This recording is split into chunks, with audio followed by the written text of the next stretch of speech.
Yo, Atlas speaking and welcome to a brand new series on the channel.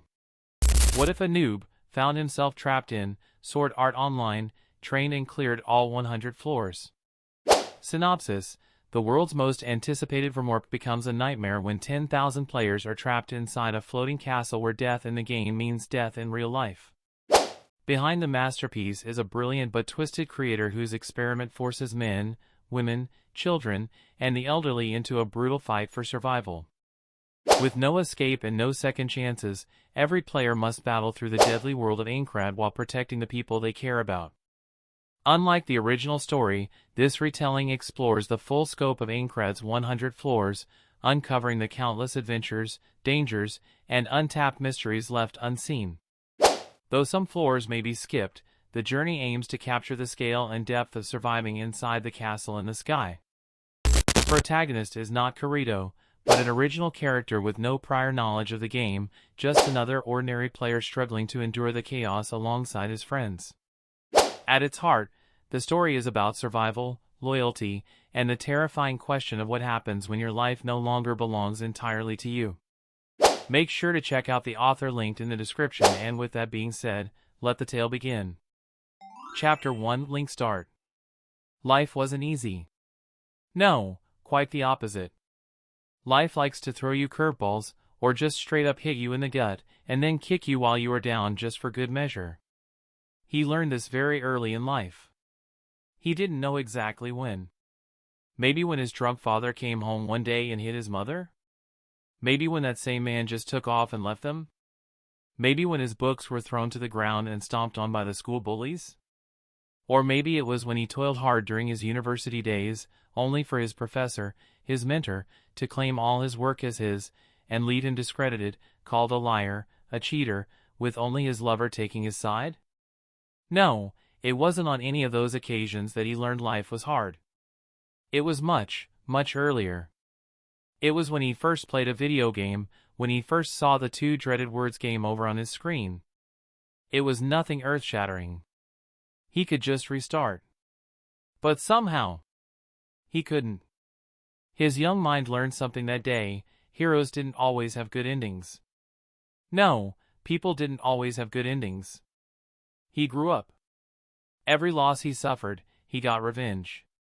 Everything that was taken from him, he took back, and with interest. The school bullies?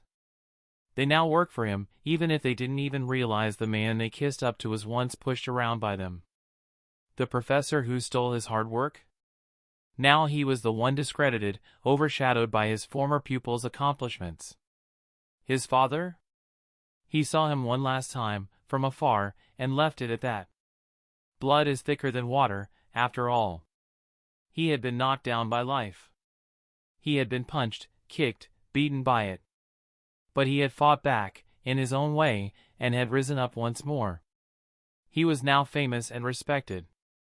But there was one failure that still haunted him. The simplest, stupidest of them all, but also the only one he couldn't get past. Game over. How was it fair that just one click could reset everything back to its perfect positions? How was it fair that just one click could wipe everything away? How was it fair that real life wasn't fair? He didn't want to be forgotten. He didn't want to be just another game over. He wanted to leave his mark on the world. He wanted to create heroes. Real heroes. He wanted to be remembered. And he would. His name is Akihiko Kayaba. And he is about to steal 10,000 souls. He is about to turn them into heroes. Ogawa Itsuki had diverse opinions about life. It could be really shitty sometimes, like when your stable job turned out not to be as stable as you thought. It could also be pretty awesome, like when you got the last nerve gear in the shop, after having waited 6.5 hours in line. Watching the people behind him, who had waited just as much, just to come out with empty hands, was even a bit satisfying. He knew he was being a dick for thinking that, but what could he do? It was his way of releasing the stress from almost being one of them. Anyway, Itsuki bolted from the place before anyone had the brilliant idea of trying to snatch his full dive equipment. He wouldn't put it past an angry gamer, and, even if he had the confidence of keeping what he bought, he had bigger things in mind. such as playing Sword Art Online the moment it launched. Should he be doing that? Probably not. What he should be doing was saving his money and looking for a new job. But after 2 weeks of unfruitful search, he was fed up. Just 2 days. Itsuki promised himself that after 2 days, he would start job hunting again. Unfortunately, life had that already mentioned tendency of throwing curveballs at you from time to time. But that would happen only a few hours from now. Whistling, Itsuki climbed up the stairs to his apartment and unlocked the door. Juggling his newly bought gaming equipment and his bag in one hand, he pushed open the door and flicked the light switch, illuminating the small room. Carefully putting down his things, he went to the annex kitchen and started preparing a simple lunch. The game would only be released at 1 p.m., so he had time to fill his stomach before jumping in. While opening his fridge to grab the ingredients, Itsuki couldn't help but smile happily. Sure, he was unemployed now, but things weren't so bad. He had a fair bit of money on his account. He had been saving up to buy a car, and now he also had the headgear to play the most groundbreaking and anticipated game of the century. Akihiko Kayaba was a genius. Nobody contested that. He had made many contributions to the field of programming and game design. Hell, just 2 or 3 years ago, he had announced he was developing what was sure to be a worldwide fever, the first ever VRMMORPG. 10 years in the making, Sword Art Online, or SAO, for short, was the first game where your entire consciousness entered the game, allowing 100% immersion, thanks to the full dive technology. While the players' bodies would be sleeping peacefully in the real world, inside SAO they would be living untold adventures. The closed beta, which had stellar reviews from the 1,000 testers, ended just a year ago. Now, November 6th of 2022, the open beta was about to start, enlisting 10,000 players from all around Japan. Presumably, the game would take the world by storm when it was fully released to the public. His thoughts were interrupted by his cell phone ringing. Turning down the heat of the cooktop, he made his way to his bed, where he had carelessly thrown the device, and picked it up. It read Ogawa Overlord on the display. He answered. "Hi, Dad. What's up?" Holding his phone in between his shoulder and head, Itsuki went back to the kitchen and started multitasking with the expertise of a single young adult. "Nah, I'm doing great." "Yes, I'm eating well, tell her not to worry." Turning off the cooktop, he plated his meal and carried it to the table, which also served as his workstation when he needed to work from home. Ha ha ha. That's very like Mom indeed. I will try to go home for Christmas. Taking his phone off his ear for a quick look at the time, Itsuki realized he had to end the call, or he might not be able to ready everything in time for the launch. "Look, Dad, I've got to go. I have something to do this afternoon." "No, it's not a date." "Haha. Okay, bye. Say bye to Mom too for me. Love you." Putting down his cell phone, Itsuki sighed. He hadn't told his parents he was laid off.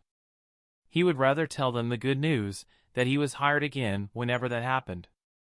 Shaking the depressing thoughts away, Itsuki washed his dishes and unpacked the nerve gear. The equipment looked like a very bulky helmet, painted with a dark blue color. It wasn't the prettiest of things, but what it represented. Oh, it was freaking awesome. As soon as Itsuki put on the headgear, a voice rang out in his ear and asked him to do a bunch of calibrations. Running his hands over his body, jumping, speaking different sentences, and a lot more. By the end of the tests, Itsuki was starting to wonder if this wasn't some grand scheme by Kayaba to have everyone in Japan do more cardio. Fortunately, he was now done, and just in time. His phone told him it was 12:56 p.m. already. Laying down, he closed his eyes. Almost immediately he let out a gasp. There, in the top left corner of his vision, were a timer and a battery symbol, even though he should be seeing nothing but darkness. Itsuki anxiously watched the timer go down. When it reached 0, he spoke the activation words he and so many others had burned into their minds. "Link start." Instantly, blinding white substituted the darkness. Various colored lines streaked across his vision, and Itsuki couldn't help but think that SAO lacked an epilepsy warning. When the loading animation ended, he found himself standing in a white room. In front of him were multiple floating customization panels. Through them, he could change his height, his hair, the color of his eyes, the shape of his nose, his entire appearance. Knowing that he would only be able to play SAO sporadically after he got a new job, Itsuki didn't want to waste much time with character customization. After making himself a little taller, because who wouldn't, and his face a little more manly, he looked at himself in the mirror that appeared. What greeted him was a 20-year-old young man, with long black hair reaching his shoulders, a squarish face, and dark brown eyes. A very average face, if he was being honest. Very similar to his real self. Confirm character creation? Below the message were a blue circle and a red cross. Selecting the affirmative option, Itsuki saw the panels around him vanish, and a new message popped up. Please insert your name. Now, that was a question, wasn't it? Itsuki had played video games before, but his username had always changed, depending on both the type of game and his age. After hesitating for about a minute, he finally decided on what seemed like a fairly good option. Welcome to Sword Art Online, Player Drifter. Without warning, everything went white again. When Drifter opened his eyes, he was in a circular plaza. Various old-style buildings surrounded it, and in the middle an obelisk stood tall. Drifter lowered his sight to himself. He appeared to be wearing a dark green shirt and black pants. His hands were covered by a pair of fingerless gloves. Stretching his fingers, he watched as the material tightened and bent, and felt the touch of his clothes over his skin. Drifter touched his hair, his eyes, his mouth. He felt a smile appearing. Everything was so real. Kaiba, you mad genius. He heard someone snicker to his side, apparently agreeing with his remark, and gave a sheepish smile. Swiping 2 fingers down in a straight vertical line, as the guides he read told him to do, his menu opened. It was a rectangle with a white layout. On the left was a human-shaped figure, with many smaller circles showing the equipment spots.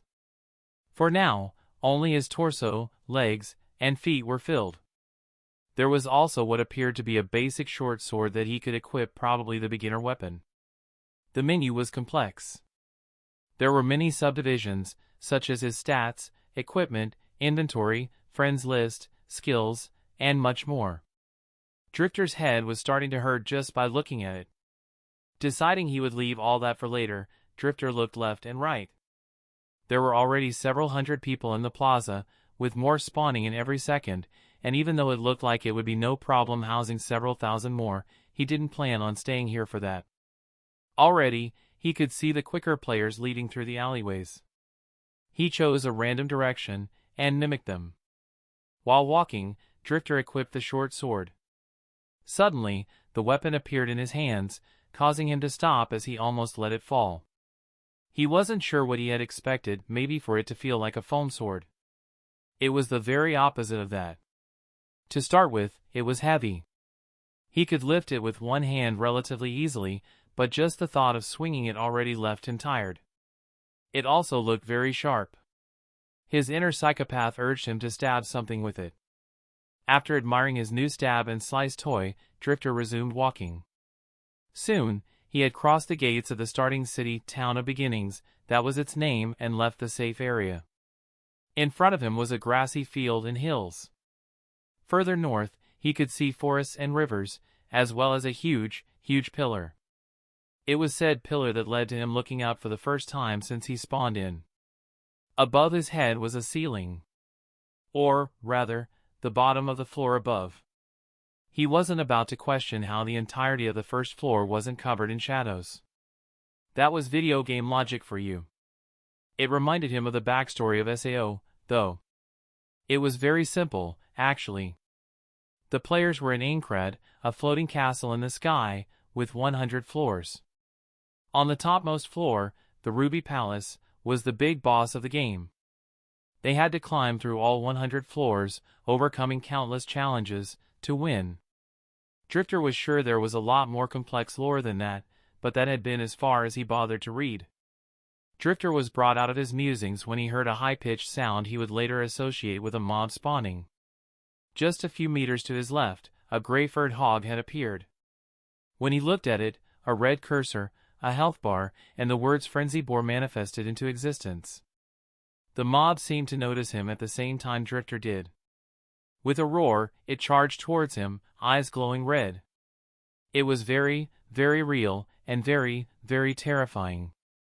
Drifter froze momentarily, and that allowed the monster to get almost within striking distance of him. It was only then that he remembered to dodge, but failed to do so completely. The tusks of the mob scratched his left side, leaving a red gash and floating polygons, and sent Drifter stumbling. Ah! On the top left corner of his vision, Drifter saw his health bar empty by about 5%, but he was more worried about the girlish scream he had just let out. It had been just a reflex, an instinct, really. You couldn't even feel pain in SAO. Luckily no one was around to hear that, or he would die of shame. Steadying himself, Drifter held his sword with both hands. When the frenzy boar charged again, he nimbly stepped to the side, and struck down. The mob cried in pain, and its health bar was depleted by about 20%. Letting his lips stretch out in a wide grin, Drifter assumed the same position as the mob stupidly turned for another charge, its only attack pattern. Oh, this was fun. Chapter 2 Sword Art Online. Irk! With a last cry of pain, a frenzy boar burst into polygons, revealing Drifter, who still had his sword poised in front of his body, the blade parallel to the ground. He had finished off the mob with the skill horizontal, the only ability in his skill tab. Needless to say, it did a lot more damage than normal attacks, even if it was just one single blow. SAO had no such thing as a stamina gauge. You could use as many skills as you liked, however many times you liked. Of course, there were also some drawbacks, the first of them being the cooldown. As far as Drifter could tell, there was an interval after you used a skill during which you could not use it again.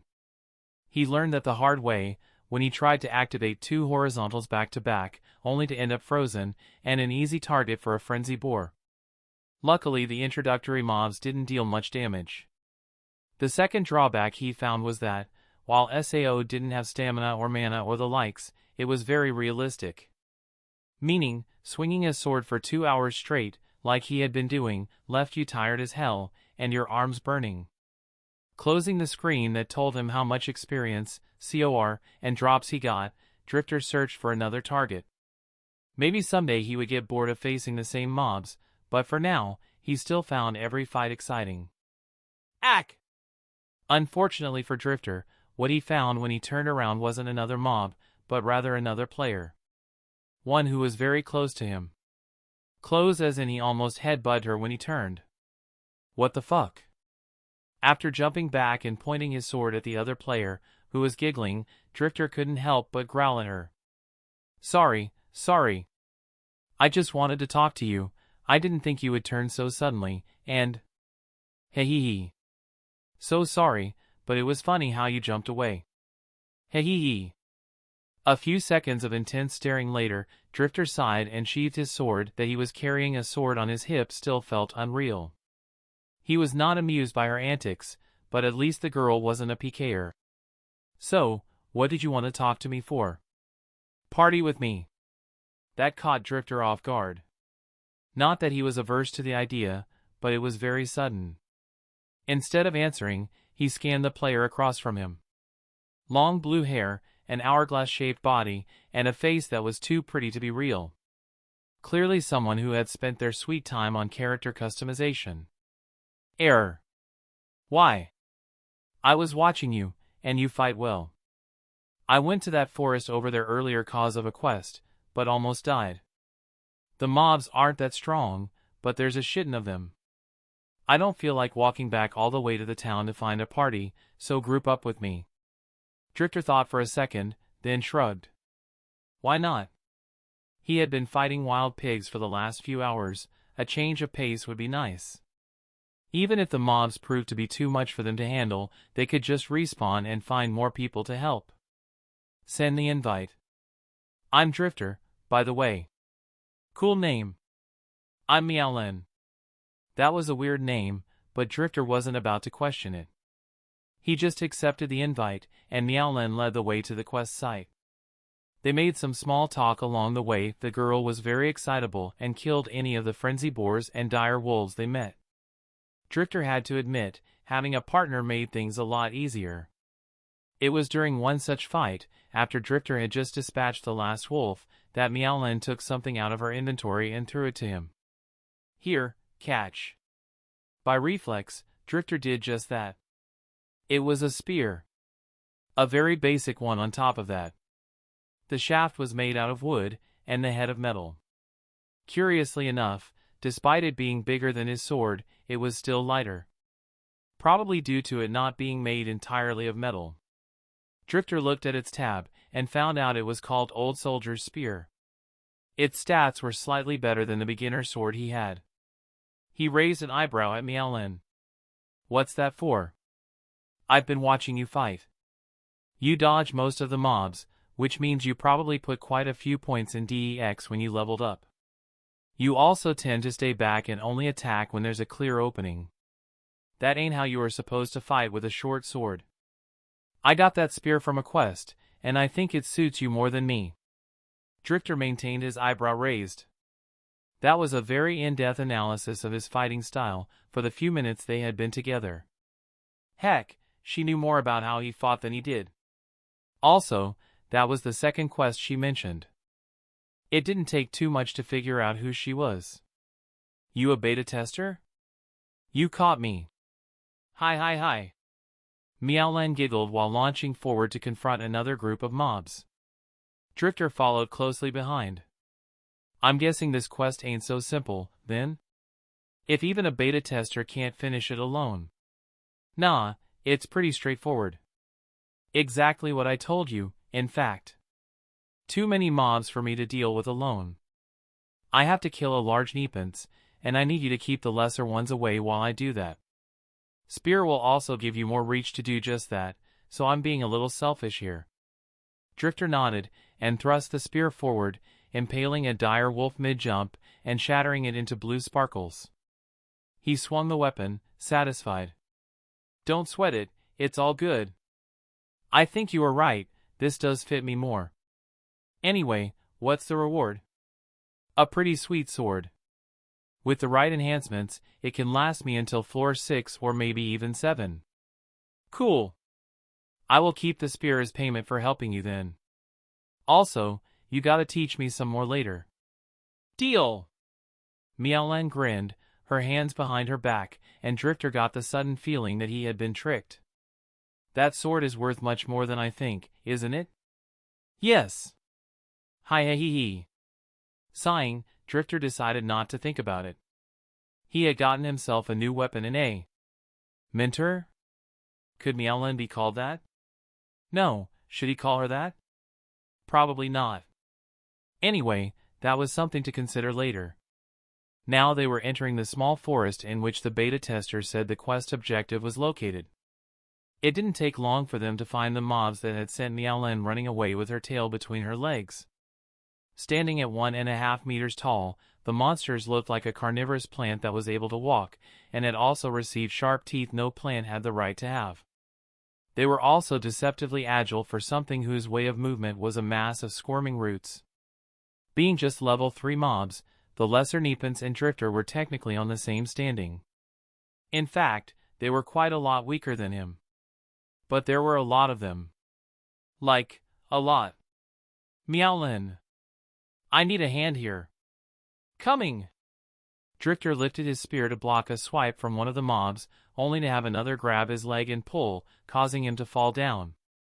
The large monstrosity approached him, saliva dripping from its gross mouth. Drifter could almost see the respawn hall in the town of beginnings, but before the lesser Nepenthe could deal the fatal blow, Meowin came in clutch, severing it in 2 halves. Without missing a beat, she turned around to strike at another mob, while Drifter got up. He also didn't waste time into poking the thing with his spear, and emptying the last of its health. Uff. That was terrifying. You tell me. And those aren't even the worst mobs out there. You will see when we get to higher floors. Those are some nightmarish stuff. How far did you get into the beta anyway? Not as far as I would like. Just the 5th floor. I was more invested in searching for secrets and hidden quests than climbing. But I know there were some beta testers who got to floor 8. There was a famous solo player who apparently got to the 10th floor, but I don't know for sure if that's true. Drifter raised an eyebrow that was becoming a habit. Maybe the difficulty had been turned up since the closed beta, because with how hard grinding was going, Drifter couldn't see how they were supposed to reach the 10th floor in just a month. Well, don't think too hard about it now.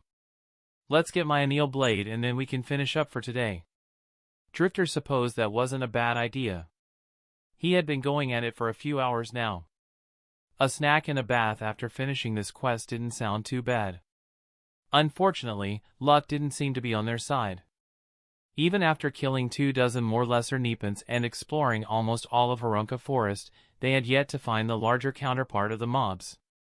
My spear's durability is running out, Meowin. We should get back to a city and repair before coming back. Ah. We wouldn't have time or want to return here. Let's just try a little more. I promise I will buy you a new weapon if yours break. Alright. But I will hold you to that. Watching Meowin do a victory dance, Drifter sighed and turned around, spotting the biggest walking plant he had seen today. Meowin? I think I might have found what we are looking for. He pointed a finger at the large Neepants which had just spawned. While it looked very similar to its smaller kind, which was easily 3 meters tall and towered over all the other mobs. Luckily, they were out of its aggro range. Drifter wasn't sure what he would do if it had spawned right next to him. Nothing honorable, that's for certain. Meowin, on the other hand, seemed positively ecstatic. Drifter supposed that for a beta tester, the large Neepants was nothing too impressive. Yes. Yes, yes, yes. I thought we would have to grind for days before it spawned. Wait, you did? Never mind the details. It's here, so let's take it down before someone KS's. Aim for the spot just above its stalk. There's a higher chance of scoring critical hits. Drifter grabbed Meowin by the back of the neck before she could rush forward, and pointed a finger to the corner of his vision, where the health bars of his party members was. Both of them were at the lower end of yellow, almost entering red. How about we regen our health first? The beta tester pouted, but sat down to eat and recover. Not much later, they were both back at full health and ready to rumble. Drifter got up and stretched. What's the plan? You go in first, catch its attention, and keep it at range with your spear. I will go around and flank it, then smack it good. Sounds good. Let's go then. Drifter opened the fight with a horizontal. Although the skill belonged to the one-handed sword category, it still worked with spears. He just had to gather enough momentum to thrust the spear forward with one hand, before pulling it back quickly. The skill poked a large hole through the outer layer of the large Neepant's body. Drifter saw its health dip by about 10%, which was worrying. Against the lesser Neepants, one use of the skill was enough to deplete at least 1/4 of their health gauge. Anyway, though slightly disappointed, Drifter wasn't about to stop. Meowin had already shared with him that whenever he finished using a skill, he should swap back to ordinary attacks as quickly as possible, lest he be struck while on cooldown. And so that was what he did. Stepping to the left preemptively, Drifter continued his offense with 2 quick stabs, one of which hit the weak point of the mob, causing it to screech in pain and rage. One of the vines that passed as an arm for the creature struck the spot Drifter was just standing on with enough power to carve a hole on the ground. Before it could retreat, Drifter brought his spear up, severing the limb, and sending sap flying everywhere. Unfortunately, he had focused so much on this particular attack that he didn't notice the other arm of the large Neepants, which sent him flying. Though he felt no pain, it was still very disorienting. Also, why did Earth taste like Earth? Did the developers really need to go that far? Besides, that fucker hit really hard. His health was back in the yellow with just a single blow. With the corner of his eye, he saw Meowin signaling him to distract the mob some more, as if the monster already wasn't hellbent on killing him. Getting up, Drifter groaned, and launched another horizontal, followed by a swipe and a stab. That brought the large Neepin's health down to half. It was then that his partner decided to jump into the fray. With a war cry, Meowin hit the mob with her own skills, right on its stalk. Suddenly, the health bar above the enemy's head dipped to the red, and the large Neepins turned around to deal with the new attacker. Seeing the opening, Drifter used the third horizontal of the battle, and finished it. Yay! We did it! He raised his gaze to Meowin, a grin hanging on his face.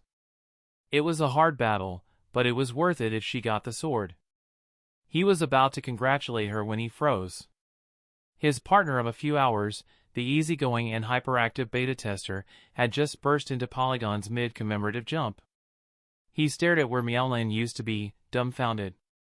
A quick glance at his HUD told him that he was not in a party anymore.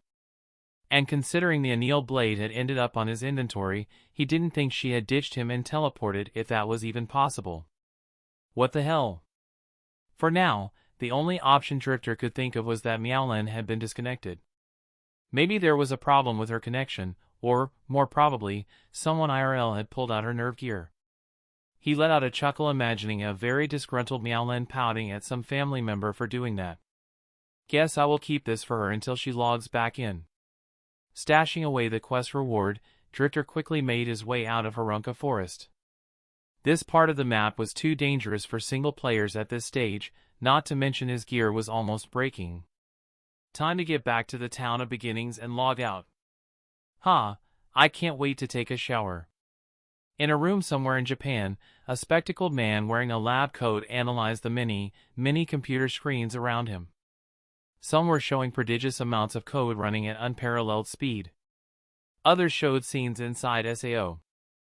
Others even showed what appeared to news outlets all around the country. The man looked at the screen right in front of him, where a counter was displayed. As he watched, the rightmost number changed. Putting on a nerve gear, the man spoke to no one. That is enough, Cardinal. Start Project Aincrad. Chapter 3, Trapped Souls. Drifter whistled as he walked down the streets of the town of beginnings. He had already repaired his equipment, as well as sold most of the useless drops, keeping only those which could be used as enhancement or crafting materials. He earned a fair bit of COR from that. Of course, he also kept the anneal blade stashed away from Meowin. Speaking of which, it was strange that she hadn't logged back in yet. It had been almost half an hour, which should be more than enough time for her to solve whatever problems she had on her end. At the very least, she could pop back in to warn him she wouldn't play anymore today, so he knew whether he should wait or log out too. At the very least, she could send him a message. Weird. I could have sworn we added each other as friends. Opening his menu, he found out that his friends tab was empty, which was definitely strange. He was certain he had accepted the friend request Meowin had sent him. Maybe it was a bug? It was still a beta version of SAO, after all. While he was pondering, he heard a bell ringing, and his vision suddenly went white, not unlike when he first logged into the game. Next thing Drifter realized, he was back at the plaza in the center of the town of beginnings. Hundreds, no, thousands of players appeared around him. He wouldn't be surprised if all 10,000 of them were here. What the hell? What is happening? Was that a teleport? Drifter wasn't the only one confused. The entire plaza was alight with discussions. Things were messy. It appeared that, like Drifter, they had all been teleported without warning. Some players even seemed to have been whisked away in the middle of a fight and ended up hitting those around them. Luckily, cities were a safe area, otherwise it would have evolved into a massive brawl. Still, something was strange. Drifter shivered, his instincts screaming that something was very wrong. He noticed a few people trying to leave the plaza, only to be stopped by a barrier. His focus wasn't on that, however.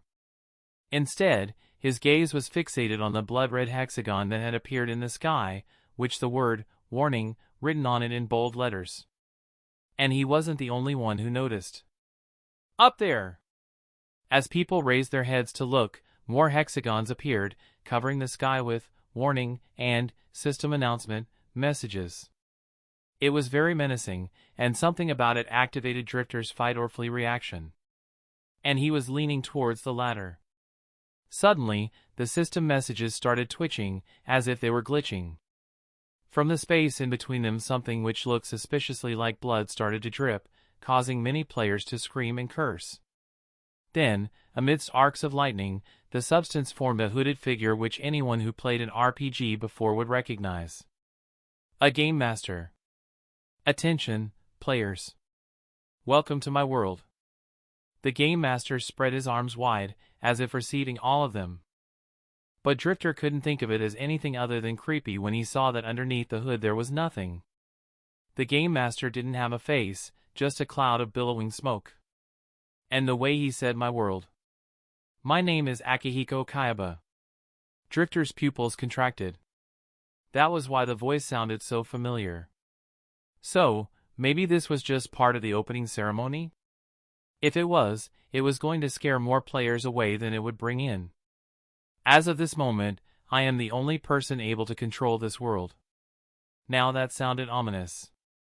Unconsciously, Drifter started looking for some way to leave, but the barrier was still there stopping them.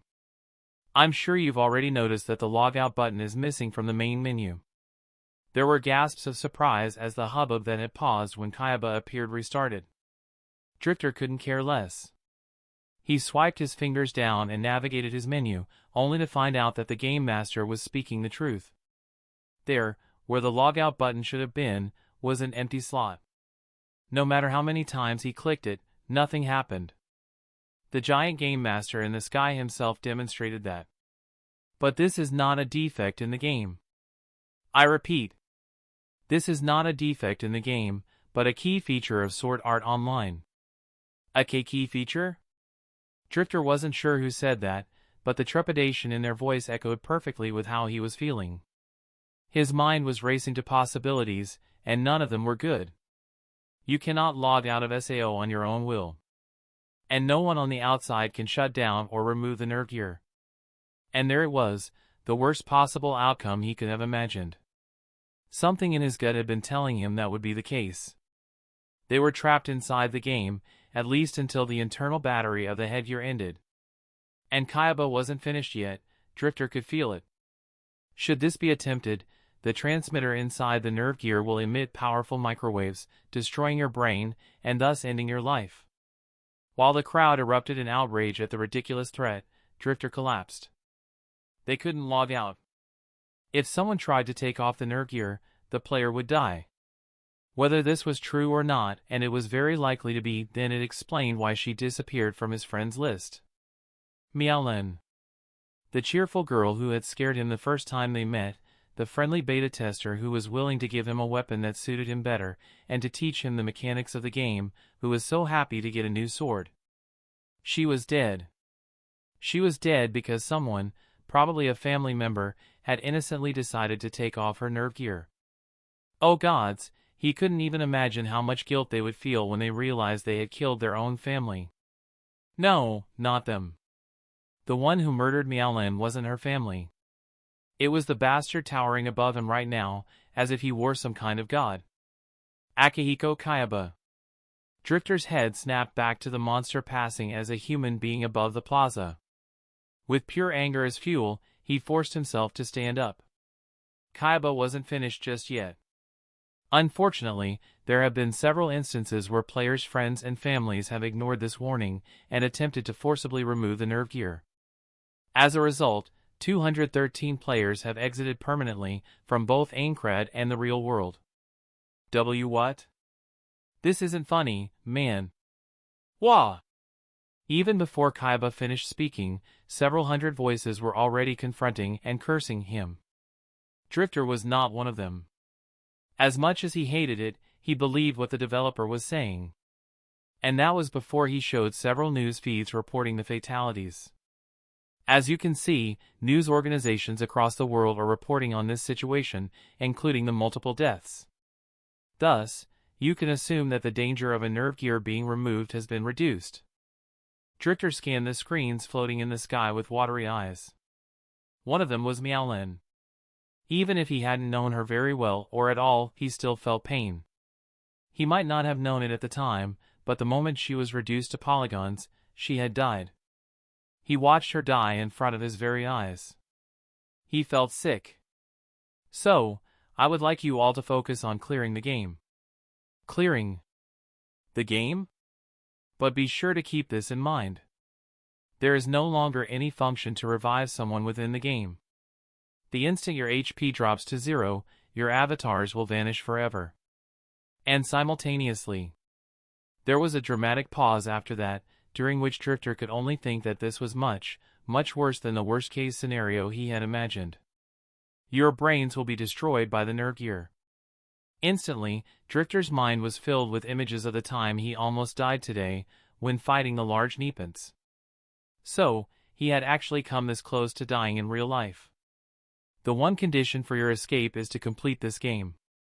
You are presently on the lowest floor of Aincrad, floor 1. If you make your way through the dungeon and defeat the floor boss, you may advance to the next level. Defeat the final boss on floor 100 and you will clear the game. Kaiba summoned a hologram of Aincrad to illustrate his words, but Drifter wasn't paying attention to it. Even he knew that clearing all 100 floors of Aincrad was impossible. No, maybe it could be done, but how long would it take? Would they have to spend years trapped inside Sword Art Online? What about their lives, their families outside? And how many people would perish before they could complete their goal? If they could clear it at all, that is. Now then, finally, I've provided you all with a present in your item storage. Please see for yourselves. Drifter didn't want to. Everything Kaiba told them to do, he wished to do the exact opposite. But he knew that throwing a tantrum would change nothing at this point, so he opened his inventory with a sigh. Sitting there was a hand mirror. As soon as he held it in his hands, the mirror started glowing and surrounded Drifter with a pillar of light. The same was happening to everyone else, even those who hadn't taken out the item. When the bright light faded away, Drifter didn't feel any different until he glanced at the mirror. Reflected on it was his face. Not his in-game face, but how he looked like in real life.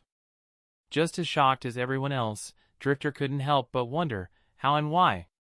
Somewhere behind him, he heard someone talking about calibration and whatnot. Which brought Drifter to his second question. And he was sure Kaiba would answer that, like the megalomaniac he was proving to be. Right now, you all must be wondering, why? Why would Akihiko Kaiba, developer of Sword Art Online and the Nerve Gear, do such a thing?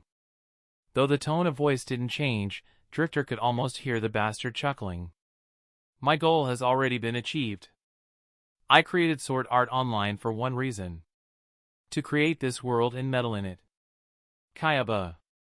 And now, all is complete. This ends the tutorial for the official Sword Art Online launch. I wish you luck, players. From the corner of his vision, Drifter could see the gigantic Game Master disappearing, but he wasn't paying attention. He pushed his way through the dumbstruck crowd, and managed to get out of the plaza, now unobstructed by the barrier, just as the first despair-filled scream rang. He started running without aim, until the claustrophobic feeling was gone. Inside the plaza, he felt trapped in all senses of the word. When he came to his senses, Drifter realized he had ended up on the southern edge of the town of beginnings, where Aincrad met the nothingness below. It was a breathtaking view, the clouds dyed red and orange by the sunset. On any other occasion, he would have been stunned into silence by the beauty of it. Now, he could only think that the sunset looked like blood. Hey! Shishio! Don't do that! As more players appeared, presumably after having tried to escape the plaza like him, Drifter saw one man walking towards the edge of the floating castle determinedly. Behind him was another player, who seemed to be trying to stop the one called Shishio. When the player put his hands over the railing, Drifter realized what was going to happen a second before everybody else, and sprinted toward the duo. Fuck off! I don't believe what that madman said. We will die in real life if we die in-game? Bullshit! He was too late. Shishio slapped away his friend's hands before climbing the railing. He hesitated for half a second before taking a determined step forward and falling. Drifter reached the edge just in time to see Shishio's body dissipating in polygons after hitting the invisible barrier a few hundred meters below Aincrad. Shishio! Stumbling back, Drifter crouched and held his head in his hands. Another one. That was another person who died right before his eyes. He got up with a start, turned, and ran. Away from the sunset, away from other people. That edge was starting to turn very appealing. Chapter 4 Partnership. November 7th, 2022, afternoon. Drifter dragged his tired feet through the gate of the town of beginnings. The streets were empty, and not for good reasons. Most players were holed up in the inns, spending what little COR they had in the hopes that they would soon wake up in their beds and be told everything was just a prank. Drifter didn't hold that illusion. Especially since there was another reason the streets were empty. About 24 hours had passed since Akihiko Kaiba announced their imprisonment in the deadly game known as Sword Art Online. Where in the closed beta once stood the respawn hall, now was a black stele, covered in names. The Monument of Life. Ironically, it was filled with the names of dead people. The monument was probably supposed to be used to know who was still alive and who wasn't. But little more than a day after the launch of SAO, almost 400 names had been crossed, their causes of death written next to them. Most were suicide or forced disconnection. Pushing open the door of his inn, Drifter sat at a corner table and ordered something to eat. The cheapest bread available at the market might sate his hunger, but if he was going to fight for his life, he wanted a decent meal. The NPC waitress brought him his food, and with it also came an undesirable visitor. Drifter barely lifted his eyes to look at the small figure who had sat across from him. After glancing at her, he started eating. Oi! Dri boo! That ain't nice, ignoring a lady like that. Sighing, Drifter lifted his head from his food and gave a good look over at the annoying girl. She was small, shorter than his shoulders. Her golden brown hair was messy and covered with a tattered hood. He had to squint his eyes to see the face underneath. The girl was actually quite pretty, with a perky nose, thin lips, and brown eyes which seemed to shine. He had to look very deep into them to find the despair he and every other player felt. Are those whiskers? Painted on the girl's face were 3 pairs of what looked very much like cat whiskers. Apparently that was the right thing to ask, though, because a sly smile lit her expression. Ho ho! Wouldn't you like to know? Afraid that's gonna cost you way more than you have on you. Okay? I'm not really that interested anyway. With that, Drifter resumed eating. The girl opened and closed her mouth, unsure of how to react, until she noticed his lips trembling slightly. She slammed the table. You are playing me. With that, Drifter couldn't hold it anymore.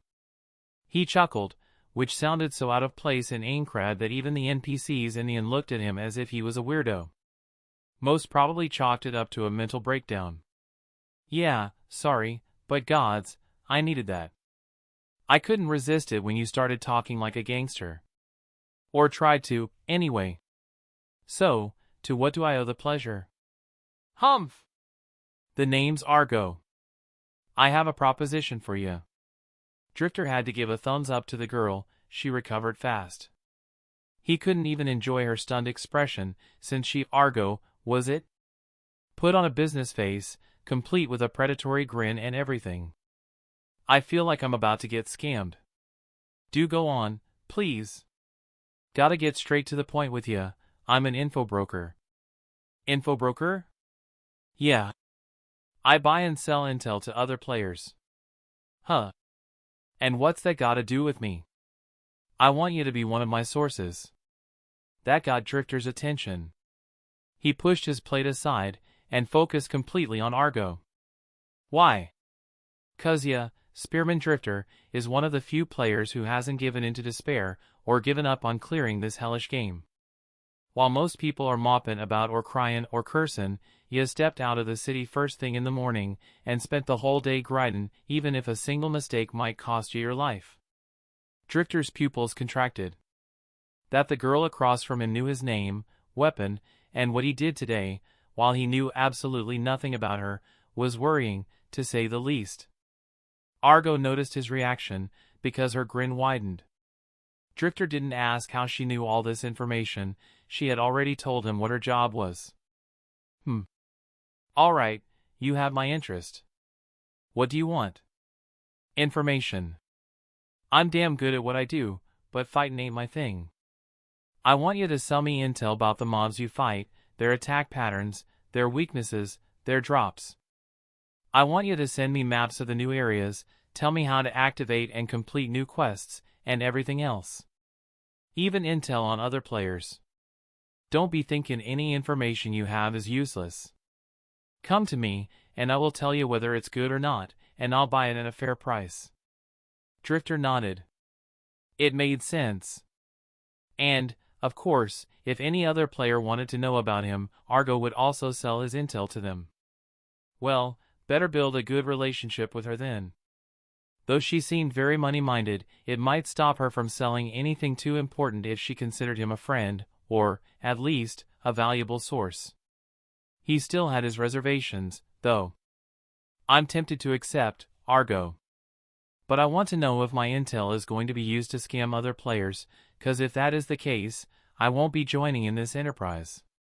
Also, I want your guarantee you will only sell verified intel. Enough people are going to die already, and I don't want to be the reason behind some of those. He was pushing it, he knew. The info broker had come to him to make a proposition, not to have restrictions imposed on herself. It would be very understandable if she got up and left now. Even more so if she started to badmouth him to other players. But unexpectedly, Argo smiled. The first real smile he saw her show today, not those fake ones which didn't reach her eyes. Normally that would cost you some COR, but fair is fair. For the sake of a good partnership, Emma answered those 2 questions of you for free. Her grin told him there was something else to it, something she didn't want to share just yet. On my reputation as an info broker, I promise you that any intel I sell will be verified to be true first, or, if not that, will come along with a warning. Drifter nodded. He supposed time would tell if the girl was being honest or not, but he liked the feeling she gave. What about selling other players' information? Mine, for example. Argo didn't answer immediately. Instead, she stared at him with a twinkle in her eyes so obvious, Drifter felt ashamed he didn't catch it faster. With a sigh, he took 100 COR out of his inventory, which manifested as a small bag, and threw it across the table. Argo put it away with a smirk. I choose my clients well. That was enough for Drifter. He started eating again, and, in between each mouthful, started describing all the mobs he had fought today, as well as the 2 gathering quests he had done. To top it off, he sent Argo a map of the areas he had been to. All the while, the info broker was typing away on empty air, probably taking notes with her menu set for private. When he was finished, Argo opened a trade screen with him, and put 426 COR in it. A very specific amount, and more than he was expecting, considering everything he told her the girl could have easily obtained herself. Not that he was complaining. That's about all I have. Gotcha. It was great doing business with ya, Dri Boo. Remember, if you have any questions, just message me. Little ol' Argo will tell you all you want to know. For the right price, of course. Of course. The 2 shared a laugh. Their conversation had been helpful, if nothing else. At least, Drifter knew he wasn't the only one who hadn't given up. If not a friend, Argo would be a good ally to have, even if it was just to banter sometimes. Ah, take this, Dri Boo. A souvenir all my buyers get. Also, here's a freebie for you, find people you can trust. SAO ain't a game where you get far alone. The way Argo so correctly spoke that last sentence told him how serious she was being. He firmly nodded at the departing figure before turning his attention to the booklet she had given him. On the cover it simply said Guidebook First Edition. Underneath the title was a symbol that looked suspiciously like 3 pairs of whiskers. Leafing through, Drifter's eyebrows shot up. It was exactly what the title indicated. A guide to surviving Aincrad's first floor. Every bit of information Drifter had just sold Argo, and much more, was there. Quests he had never learned about, materials that required specific ways of killing the mobs to drop, even intel on labyrinth monsters, though that last one had a very big warning next to it saying yet to be verified. On the last few pages was a sketch of what looked like a giant wolfman, holding an axe. Over its head, in blood-red font, it said First Floor Boss Ilfong the Kobold Lord. Next to it was once again the yet to be verified. It described all of the boss's attack patterns and moves. Closing the booklet and storing it away for a later read, Drifter rubbed his temples. His talk with Argo, and especially this last gift she gave him, told him a lot. First of all, the info broker wasn't so selfish and greedy as she wanted to pass as, since she was distributing what was essentially a guide to survival. Secondly, she was very serious about what she did. Everything was described clearly and in detail. Third, Argo was probably a beta tester. Drifter didn't have any proof to actually support the last claim, but it made sense. If she wasn't a beta tester, how would she know about the boss's skill set? Getting up, Drifter opened his menu and sent her a quick thanks. She would understand. Then, he walked upstairs, to the room he had already rented yesterday. Once there, he unequipped his weapon and armor, and fell into bed. With a swipe of his fingers, he opened his character page. Just before returning to the city, Drifter had reached level 5. It might seem like good progress, considering it was just the second day of the game, but for him, it wasn't nearly enough. In a world where higher numbers equated to a better chance of survival, he was still too weak. After reading Argo's booklet, and comparing with what he experienced today, Drifter arrived at one conclusion: he needed to leave the town of beginnings. The mobs around the safe city were already below his level. If he wanted to get stronger faster, he needed to explore the first floor. Maybe even the labyrinth that connected to the floor above, though that was something to consider in the future. After looking at his status, Drifter opened the skill tab. Horizontal was still there, but Searching and Rage Spike had been added to the list. The former was used for scouting and discovering monster tracks or hidden mechanisms. The latter was a basic combat skill that allowed him to jump forward, followed by an upward strike. Both were incredibly useful, in their own ways. Closing the menu, Drifter crossed his hands beneath his head, and stared at the ceiling. He had spent today fighting safely and close to the city, to get a feel of the game mechanics and of his own limits. Tomorrow would be the time to push himself beyond that. Drifter had a feeling that whether he could make it past those first days would decide how far he would make it in SAO. Hopefully, far enough to leave this godforsaken game. Chapter 5: Resolve. The sun shining through the window woke up Drifter. He fumbled around with his menu for a while, before managing to open it, and immediately groaned. Why did SAO have to be that accurate? It was just 6:30 in the morning. Fighting the urge to fall asleep again, Drifter got up and stretched.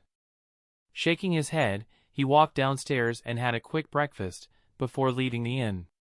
He walked slowly through the town of beginnings, checking out what the NPCs were selling, visiting the blacksmith to make sure his weapon and armor were at max durability, and stocking up on potions. Eventually, he realized he was just wasting time because he was scared. Leaving the city to grind yesterday was one thing. He could come back at any moment, and hide in his room, never leaving until someone cleared the game, or his real body gave out. But once he set foot on the path to the other cities on the first floor, and the labyrinth beyond it, there would be no turning back. Figuratively, that is. He could always return here whenever he wanted, but it would just be lying to himself. Having second thoughts, Boo? To his credit, Drifter jumped only a few feet in the air when he heard the cheeky whisper right next to his ear. Then, immediately after, he turned to glare at the info broker, who was doubling over laughing. Argo! That scared the crap out of me. She. Don't give me that wheezing laugh. It isn't funny. It is a little bit, yeah, Boo. She. Throwing his hands up in defeat, Drifter stared at Argo until she stopped giggling. He felt like pulling out her fake whiskers to teach her a lesson, but had the distinct feeling he would regret it a lot if he did so. I'm done, dear Ibu. What's up with the way you call me? Can't you just call me Drifter? Like, you know, a normal person? But then it doesn't seem like we're close. 'Cause we aren't. Aw. You're gonna break my heart if you talk like that, dear Ibu. Drifter opened and closed his mouth a few times before deciding the path of least opposition was the best path in this situation. You know what, I can't be bothered. And yes, I am having second thoughts, Argo. But I think I'm over them already. Drifter expected a snarky remark from the info broker. She seemed to be good at those. But when he didn't hear from her in the next few seconds, he looked down, curious. Argo was staring at him, any sign of her previous mischievous attitude gone. It was unnerving. What is it? If you don't want to do it, then don't, Drifter. Consider as if our deal never happened. I don't want your death in my consciousness. Those chocolate brown eyes of hers showed that Argo was being completely serious. They held a hint of concern he wasn't used to seeing. She was really worried for him. That warmed Drifter's heart.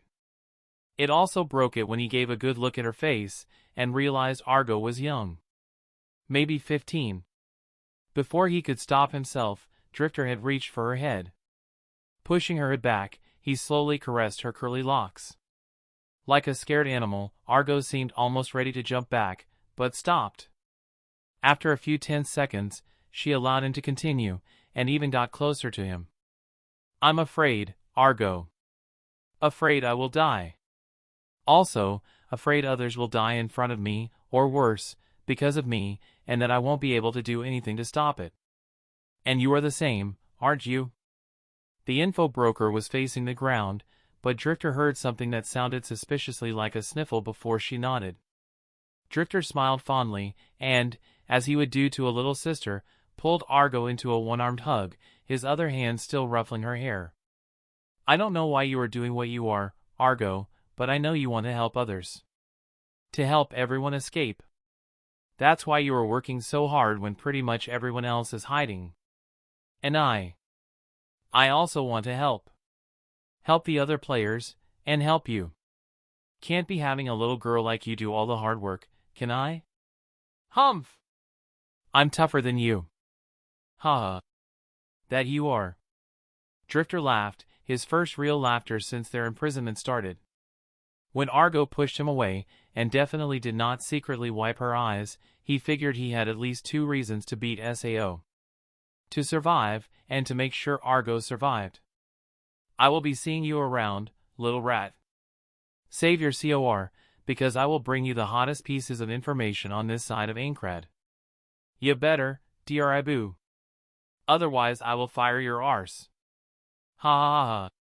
When he stepped out of the gate and out of the safe zone, Drifter thought he heard Argo tell him to take care, but when he turned to look, the info broker was nowhere to be seen. He turned his gaze to the pillar in the distance. A smile tugged at his lips. This world doesn't seem so bad anymore. Decidedly more determined and resolute, Drifter started walking with purpose. As soon as the first dire wolf spawned, he slipped his spear off his back and held it with both hands. The entire weapon glowed red as he got into the right stance to activate Rage Spike. He lunged forward, covering the few meters between him and the mob in an instant, and brought his weapon up in a violent vertical strike, which sent the wolf up in the air, a red gash appearing on its body. Before it could land, Drifter had already stabbed it once again, resulting in a cloud of polygons.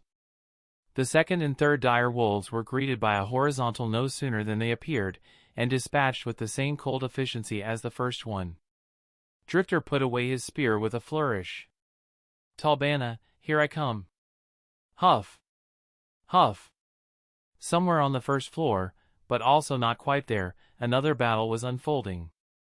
A young man with black hair, wearing blue clothes and a chest plate, was holding a one-handed sword, facing off against a group of monsters. If Drifter was there, he would recognize the mobs as the ruined kobolds he read about in Argo's guide. Dodging a pike, the swordsman closed in on one of the mobs, his weapon glowing blue, and hit it with a 4 strikes combo, killing the kobold. Then, the black-haired youth seamlessly connected another skill, followed by 2 normal strikes, and eliminated the remaining mob. Throughout the entire fight, his health never dropped below green.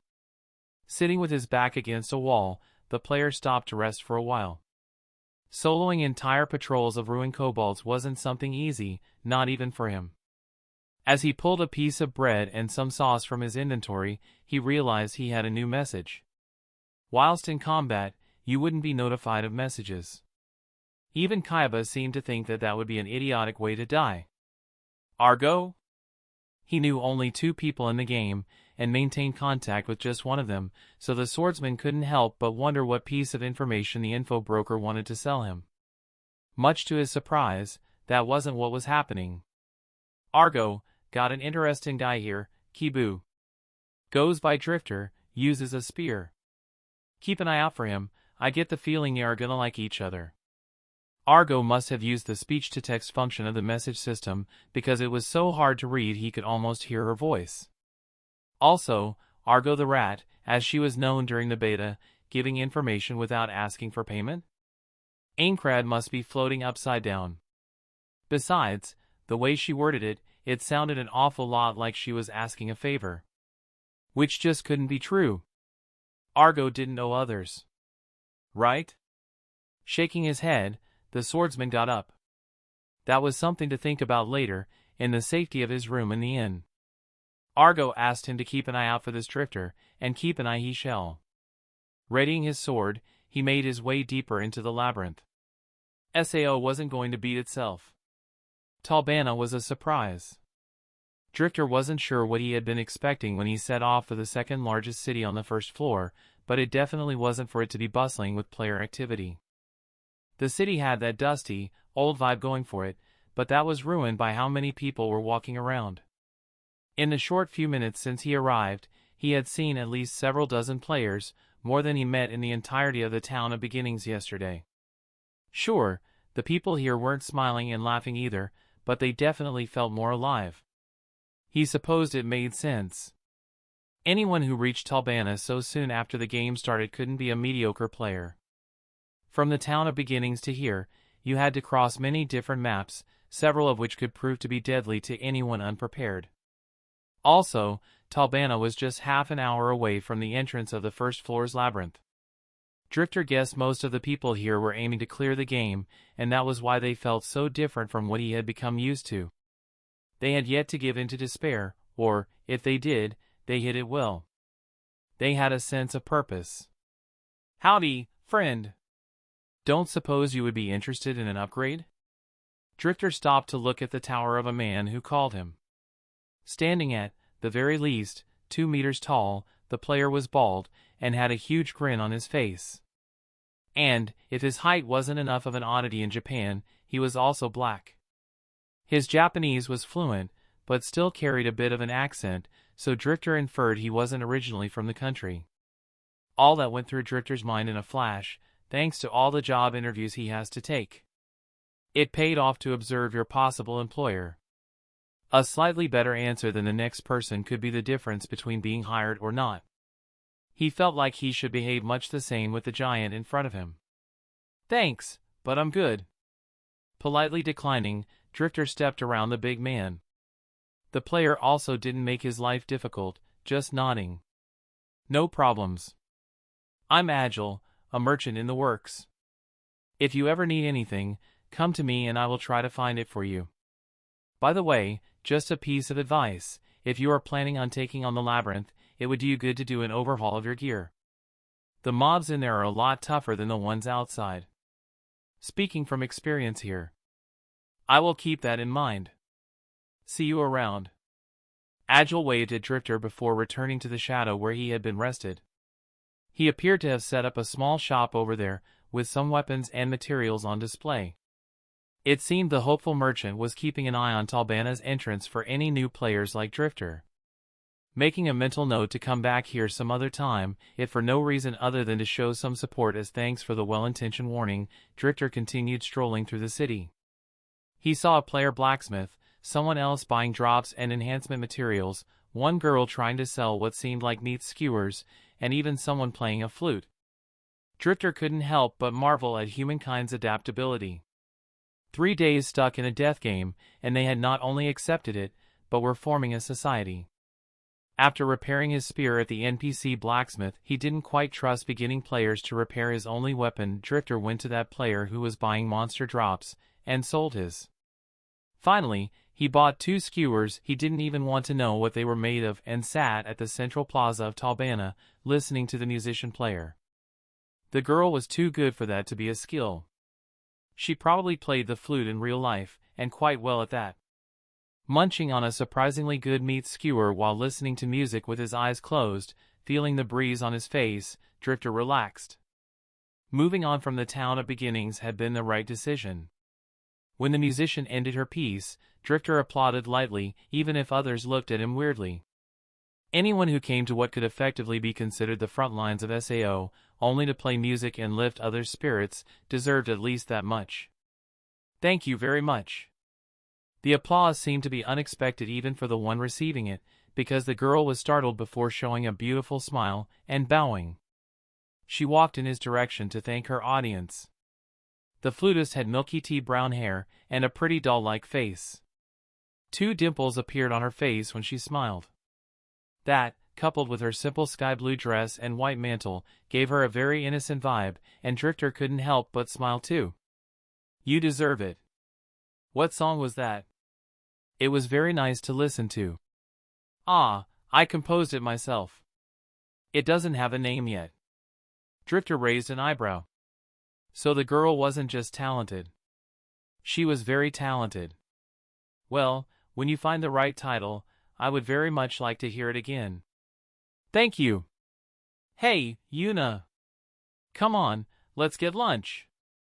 From the other side of the plaza, someone yelled for the girl. Yuna, a fitting name. Drifter smiled and gestured with his head towards the boy who was calling for her. It was a pleasure to listen to you play, Yuna. The girl smiled, and nodded another wordless thanks.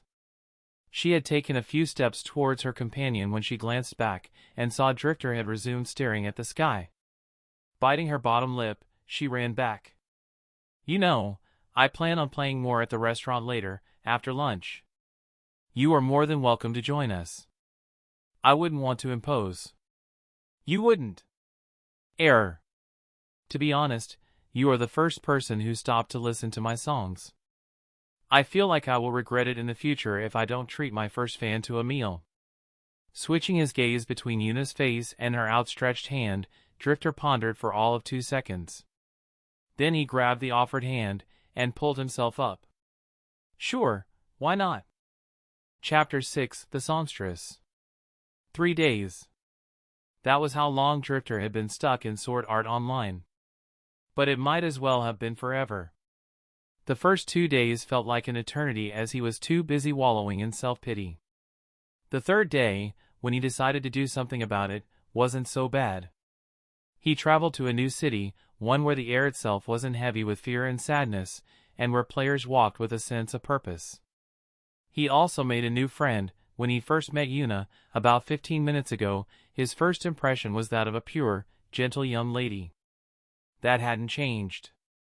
But after talking with her for a while and being invited to lunch, he also added another quality to the growing list of adjectives in his head, kind. The songstress gleefully introduced him to her companion, a young player named Nautilus. He had dirty brown hair and the starts of an immature stubble on his chin. He seemed less than thrilled that Drifter would be joining them, though he raised no objection. His eyes kept darting to Drifter's face as they walked, nervously turning away whenever he turned to him. Drifter didn't need to be a genius to see that Nautilus had very low self-esteem, and was very uncomfortable around others who were not Yuna. Speaking of the musician, Drifter raised an eyebrow at her and gestured subtly at Nautilus, asking silently if he should leave. His answer was a mischievous wink, which allowed him to know that Yuna was aware of Nautilus's problem, and had invited him in the hopes of getting the boy to open up. Drifter went along with it. It was the least he could do to repay Yuna after the girl decided to treat him to lunch. They made some small talk along the way, Nautilus only ever talking when Yuna pulled him into the conversation. Seeing how he relaxed whenever that happened, Drifter guessed the two were old friends in real life. Here we are. Yuna's cheerful announcement caused more than a few heads to turn when they entered the restaurant, and more than one gaze lingered on her. It was nothing uncommon to see beautiful avatars in other games, but after Kaiba's little mirror stunt, everyone in SAO had their real appearances, meaning Yuna was just as pretty here as she was in real life. Not that anybody was in the mood to flirt these days, especially after seeing she already had company. The trio sat on one of the tables closer to the small stage at the back of the restaurant, where an NPC was currently playing a merry melody that did not at all fit the mood of most players. Yuna seemed to like it though, and was humming along. Drifter looked inquisitively at Nautilus, as if asking if she always did that, and for the first time the quiet player showed an emotion other than anxiety when facing Drifter. With a small smile, he nodded lightly. Drifter returned the gesture, then raised his hand to call for a waiter. He intended on putting on his order, but a small hand firmly grasped his wrist, and wrestled his arm down. He glanced at the songstress, who was glaring at him in what she probably thought was a menacing way, but which Drifter could only classify as too cute. I invited you. It's my treat. Her stern tone of voice left no room for refusal, so Drifter could only shake his head helplessly. Alrighty, then. Don't blame me for burning a hole in your wallet though. Although he said that, Drifter chose one of the cheapest meals on the menu. Like all other players, Yuna didn't have had too much COR at hand, so she didn't insist he got something better. Her frown gone, she happily called the waiter. The way restaurants worked in SAO, the moment you put in your order, you would receive a prompt to pay for the meal, so in this case, the girl had to order for all three of them. Like always, the food arrived quickly. Since the cooks inside the kitchen were probably just willing it into existence, Drifter didn't understand why they didn't just make it appear on their table directly. An attempt at realism, maybe? Not that he was complaining, it was always better to get your meal delivered to you quickly. I have to say, I didn't think I would find someone like you here, Yuna. HM? What do you mean? Well, you are a musician. No offense, but in a world of sword fighting, that was not what I was expecting. Not that I dislike it, though. That song you were playing was just what I needed after traveling from the town of beginnings to Talbana. I didn't realize how tense I was until I relaxed because of it. Yuna beamed at the praise, and even Nautilus smiled, as if he had been the one to be complimented. It seemed that anything related to Yuna was reason to make him happy. Drifter silently mused that, while the two young players weren't in a relationship, at least one of them was interested in the other. But it didn't concern him, so he pushed the thoughts to the back of his mind. It's a support skill, musical instruments. It's in the same category as forging, cooking, carpentry, appraisal, and so on. I see. I kinda ignored those in favor of combat skills.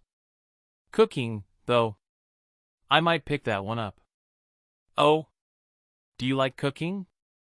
Drifter took a sip of his drink and nodded to Nautilus, who seemed suddenly interested in the topic.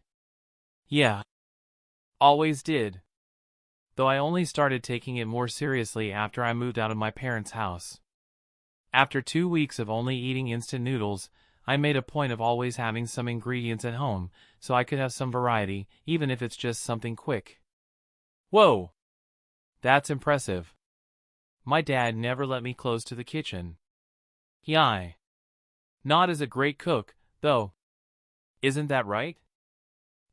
Really? We will have to test that someday. Drifter purposely ignored the slight slip of the tongue. He also hadn't told anyone his real name. For as long as he stayed in SAO, he would be just Drifter. Sharing little things like his love of cooking wasn't much, but anything more personal was. Well, personal. No matter how realistic SAO was, it was not the real world. He couldn't forget that. He had the feeling that if he did, he would never get out. Still, beautiful as your music is, why are you here in Talbana? What? Why can't we be here?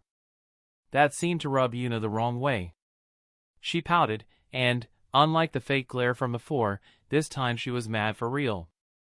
Across from Drifter, Nautilus had crossed his arms in an uncharacteristic display of annoyance. There was also some worry hidden in his eyes.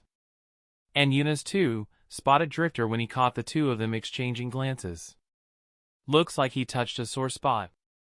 I'm sorry, I didn't mean to be rude. It's just... Most of the players here, myself included now, are here because of the labyrinth to the second floor. It's dangerous. Humph! And you think we can't take care of ourselves? Drifter knew he should stop before he really pissed them off. He still wanted to listen to her music, after all. But he had already watched two players die in front of him. Admittedly, there was nothing he could do in either case, but it didn't make him feel any less useless, and he would do everything in his power to prevent more deaths. I know you aren't weak, Yuna, Nautilus. If you were, you would have never reached Talbana, and would still be stuck in the town of beginnings. But you are focusing on a support skill, so your fighting capabilities can't be too strong. What about me? I am a pure fighter. I can protect her. Drifter switched his gaze from Yuna to Nautilus, who had forgotten his shyness and slammed the table. The player twitched when Drifter stared at him, but didn't back down. Finally, Drifter sighed, got up, bowed, and prepared to leave. I really hope so. I don't want to have another name disappear from my friend list. Thanks for the meal. The duo stared at him, confusion clear in their expressions, as the implications of what Drifter just said sunk in. He sighed again, and turned around after giving them one last glance. Before he could take 2 steps, he felt someone grabbing him by the back of the collar of his shirt. You haven't added us as friends yet. Now, Drifter might have understood if Yuna was the one to grudgingly grumble those words. It would be very in character for her. But it came as a big surprise when Nautilus pulled him back and forced him to steer back down. What? You haven't added us as friends yet. You won't even know if we die if you don't. Now Drifter was properly befuddled. He had just spoken a lot of harsh words, so why the hell was that their take? Also, was it pity he saw in their eyes? Player Yuna has sent you a friend request. Accept? Player Nautilus has sent you a friend request. Accept? Struggling to understand this new development, Drifter looked at his two new acquaintances. Nautilus had reverted back to his nervous manners after the outburst, and Yuna appeared hopeful.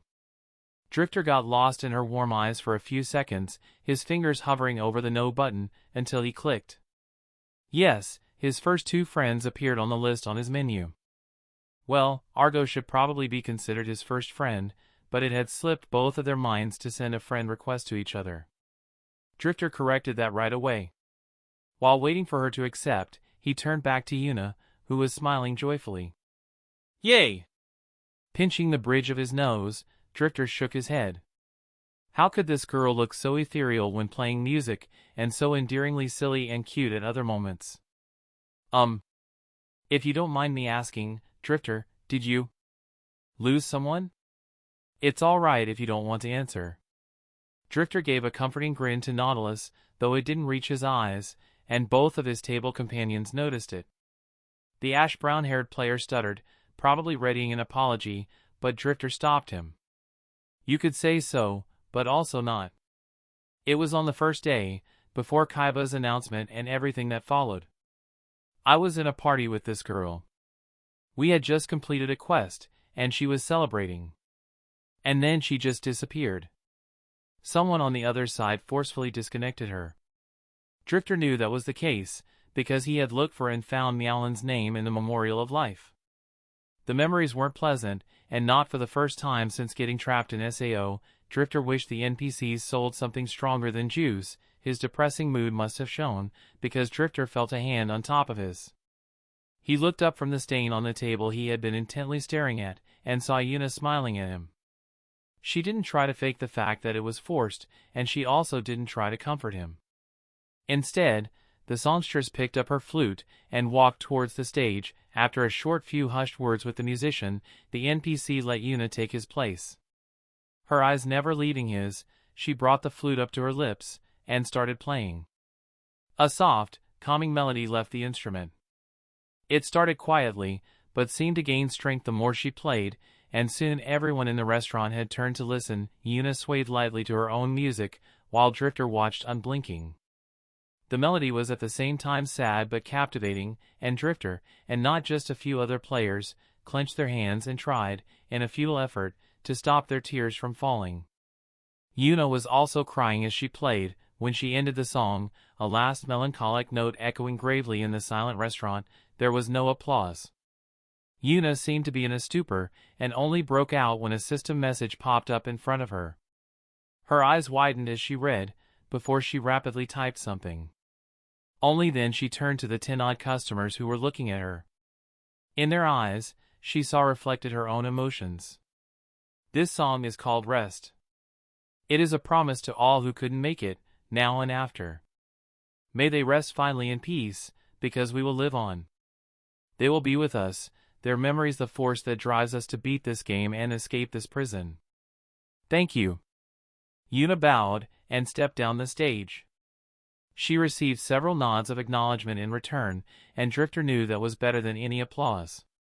He himself nodded resolutely, and gave her hand a light squeeze when she returned to the table. Meanwhile, Nautilus handed Yuna a handkerchief he got from who knows where. Don't worry, Yun. We will survive this. I will make sure of it. I trust you, not. And you too, Drifter. It wasn't your fault, and you know that. Yeah. Doesn't make it any less upsetting, though. But your song, it helped. You were right. We will beat this game, and get out of this hell. Yuna smiled, then, seemingly remembering something, pulled up her menu. Neither Drifter nor Nautilus could see what she was doing thanks to the privacy setting, but she seemed to be looking for something. And she found it. This. What happened? When I finished the song, there was a prompt for me to name it. Apparently, now it is part of my repertoire. Kinda like a skill. It's under musical instruments. Drifter and Nautilus exchanged glances. The younger boy couldn't help but question her. Like a skill? Then what are its effects? Error. Healing. Whenever I play it, anyone in my party will get a passive health regeneration effect. It doesn't say how much it actually heals, though.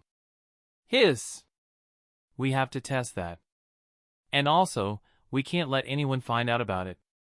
I know a certain rat who would pay a fortune for that information. And would also sell it for a fortune. Drifter and Nautilus both seemed to have the same idea, because they sneakily peered at the other clients, worried someone would overhear their conversation. Drifter is right, Yuna. In a world where the only way to heal is through potions, you are basically a health restoring machine.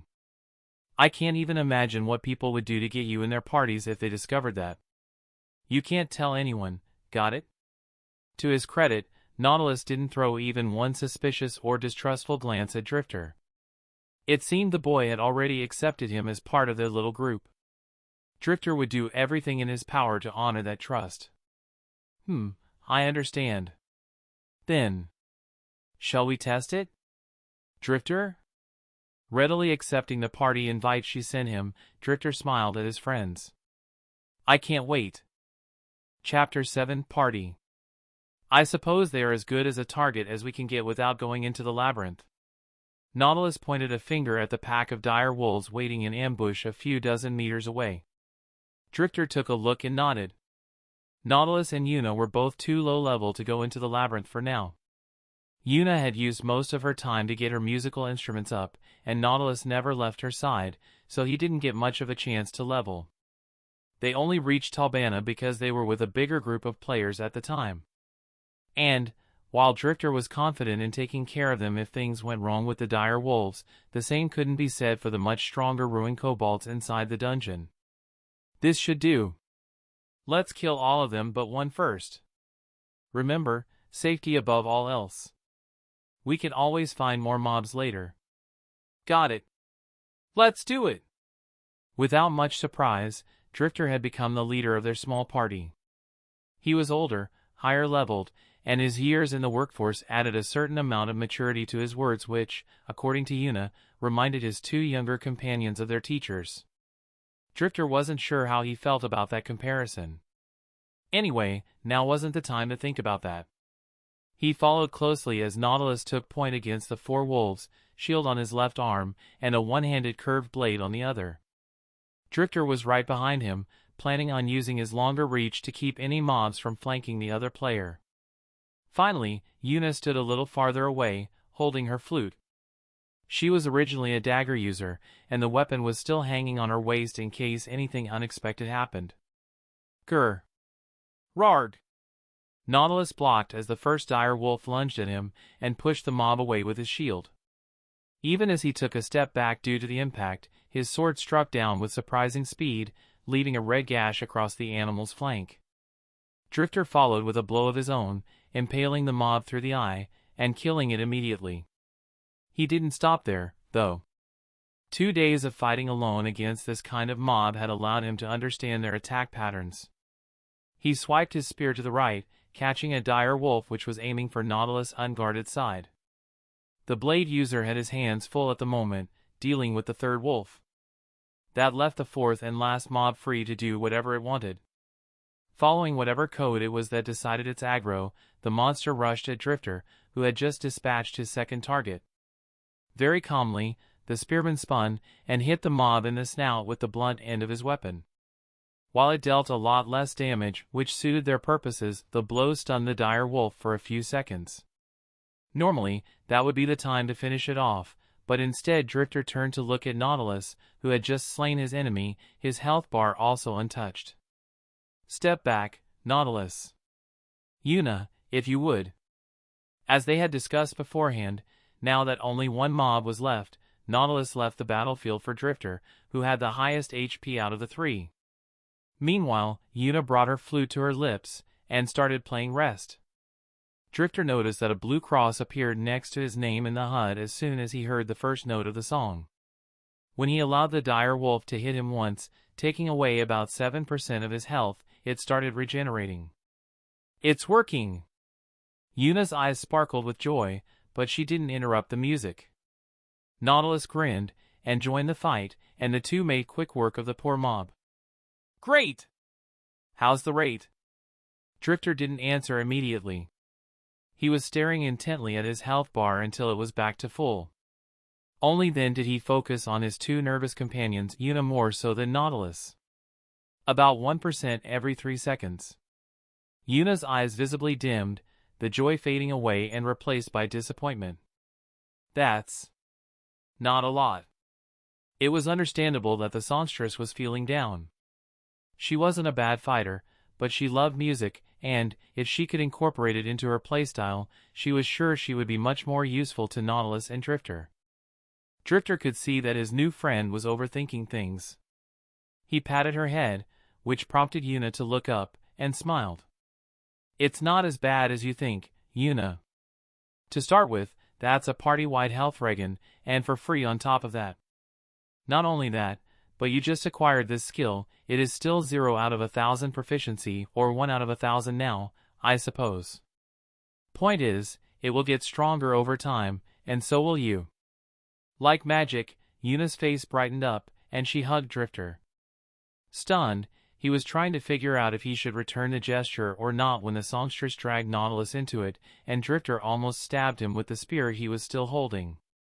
The two men looked at each other, then burst out laughing.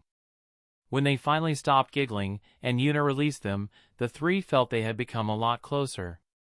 The trio then spent the rest of the afternoon getting used to fighting together. Nautilus and Drifter's teamwork slowly became more and more seamless. They still had a long way to go, but it was a start.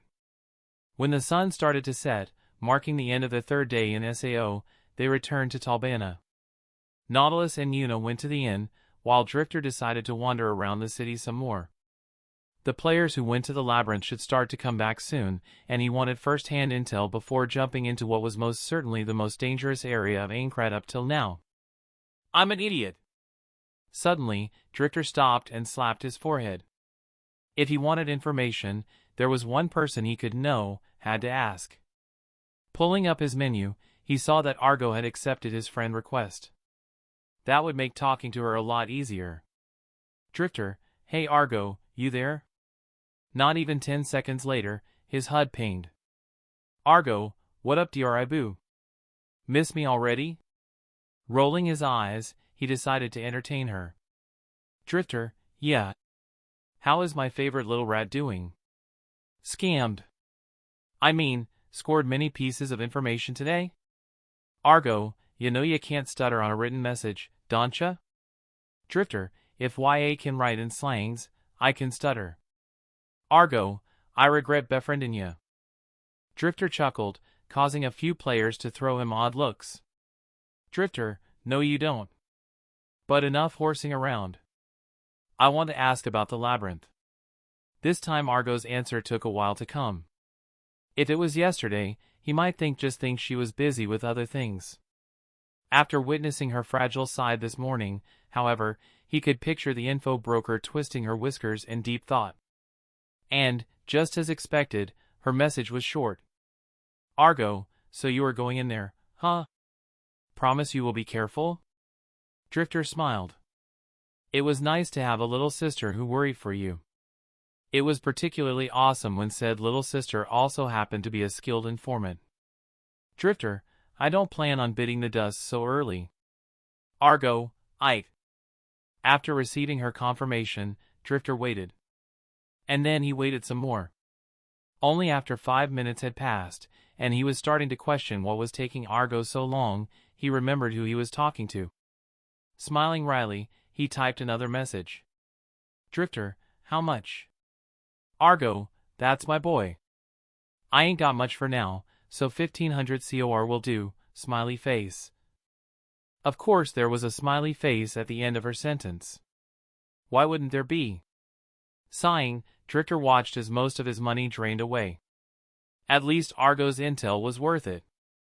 From mobs attacks to a small and incomplete map of what parts of the labyrinth had been explored until now, it had pretty much everything Drifter could want.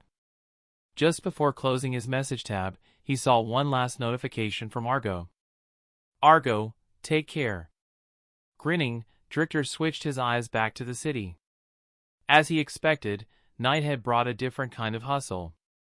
He saw lots of tired faces, and not just a few shaken ones.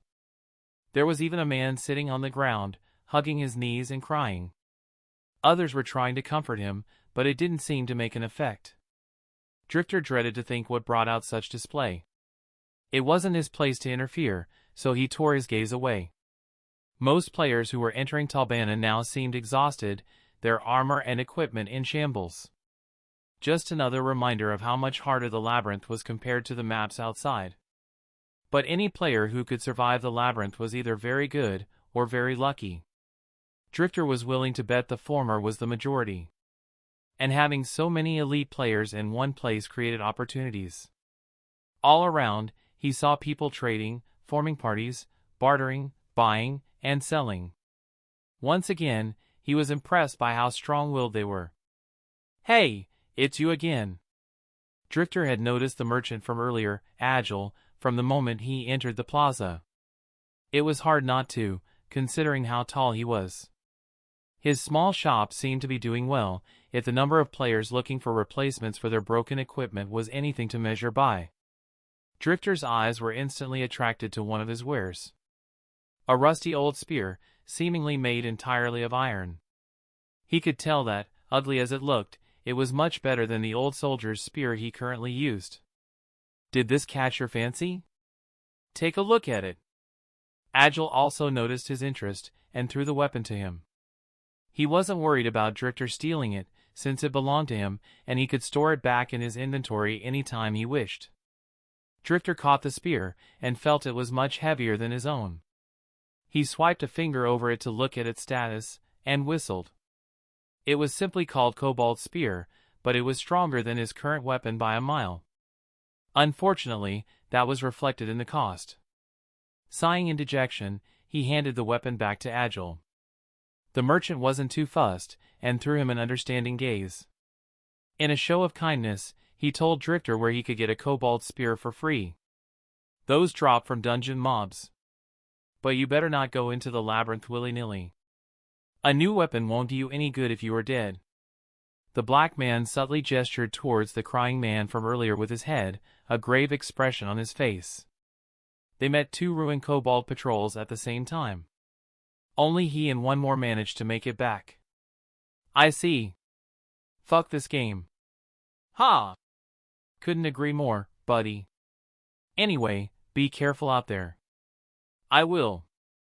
Expect me to become one of your patrons when I get a bit more agile. See you around. I will be waiting.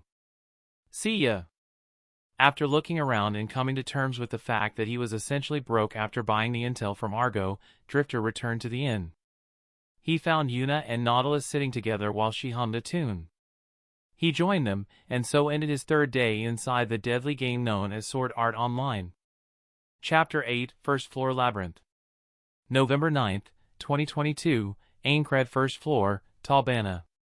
It was the middle of the morning, and Drifter, Yuna, and Nautilus were standing just outside of Talbana.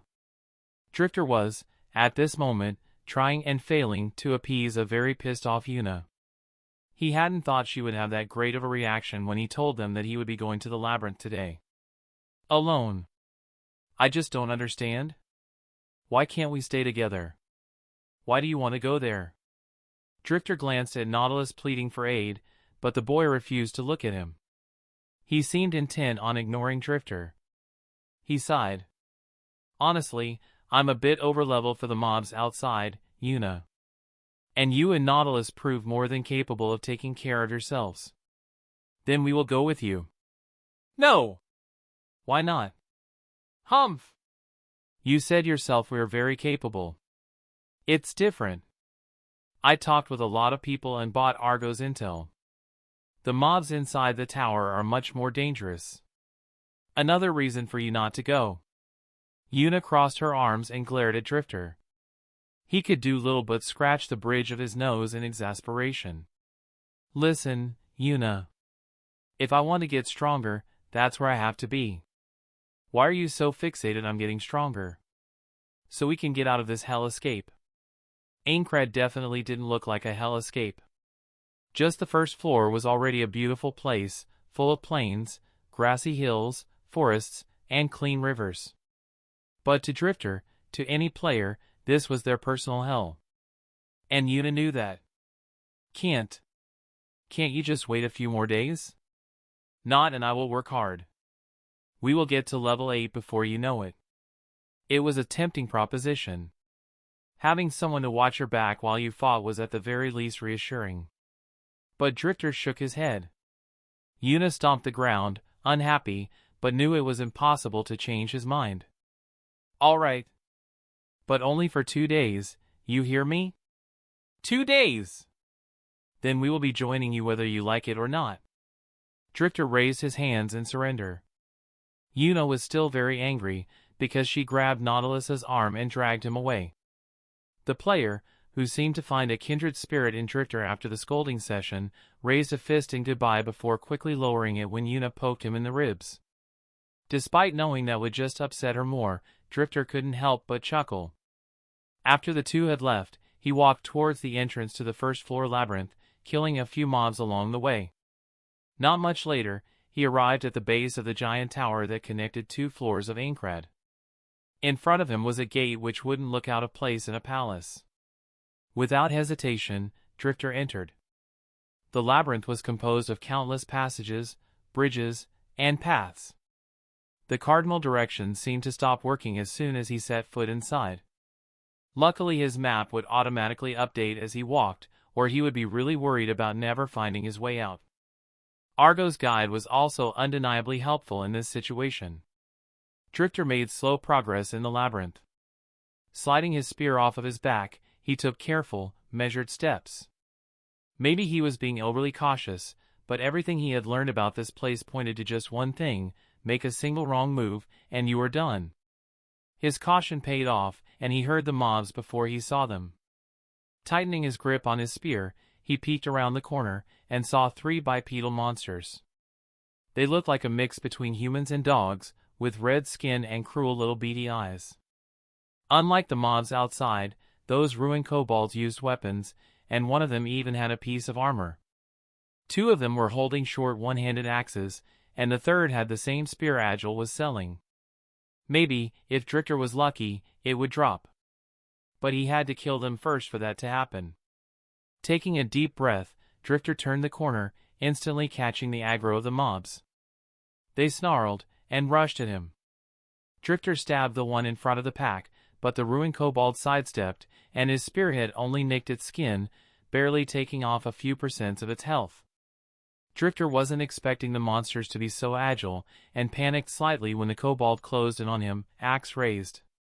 It was one thing to read about it in Argo's guidebook, and another entirely to face the real thing. Stumbling back, Drifter raised his spear and hurriedly blocked the blow. A small part of his mind saw how a good fourth of the weapon's durability vanished. The bigger part of it was focused on staying alive. Both staggered back when they clashed, but Drifter recovered faster than the ruined kobold. Instead of going for a counterattack, the player took the chance to put some distance between them, at the same time dodging the other two mobs. After steadying himself, Drifter scanned his opponents.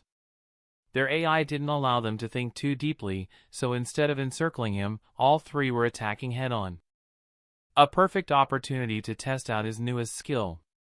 Drifter's spear glowed green, and he swung out 2 times, from the left to the right, and then back to the left. All 3 mobs were caught by the swipes, the one in the middle particularly so, its health bar dropping to yellow. Horizontal arc had been unlocked yesterday, after Drifter's one-handed lance mastery reached 90 points. It was a simple skill, basically adding one more attack to horizontal. It was also damn useful. During the second long cooldown, Drifter didn't stay idle.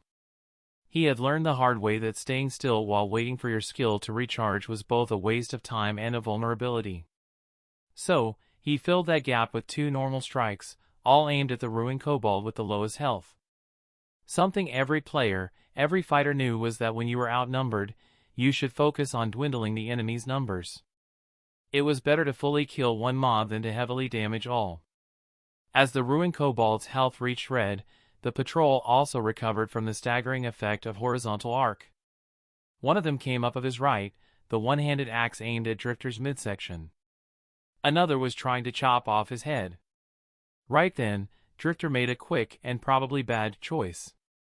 Instead of retreating or defending, he pressed on. Activating Rage Spike, he leaped forward, dodging the kobold trying to decapitate him. That would almost certainly be a critical strike, and he didn't want to see how much that would take off of his health. Unfortunately, that also meant he couldn't completely avoid the mob on his right. His spear impaled the center ruined kobold and shattered it into pixels at the same moment the axe dug into his flank. If this was real life, Drifter's guts would most certainly be spilling on the ground and he would be passed out due to the pain. But this was SAO, so he just grunted when the impact forced him back, and watched his HP drop by a good 30%. It was worth it. With just 2 enemies to deal with, Drifter became much more at ease. While chugging a health potion, gods, those tasted awful, he dodged 2 strikes from the ruined kobolds. With a horizontal, he dispatched the second mob. Unconsciously, Drifter relaxed. After all, he just had one more kobold, already in yellow, to slay. And as it always goes, it was right then that things went wrong. The axe in the ruined kobold's hand suddenly glowed red, and accelerated. A small part of Drifter's brain recognized that as the one-handed axe skill double cleave. He had read about it in Argo's guidebook, but in the heat of the moment, he forgot that ruined kobolds were demi-human mobs, and, as such, could also use sword skills. That memory lapse almost cost him his life. Unable to dodge in time, Drifter was hit head-on by the skill, 2 savage strikes leading deep cuts in his chest. His health, which had recovered to full after the potion, instantly fell to the lower end of yellow, almost red. If it wasn't for the chest armor he was wearing, Drifter would be in fatal danger. As it was, he was still very much terrified. Arg! In a desperate bid to survive, he kicked the kobold. It did next to no damage, but it forced the mob far enough back that he could rear back his spear, and thrust it through the mob's neck. He did it once, twice, thrice, until he wiped out the ruined kobold's health. Panting heavily, Drifter crumbled to the ground. Hugging his spear like some sort of comfort pillow, he glanced at the health bar in the top left corner of his vision. That was close. Too close. He had gotten overconfident. Complacent. Ha. Ha ha ha. Yuna can't ever know about this. I would never hear the end of it. While waiting for his HP to slowly recover through the passive regeneration when out of combat, and aided by a health potion, Drifter skimmed through the notifications he received. Whoa! It was no surprise the players in Talbana were so much stronger than others. Just eliminating a single kobold patrol had filled almost half of his experience bar. Granted, he was alone so he didn't have to split the experience with anyone, and he had almost died, but still. The only unfortunate thing was that the kobold spear he wanted hadn't dropped. What it had dropped was a lot of materials, however. Those would sell for quite a bit. Or maybe he should keep them, and use it to enhance his and his party's equipment. And also, Drifter clicked on a certain item, and watched a chunk of raw meat materialize in his hands. He had to fight the urge to throw it away. That would be one ingredient he would not be using. Ever.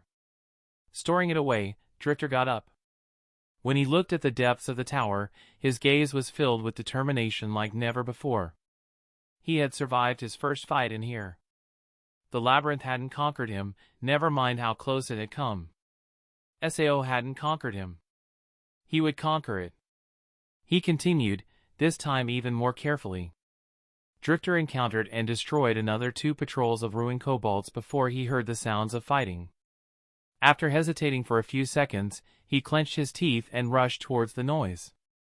It might be a bad decision, but he would hate himself if he later discovered another party had been annihilated, and that it might have been because of his inaction. When he rounded the corner, Drifter saw a party of 4 fighting 3 of the mobs. 2 of the players, who used shields, were holding back an enemy each, focusing on defending rather than attacking. The remaining players, 2 sword users, were teaming up to face the last ruined kobold. All of their health bars were in the green. Drifter stopped a distance away from them, and sighed in relief. The party had good coordination, and seemed to be able to handle the kobold patrol with ease. They were still wary of their surroundings, and had noticed Drifter as soon as he arrived. He raised a hand in greeting. Do you need any help? No. But thanks. Drifter nodded, and took a few steps back to avoid entering the aggro range of the mobs by mistake or distracting the fighters. Despite the party leader's rejection, he decided to stay nearby until their scuffle ended, just in case anything went wrong. Luckily, it didn't. After the 2 who were ganging up on the ruined kobold finished it off, they joined hands with the 3rd player, and then the 4th, making quick work of the remaining mobs. Drifter thought to himself that Yuna and Nautilus really did need to level up quickly. It would be much easier, not to mention safer, if he had his friends with him. Walking up to them, Drifter greeted the players. He seemed to have left a good impression, because they were very friendly. The party leader, a light blue-haired player who went by Diavel, shook his hand. Thanks for the offer to help, and for sticking around. It's good to know there's someone out there willing to offer a hand to those in need. Anyone would have done the same. Drifter gave a polite reply, which both Diavel and his companions seemed to find funny, judging by the chuckles. I played enough MMOs to know that's not true. But let's hope you were right. I will see you around, man. Thanks again. Drifter nodded, and the party walked off. They didn't question why he was alone, nor they offered for him to join them, and he was more than okay with that. He would have rejected anyways. It was one thing before, but now that they knew SAO was a death game, everyone had become much warier of strangers. Shaking his head, Drifter chose a path different than the one Diavel and the others had gone. There were a few hours still until he had to return to Talbana. Chapter 9: The Blacksmith. Gur! Arg! Humph! Bringing his spear in a downright swing, Drifter split open the head of a ruined kobold. In the same movement, he crouched and amputated the leg of another. The mob fell, snarling and still trying to bite him, but Drifter was unaffected. He twirled his spear in a display he would never have thought possible 4 days ago, and stabbed the mob in the chest. It dissipated in polygons, and Drifter examined his rewards. This was the 13th Kobold patrol he had eliminated today, and that had already earned him 2 entire levels. He had also made a fair bit of money. Not enough to offset what he paid Argo, but that intel had already paid itself many times over. Suddenly, Drifter stopped his aimless skimming of the notifications. After giving it a good read to confirm he wasn't seeing things, a big smile parted his face. 2 clicks later, Drifter was holding a kobold spear in his hands. The weapon wasn't pretty. Quite ugly, in fact. It was rusty all over, and there seemed to be stains of dry blood covering it. But it was much stronger than his old soldier's spear. Heavier too. Drifter actually liked that. His stats distribution was an even split between strength and dexterity. He would be able to employ them but better with a heavier weapon. He gave the kobold spear a few test swings, and grinned. He was almost sure this was a weapon that could last him a few floors, as long as he got the proper enhancements for it. Now that he had his new weapon, getting better armor was next on the list. Not for himself, but for Yuna. This was something both he and Nautilus agreed on, and refused to budge, much to the songstress's annoyance. If Yuna was going to play a supporting role, they would at least make sure she was properly equipped to survive. Rummaging through his inventory, Drifter frowned.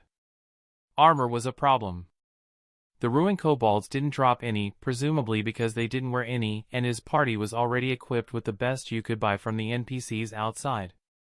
There might be some quests like the ones which rewarded the old soldier's spear and the anneal blade, but those would take time to complete, and even then, would give only 1 piece of armor, which wasn't nearly enough for 3 people. Looking at all the crafting materials in his bag, boar hides and tusks, wolf pelts, kobold bones, and more, Drifter thought that it might be time to search for a player craftsman. He looked at the time. It was already 5:30 p.m. Outside, the sun would have already started to set over Aincrad. Time to go back. Drifter, where are you guys? Nautilus, almost back. Drifter, I'll be waiting in the plaza. Meet me there. After receiving a positive reply, Drifter looked over the shoulder of the player in front of him. More than 20 people to go still.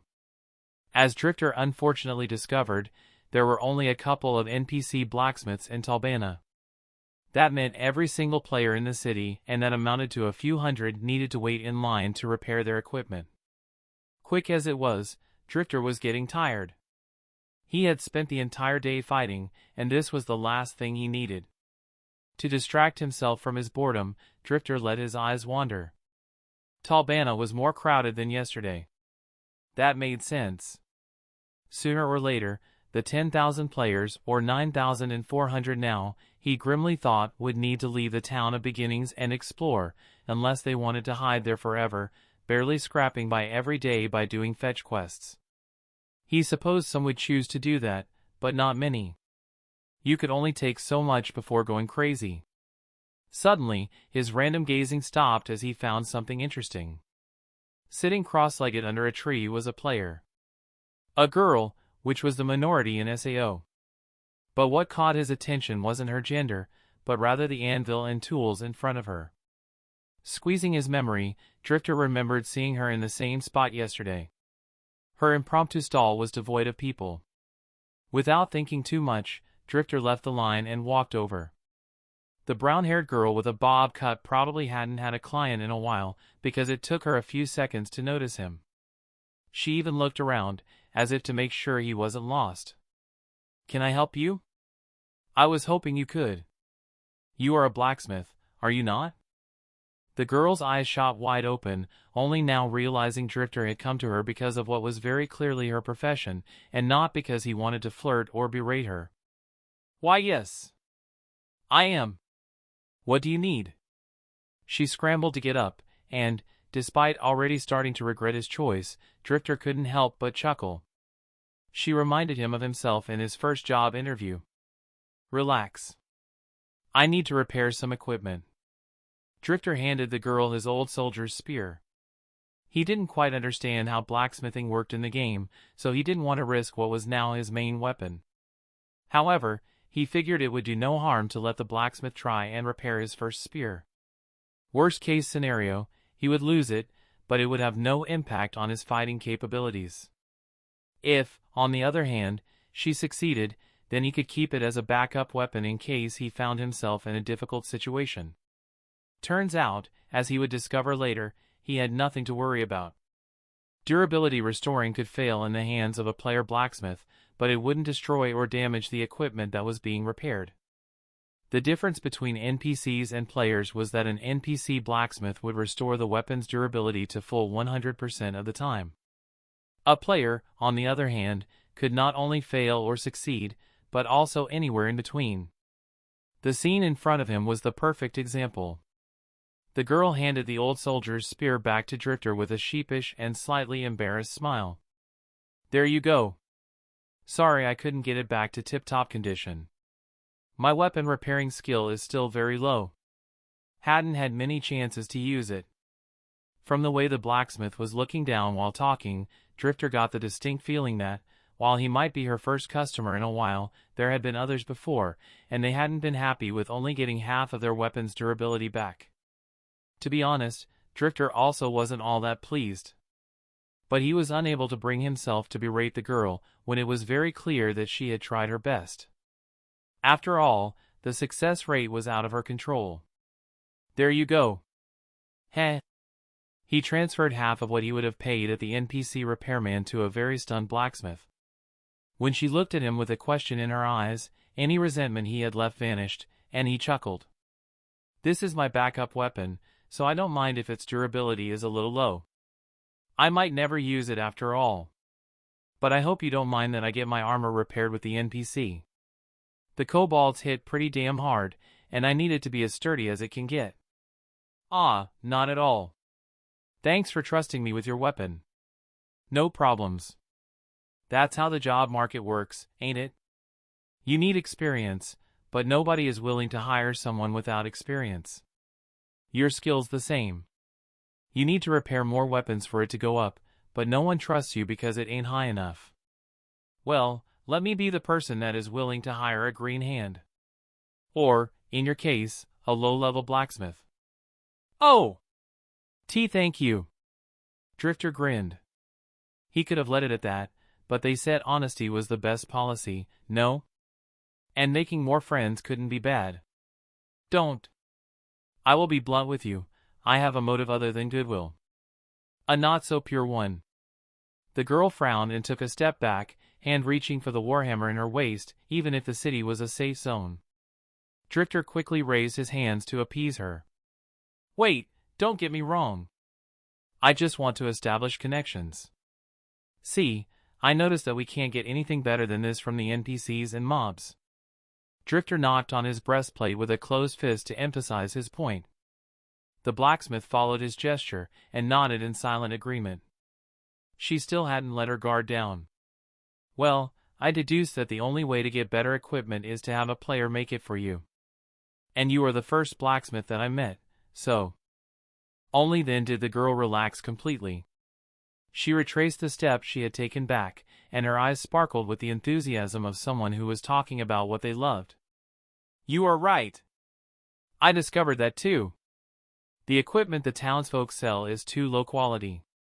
Though I say that, but I haven't managed to create anything better yet." Her voice, full of vigor at the beginning, dropped towards the end. But Drifter shook his head.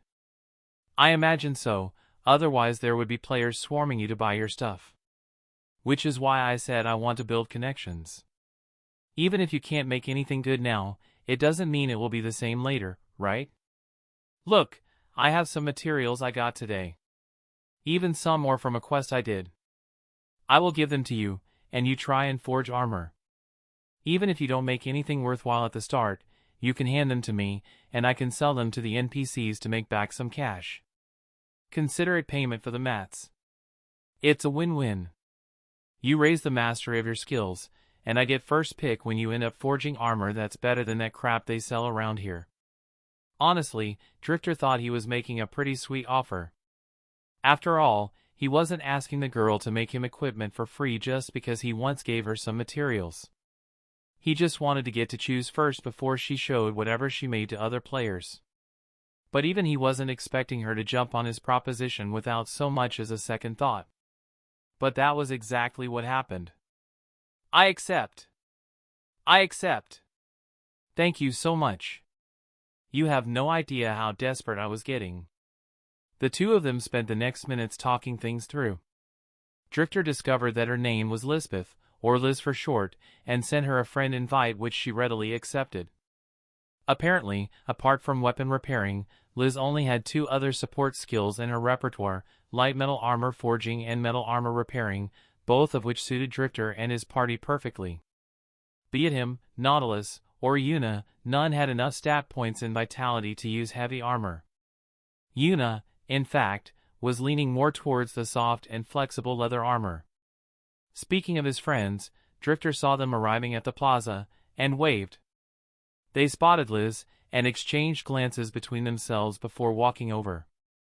Yuna had a teasing smile on her lips. Say, Drifter, do you just talk to every pretty girl you see? 'Cause you are 2 for 2. The songstress was obviously referring to herself. Meanwhile, Liz blushed bright red at being called pretty. Drifter sighed, and flicked Yuna on the forehead, which had Nautilus holding back a snicker. If I remember correctly, it was you who approached me first, miss. Anyway, Liz, those are Yuna and Nautilus, my party members. Yuna, Nautilus, meet Liz, Aincrad's most skilled blacksmith. At least that's the hope. That got both of his friends' interest. While Liz was trying to explain that she wasn't that good and Drifter was exaggerating, Yuna completely overrode her argument and pulled the girl into a conversation, leaving the two boys standing confused. The two players exchanged glances, and Drifter promptly started to giggle. Nautilus seemed to have gone back into his shell due to having to talk to someone other than Yuna and Drifter, but he was sure the boy would open up with time. Taking the bread that Nautilus offered him, Drifter sat down and started composing a message to Argo. Drifter, met a blacksmith today. Lisbeth. Thought you might be interested. She is not that great, but from what I've seen it is because no one was willing to let her try. I struck a deal with her, I supply the mats, and get first pick. Argo, oh? For someone who wasn't wanting to leave the starting town, you sure made a lot of friends hella quick, dri boo. Even formed a party, Drifter, how did you even know that? Argo, it's my job, ain't it? I hear things. But 'bout that blacksmith you was tellin' me. What do you want for that? Drifter chuckled. Friends they may be, the info broker wasn't about to take his intel for free. Business was business. Drifter, do you know anything about better ores or mats than what's readily available? Argo, hold one. I will get back to you. Using the small intermission, Drifter raised his head and saw Liz enthusiastically explaining about each of her tools to a curious Yuna, while Nautilus watched from a distance with a smile. He saw some players hesitantly approaching, probably attracted by the fact that 3 people had been crowding around Liz's blacksmithing station for a while. The short-haired girl would probably squeal in excitement when she noticed. His HUD pinged with a new message from Argo, bringing his attention back to the matter at hand. Argo, 250 core. Drifter had figured that just what he told her about Liz wouldn't be enough for the info broker, and he was right. He quickly sent her the fee. Argo, in the beta there was a spot at the northwest of the first floor, by the riverside. There are some fish monsters that used to drop mats that could be used for Fujin. A player confirmed the mobs still exist, but he was too low level to kill one, so I don't know if drops are still the same. Drifter, got it. Can I exchange some information about the mobs for intel about whatever it is that they drop? Argo, deal. But remember this is old info. Kaiba might have changed things from the beta. Drifter, I will be careful. Thanks, little rat. Argo, you gonna pay for the teasing someday, dri boo. Smell ya.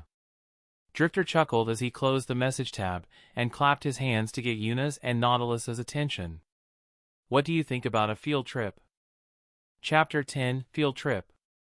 The fifth day of imprisonment of the SAO players dawned just as beautiful as the 4 others before.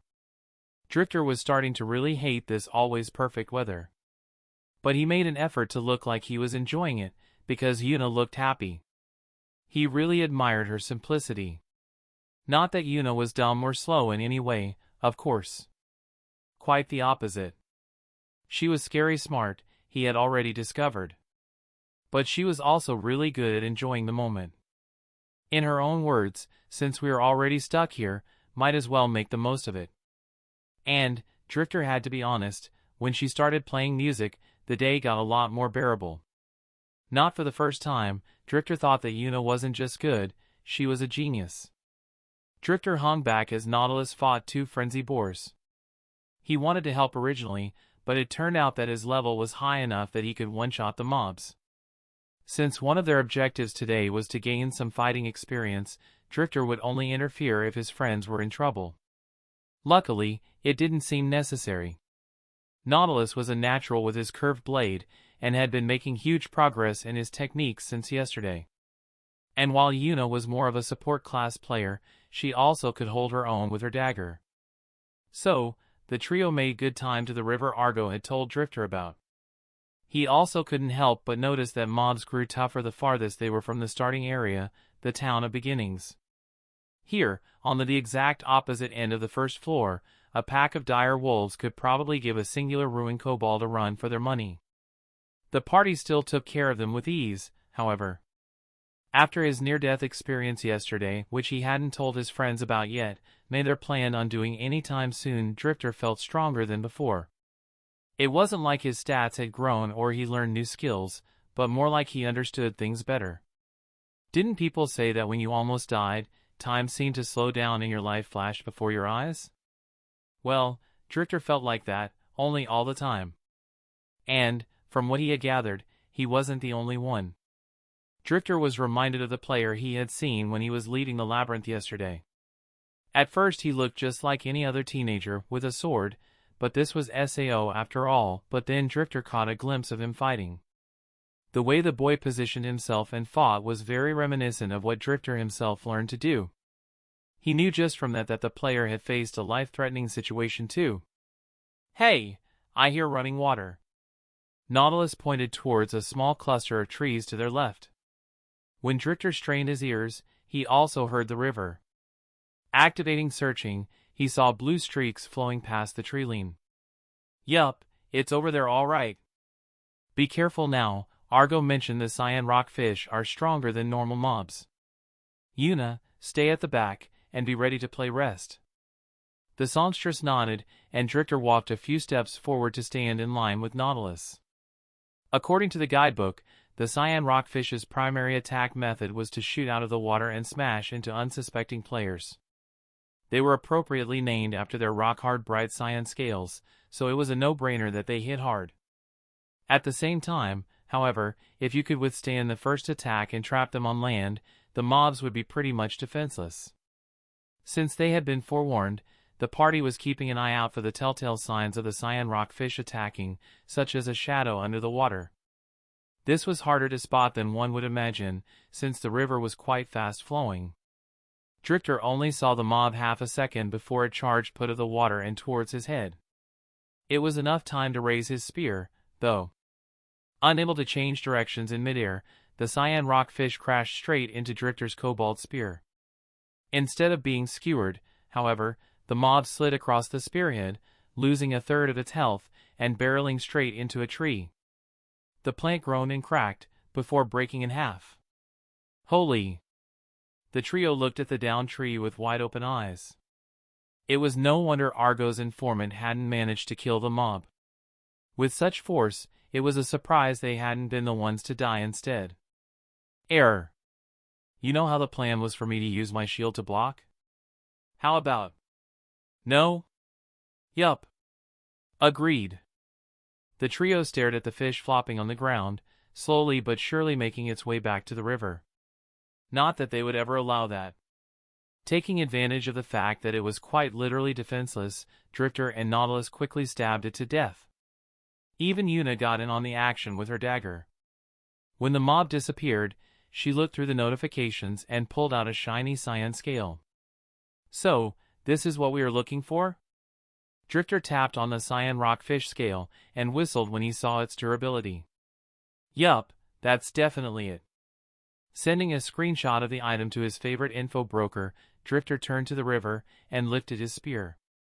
Just gotta get 49 more of these. Eventually, they set into a nice rhythm. Drifter was responsible for aggroing the mobs and deflecting their first attack, then Nautilus would come in and finish them off. Meanwhile, Yuna was playing different songs in the background, not because she couldn't help them, but rather because they has figured that since rest could become a skill, so could other songs. Unfortunately, they still had no success as of now. The good news was that they had gotten 50 scales, which should be more than enough for Liz to raise her blacksmithing level, and then some. Let's call it a day. There's still a few hours of daytime left. Those things give good experience, but take too long to respawn. Let's move west a little and grind. Ugh. Drifter ignored Yuna's groans. He understood that fighting the same mob again and again was boring, but they couldn't waste time just because of that. Every day they spent doing nothing while inside SAO was a day they lost in the real world. Talk talk. Ogawa Kana looked up from where she had been sitting, holding her son's hand while he laid in the hospital bed. Her eyes were puffed up from crying, and she couldn't muster the energy to get up. Talk talk. When the person outside the hospital room insisted, she forced herself to let go of her son and answer. The one outside couldn't be a doctor or nurse, since they wouldn't knock. Maybe it was one of Itsuki's friends? Walking slowly, like a woman much older than she actually was, Kana made her way to the door and opened it. Standing outside was a somewhat young man in a suit, with thin glasses and an amicable smile on her face. Miss Ogawa. I'm Kikuka Seijiru, from the Ministry of Internal Affairs Telecommunications Bureau. Advanced Network Division, 2nd Office. Do you mind if I enter? I was hoping to talk with you. Kana didn't know what most of what the man said meant, but he seemed, well, not exactly important, more like an office worker. But he was from the government, so she quickly invited him in and offered him some tea, which he politely declined. I won't stay long, Miss Ogawa. You are the 6th relative of a SAO victim I am meeting today, and there are many more on the list. Is there some problem with my Itsuki, Mr. Seijiru? Please, just Kikuka will do, Miss Ogawa. And no, there's nothing wrong apart from the obvious. This is more of a routine visit.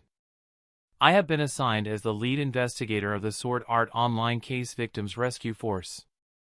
Me and my team are working our hardest to free the SAO players with as little harm done to their health as possible. I wanted to introduce myself, as well as leave my contact information with you. Saying that, Kikuka handed Kana a card with his details, and smiled warmly. I might not be able to answer immediately always, but one of my subordinates will always be available to give you updates on Itsuki's condition. Thank you. Thank you very much, Mr. Seiji. Kikuka. Kana made to bow, but was stopped by Kikuka, who had an expression of embarrassment. After making some more small talk, he got up to leave. Kana led him to the door and gripped his arm before he could cross it. And my Itsuki. He will be okay, won't he? Patting the frail mother's hand, Kikuka nodded with certainty.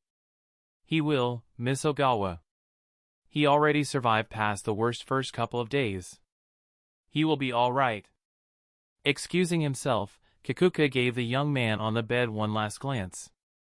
He couldn't see his face under the nergear.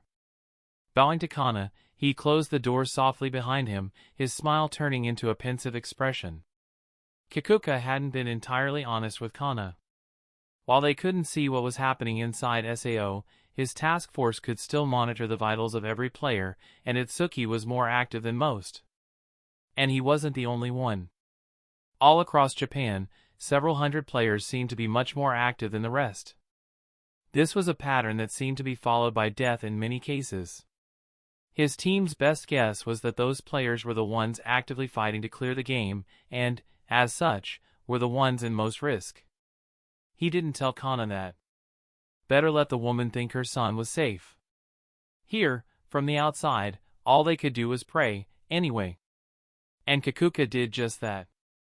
He hoped, from the bottom of his heart, that Itsuki survived. Gods knew he didn't need to see another mother crying over her dead son. Inside SAO, Drifter had no idea of how he was being monitored, or how Kikuka had put him in a pay attention to list. Right now, his vitals were probably resulting in very ordinary readings, because he was feeling quite relaxed at the moment. It was incredible how quickly you could get used to being inside a death game. Fighting, more like decimating wolves and boars, had become the norm. Looking over his two younger friends, Drifter decided that he would take them to the labyrinth tomorrow. And, as much as he disliked the idea, he would tell them about his near-death experience. Any amount of scolding by Yuna was worth it if it kept them from underestimating the tower or overestimating themselves. As Drifter very nearly discovered, carelessness meant death. Hooray! Shouting came from the distance, and Drifter and Nautilus immediately positioned themselves so that Yuna was protected behind them. It seemed the yelling was of the joyful sort, and it wasn't directed at them, but you could never be too careful. Should we? Might as well. But don't let your guard down.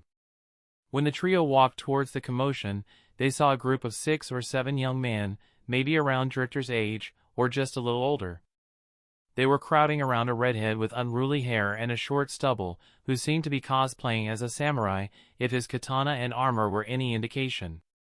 Whatever it was that just happened, it must be really good, because the group was chattering endlessly. Or maybe they just were like that normally. Anyway, Drifter knew he would have a headache if the other party saw them, so he exchanged glances with Nautilus and Yuna, who seemed to think the same, and promptly turned around and left. About an hour later, they arrived in Talbana. Drifter greeted Agile, who gave him a nod from behind his stall, and walked to Liz. The blacksmith was busy repairing a party's equipment. It seemed that after their rather lengthy stay at her station yesterday, some people had become interested, and discovered the benefits of going to a player blacksmith, namely, the cheap price. Nautilus and Drifter joined the short queue, and Yuna went directly behind the anvil to chat with Liz. Then the songstress winked at her partners, and pulled out her flute. As the upbeat notes started to float out, more players turned their gaze in their direction. Nautilus raised an eyebrow. You know, if your plan was to have Liz become our personal blacksmith, I think Yuna just ruined that. Meh, what can you do? At least the song is good. That's one of her favorites. Haven't heard her play it since we got stuck here. Drifter looked at his friend, who had lapsed in sorrowful silence, and smacked his shoulder. Hey, bad as things are, at least she is happy right now, ain't she? Nautilus looked at Yuna, who smiled with her eyes, but never stopped playing. Slowly, a grin also appeared on his face. Yeah. Let's keep it that way. Chapter 11, The Crazy and the Mad. Let's call it a day. Nautilus watched as the last ruined kobold vanished into polygons, and nodded. Labyrinth mobs were so much harder to kill than the ones outside that it wasn't even funny. Panting, the ash-brown-haired teen sheathed his blade with a familiarity no 16-year-old should have. Brushing the strands of hair falling over his forehead, Nautilus was once again glad Kaiba hadn't coded sweat into the game. Are you okay, Naut? That last kobold got you good. Yeah, I'm alright, Yun. It got my arms numb for a while, but I didn't actually take much damage. Thanks to Liz's cyan scale bracers. While saying that, Nautilus touched said piece of armor. Liz's newest creation, after many, many tries. The party was all wearing different variations of the cyan scale armor series, all created using the cyan rockfish scales they brought her a few days ago as the base material. Nautilus had greaves, chestplate, and bracers, which suited his position as the frontliner. Drifter, on the other hand, had foregone the bulkier chestplate, since it would slow him down. Even Yuna was using some cyan scale light bracers after much insistence from her party members. All in all, there had been an overall increase in survivability for all of them. Raising his head, Nautilus snuck a glance at the man walking beside him. Drifter had just turned 20 a few months back. he had gathered from their conversations. Speaking about the real world was quickly becoming taboo amongst SAO players, but some things still slipped through from time to time. Anyway, Drifter was 20, not even 4 full years older than him. But the young man felt much more mature than him. Maybe it was because Drifter had already stepped into society while he was just a high schooler, and a sheltered one on top of that. Nautilus knew he had a problem. He wasn't just shy. There was a time in his youth when he actually couldn't talk with people other than his parents. He would open his mouth, but no sound would come out. It was only when he met Yuna, his cute, cheerful, beloved childhood friend, that he got better. Unfortunately, his disease, his defect, wasn't cured. And it transferred over to SAO along with him. He stole a glance at Yuna, who noticed and blinked at him. They still hadn't told Drifter about the incident. They would have to soon. The change in difficulty from the outside to the labyrinth showed him that SAO would only get more dangerous as they advanced. And his problem could prove deadly, not just for him, but for his entire party. He looked over his shoulder to the older man, whose gaze seemed lost in the horizon. Yes, Drifter would have to know. Just not right now. A look. A sigh. Another look. Yuna had known Nautilus for long enough to understand he was overthinking again. It was a problem her childhood friend always had. Because of that situation, he tended to always think the worst. She didn't like that part of him. It wasn't like Yuna didn't understand why people were sometimes, or all the time, pessimistic. Life wasn't easy. But she still didn't like it. She preferred to view the world from a more positive perspective. Yuna had grown sheltered. Too sheltered, in fact. Since young, she had been taught by the best tutors, learned everything a rich young lady needed to know. And nothing else. Others might envy her because she lived a perfect life, but to Yuna, she just wanted to feel free. That was why she had begged her parents over and over again to play SAO. They were good parents, if a little stern, and knew that of everything she had been forced to learn, Yuna only enjoyed music. So they eventually relented, and allowed her to buy a nerve gear, but not before placing a lot of restrictions. Of course, none of them imagined what Kaiba was going to pull, otherwise they wouldn't have let her approach the helmet even if she was wearing a hazmat suit. She glanced at Drifter, the first one to hear her music other than Nautilus and her parents. Her first fan. Her new friend. He tried to hide it, but Yuna saw the pain inside of him. Emotion was indispensable to true music, and so Yuna had learned to see it in herself and in others. Drifter blamed himself for the death of the girl he had told them about the day they met. It was drawing on his suffering that she had composed Rest. It was meant to comfort him. Instead, SAO transformed it into a skill. She wasn't sure how she felt about that. Drifter felt responsible for them. Nautilus and her. She had been curious about why that was so. A few days ago, Yuna had asked the info broker, Argo the Rat, about Drifter, and now she understood. Drifter didn't just lose the first player he met in SAO, but he also saw another commit suicide in front of him, and in neither of the cases he could do anything to help. So when he partied with them, Drifter probably started to feel like he had to protect Nautilus and Yuna. Like it was his responsibility. She wanted to tell him that wasn't the case, but she also liked having him around. And she knew even if she confronted him now, it would change nothing. After fighting together for so many days, they had started to care for each other. So she would just have to show him that she was capable of protecting him just as much as he protected her. Yuna and Nautilus were behaving weirdly today. They tried to be sneaky about it, but Drifter caught them stealing glances at him more than once during their journey back to Talbana.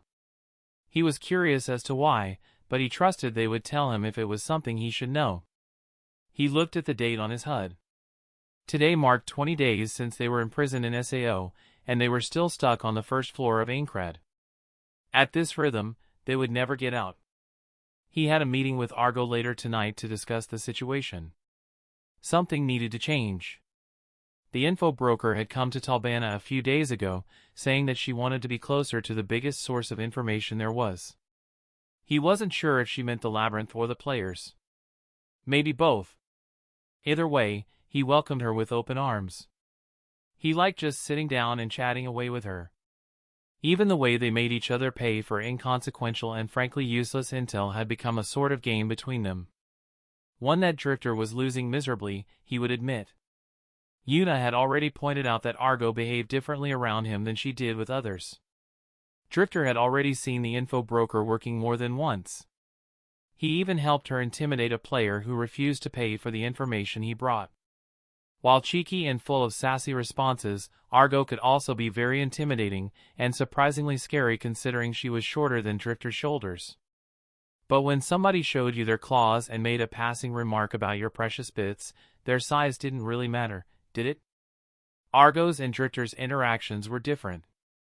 Not of the romantic kind, he had already made that very clear to Yuna and Nautilus, but more akin to that of a big brother and his little sister. They clicked well together and understood each other. Drifter saw the weight the girl carried on her shoulders, a beta tester who knew much about the game's early stages and yet couldn't stop hundreds of players from dying.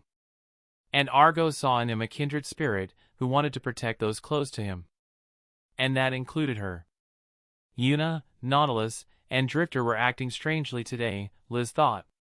Well, Nautilus was never one for words, but Yuna and Drifter were usually quite chatty, but not on this occasion. They all seemed to be locked in their inner thoughts. Maybe something happened during their grinding session? She was happy to see that her crafts were holding on, though. Liz felt attached to the small party. Now she had a full line before her stall almost every day, but they were her first clients, the first ones to trust her. Even if Drifter worded it as if he was taking advantage of her, she knew he always intended to help. Maybe not for some grand, honorable motivation, but just because she was the first blacksmith he saw. Still, it didn't change the fact that she owed a large part of her recent success to him and his party. Thinking of that, she had another rather faithful and early client who she hadn't seen in a while. That one put quite strange orders in, even quirkier than Drifter's. Liz would have to introduce them to each other sometime. She had the feeling they would get along. The sounds of weapons clashing came from deep inside the labyrinth. A slim hooded figure drew her rapier back and sidestepped the axe of the ruined kobold that was attacking her. Jumping nimbly over a second mob, she turned in midair and, with her weapon glowing green, unleashed a flurry of blows on the third and fourth monsters. Even as they shattered, she was already dodging a fifth mob. Unfortunately for the player, kobolds always came in multiples of 3. The sixth ruined kobold hit her like a truck. She was barely able to place her rapier between herself and the incoming axe to cushion some of the force behind the blow, but was still sent flying. Her health dipped into the yellow zone. Swaying, the player got up and tightened her grip on the handle of her slim sword. The remaining 4 ruined kobolds were encircling her, and she had her back against the wall. Literally. So this was how she died. Terrible, but expected. She should never have been here anyway. She could accomplish nothing, not in SAO, and not in real life. She was worthless. That didn't mean she was going down without a fight. As the kobolds roared and charged at her, she lifted her rapier in a well-practiced stance, holding it at chest height, right arm pulled back as far as it could go.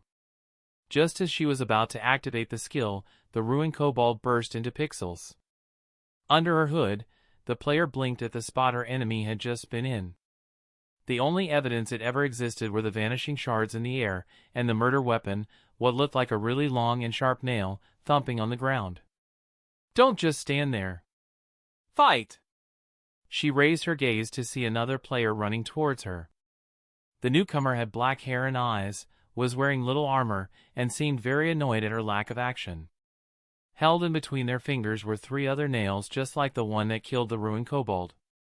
Even as she watched, the player waved their hand and threw the weapons. Nailing the pun came to her mind even as she cringed each of the other kobolds in the back of the head. Using the opening, the hooded girl stabbed multiple times with her rapier, killing 2 of the mobs whose health had already reached the red. She narrowly avoided the axe of the third and last one, and watched as her helper approached and stabbed it deeply in the left flank, slaying the final ruined kobold. How are you? She gazed at the other player from under her hood. It was another girl, and now that she was closer, she spotted several nails on her body. Why someone would need so many, she had no idea. But, well, they seemed useful. Without saying a word, she sheathed her rapier and walked past the other player. Her fingers idly opened her inventory, and she scowled. She was out of health potions. Just as well. It would be a waste to use them on her anyway. When she rescued the other girl and she knew it was a girl beneath that cloak and hood, she wasn't expecting much. She just saw someone in danger, and came to help. She didn't need a reward or anything like that. But a thank you would have been nice. Instead, the girl didn't say a single word during the entire encounter. She just pushed past her, and walked deeper into the labyrinth. Deeper! For God's sake, her health was still in the yellow. Did she want to die? No sooner than that thought came to her mind, she froze. That was exactly it. The other girl didn't want to live anymore. There was no other reason why someone would almost die fighting two ruined kobold patrols at once, then head deeper into the labyrinth without healing. The hooded girl had a death wish. Frowning, she watched the departing figure. If the other player wanted to die, there was nothing she could do. But she couldn't bring herself to leave, not like that. Not when she knew someone was about to forfeit their life. And it was just as well that she didn't go, because she saw the girl collapse for no apparent reason. Struggling internally for all of half a second, she cursed and ran. For fuck's sake! She rushed towards the fallen girl and grabbed her. Pushing the hood back to get a better look, she paused. She was beautiful. Long chestnut hair and hazel eyes which were, at the moment, struggling to stay open. Shaking herself out of her brief stunned state at the appearance of the girl, she took out a health potion and forced her patient to drink it. Only when she saw the girl's health rise back to green that she let out a sigh of relief. When the girl finally came back to her senses, they stared at each other for a while. She had the feeling those hazel eyes would be strikingly clear and warm during normal times, but now they were clouded. She recognized the emotions hidden deep inside them too well. She had felt the same once. Still did sometimes. This was why when the girl tried to get up and walk away again, still silently, she grabbed her arm. No you don't, miss. I didn't make you drink that potion so you could go off and die somewhere. I couldn't care less before, but if I let you go now, I will feel responsible for the rest of my days. You are coming to Talbana with me, and we are gonna have a talk. Got it? It was not a question. If she needed to, she would carry the girl to the city. Luckily it didn't seem like that would be necessary. After a brief struggle, the previously hooded girl nodded weakly. She collected her throwing picks with a relieved smile. Good. Now, what's your name? I don't want to keep calling you crazy girl inside my head. Asuna. Well, it's a pleasure to meet you, Asuna. I'm Sinan. Chapter 12, Finding a Reason. Sinan breathed a sigh of relief when they reached Talbana. She never relaxed until she was in the safety of her room, and this time the trip had been more stressful than usual. She looked sideways at Asuna. The chestnut-haired girl had put back her hood. She could understand that. After 20 days, players had turned back to.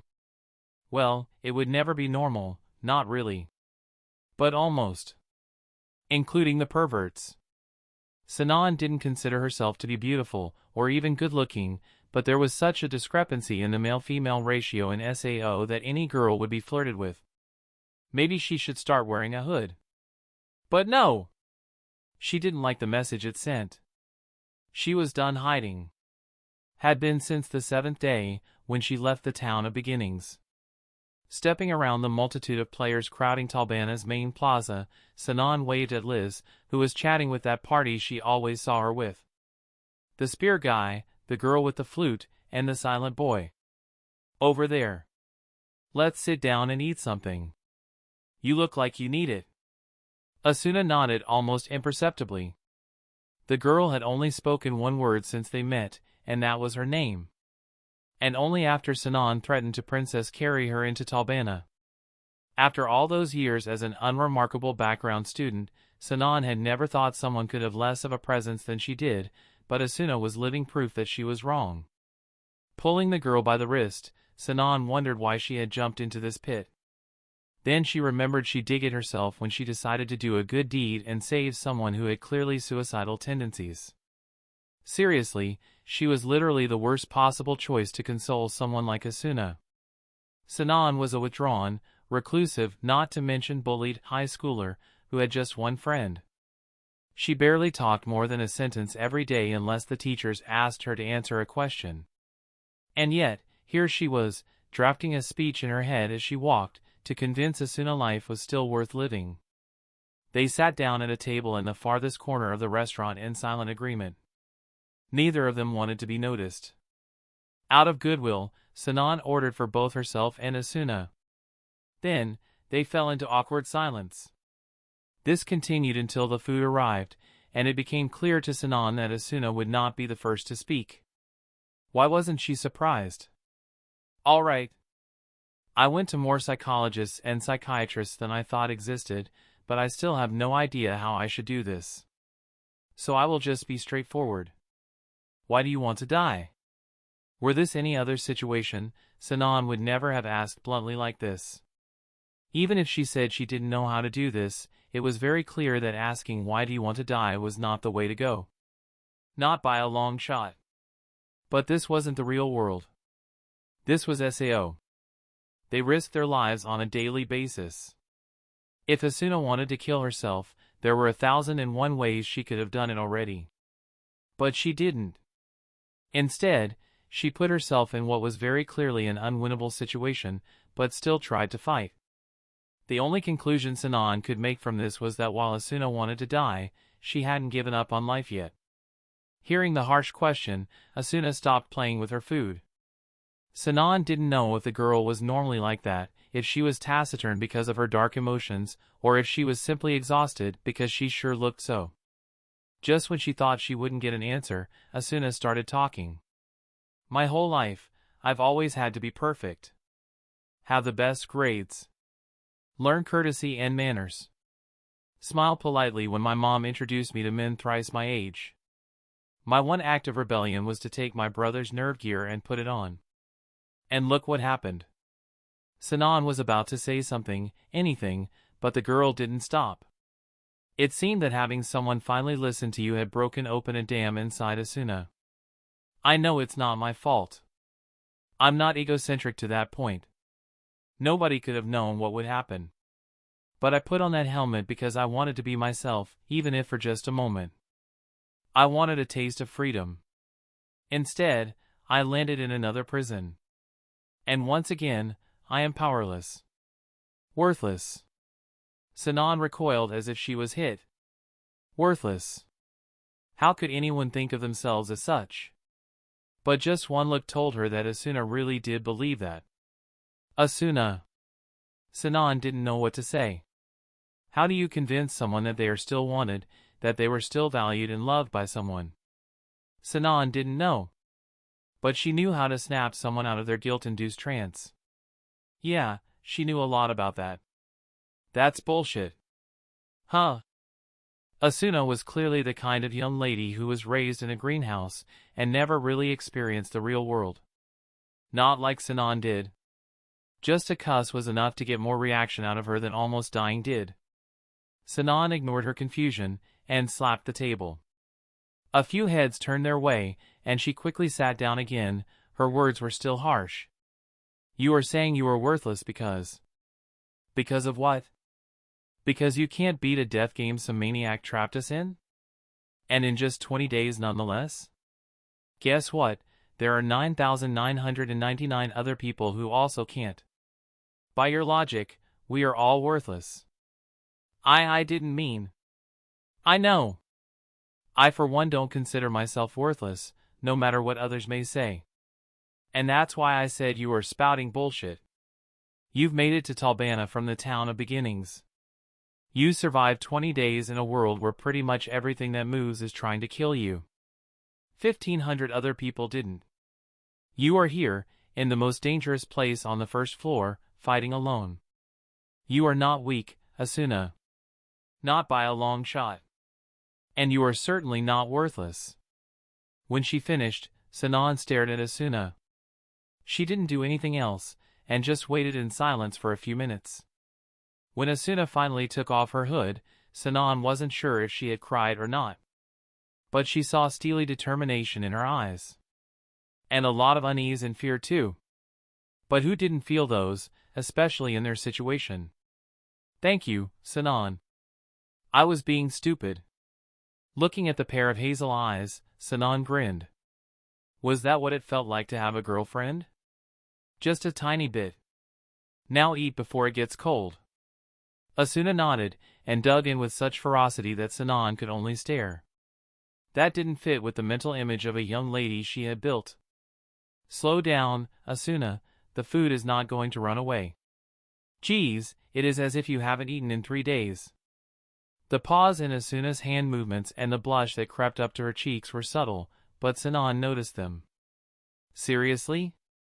When the girl across from her nodded sheepishly, Sinon staggered. How could someone be so careless with their well-being? But then again, Asuna had just tried to die. Frowning, Sinon remembered how the girl had collapsed for no apparent reason back in the tower. Wait. Asuna, for how long were you in the labyrinth? Asuna mumbled something under her breath which Sinon didn't quite catch. It sounded suspiciously like days, though. Days, as in plural. Asuna. 3 days. Sinon would have spat the water in her mouth had she been drinking any. She glared at Asuna. The player didn't look like she was joking. 3 days? What were you thinking? I wasn't. You. Asuna showed her an embarrassed smile which made her so cute Sinon couldn't find it in herself to scold her anymore. She just sighed and gave up. The girls didn't speak much for the rest of the meal. Just as they were leaving the restaurant, Sinon sent her a friend request, which Asuna gleefully accepted. Neither said anything about partying up. Well, Sao was big, but not that big.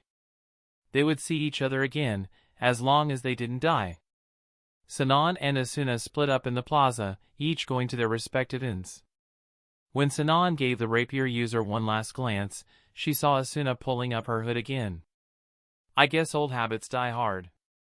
Drifter kicked the covers aside and sat up.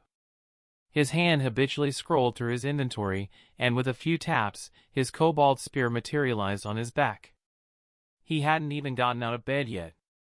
Stretching, Drifter looked at the date on his HUD, and grimaced. Day 21, huh? 3 weeks stuck in Sao. 3 weeks during which he had grown stronger. 3 weeks he and his party had been diving in the labyrinth. 3 weeks. And no progress. They were no closer to beating the game than they were the day it started. Where the fuck was the damn boss room? Sighing, Drifter sent a message to Nautilus and Yuna saying he was up, and went down to have breakfast. The meeting with Argo yesterday hadn't gone great. Apparently even the ever-cheerful info broker was starting to lose her patience. The first floor labyrinth was all but completely explored. She had sold him the latest map, and there were very few areas left. Unless they were very unlucky, they must have missed something. Or someone was messing with them. That was one guess Argo had put out there yesterday, and with which Drifter found himself agreeing more as the new day dawned. Maybe Kaiba himself had concealed the location of the first floor boss room. Why? Apart from the man being a sicko, Drifter could only imagine that it was because he wanted players to go through an adaptation period. To weed out the weak. Drifter hated himself for even thinking of it on those terms, but it made sense. What Kaiba wanted wasn't exposition or fame, he had plenty of those already.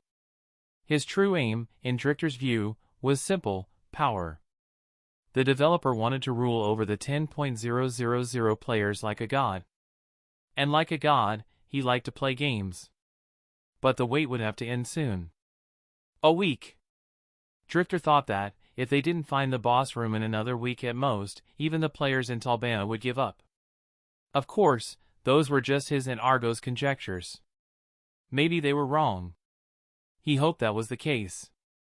Good morning, Drifter. Good morning to you too, Yuna. Where's not?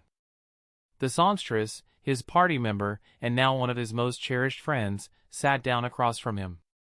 Drifter pushed the plate with sandwiches to her. Still asleep. I will wake him up soon. But what's with you? You look gloomy. Do I? Yuna nodded, and Drifter took a moment to examine himself. She was right, he wasn't feeling great today. He felt like something bad would happen. But he chalked it up to his talk with Argo. Just tired, I guess. How about we enter the tower later then? We are pretty much stun-locked without the booze room anyway. We could go to the plaza, and I can play some music. That would be great. Yeah, let's do that, Yuna. Chapter 13 Death. Drifter should have listened to his inner voice telling him to stay in bed today. He should have agreed when Yuna told them to take the day off and relax. But he didn't. Arg! He didn't turn back when the screaming started. He didn't stop running when he heard the sound of glass shattering. He got to the entrance of the labyrinth. And only then he broke down. Earlier that day. Ugh. Are you sure we have to go in today? There's not much else we can do, Yundot. I can think of plenty of things to do other than grinding. Like singing. Or sleeping. Pretty much anything that isn't boring. Drifter chuckled at Yuna's and Nautilus' antics. At least they were in a good mood. Drifter himself couldn't shake the feeling that something was off. Later, he would learn that this kind of sixth sense was not to be ignored. But that was in the future. Now, he just shelved it in the back of his mind. That was a mistake. The trio entered the tower with practiced ease. Following their maps, they made their way towards one of the areas marked as unexplored. Long before they got there, they found one of the many ruined kobolds' patrols. By now, they could deal with them with their eyes closed. Okay, that was an exaggeration. But they could exterminate the mobs without breaking a sweat, and the only casualty was a few durability points off of Nautilus' shield. With experienced and even slightly bored, but still cautious steps, the party made their way deeper into the labyrinth. Drifter looked at his map. To him, everywhere in the tower looked the same, but the map showed the dots representing themselves about to enter a foggy area. All right, we are here. Remember, we're just doing recon. Our aim is to find the boss room. Let's not bite off more than we can chew. Aye, Captain. We've done that 20 times already, Drifter.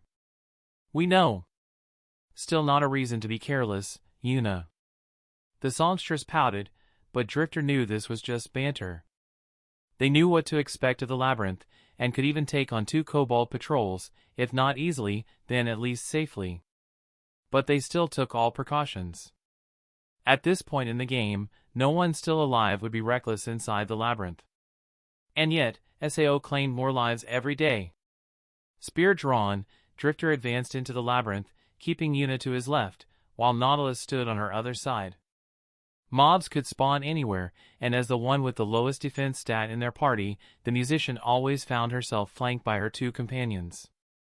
Even if this unconscious action by the 2 of them annoyed her sometimes, that feeling was always overwhelmed by the warmth she felt. Suddenly, Drifter stopped, his eyes glowing green. Recognizing the use of the searching skill, Nautilus and Yuna halted, hands gripping their weapons tight.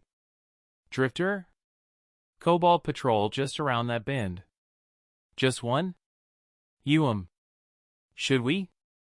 Nautilus and Yuna nodded. If they wanted to continue exploring, they had to follow this path. And you didn't leave mobs behind you. That would be asking to die. They heard the growling and snarling before they turned the corner. One of the things every player both loved and greatly disliked about SAO was that mobs worked in an aggro range. Meaning, sometimes you could waltz right in front of their eyes and they would do nothing, but other times they had their backs turned to you, but you would still be found before being able to get within striking distance. Which was what happened now. But even that could work in their favor if they used it right. The first ruined kobold turned the corner running, one-handed axe ready to cleave someone in half. The mob was met with Nautilus' shining blade. Horizontal square tore into the monster, leaving 4 bright red gashes on its chest. Drifter immediately followed up his friend's skill with one of his own, bringing the ruined kobold down to 1/3 of its health. Before they could finish it off, the other 2 mobs burst through the corner, mouths open and fangs showing. Nautilus! On it! Their shield bearer and resident blade user stepped forward to intercept the kobolds. Bashing one of them in the face, he blocked the other with his weapon. Seeing that he had things under control for now, Drifter turned his full focus to the first mob. Better to cut off a finger than break 10, the saying went. Or something like that. While he parried an axe strike, Yuna moved for the first time, her small frame allowing her to duck under the ruined kobold's arm, her dagger biting deeply into the creature's midriff with a canine. According to Argo, once her mastery of that skill got high enough, there would be a bonus bleeding effect. For now, it just did a ton of damage and left the mob howling in pain. Drifter quickly put an end to its cries. Not, switch! Without missing a beat, Drifter rushed to assist Nautilus. The blade user got another blow in before jumping back, and allowing Drifter to get a clean line of sight at the ruined kobold he was facing. With a rage spike, he launched the mob in the air. Switch was a new technique the party had been working on lately. It was Argo who had told them about it, actually.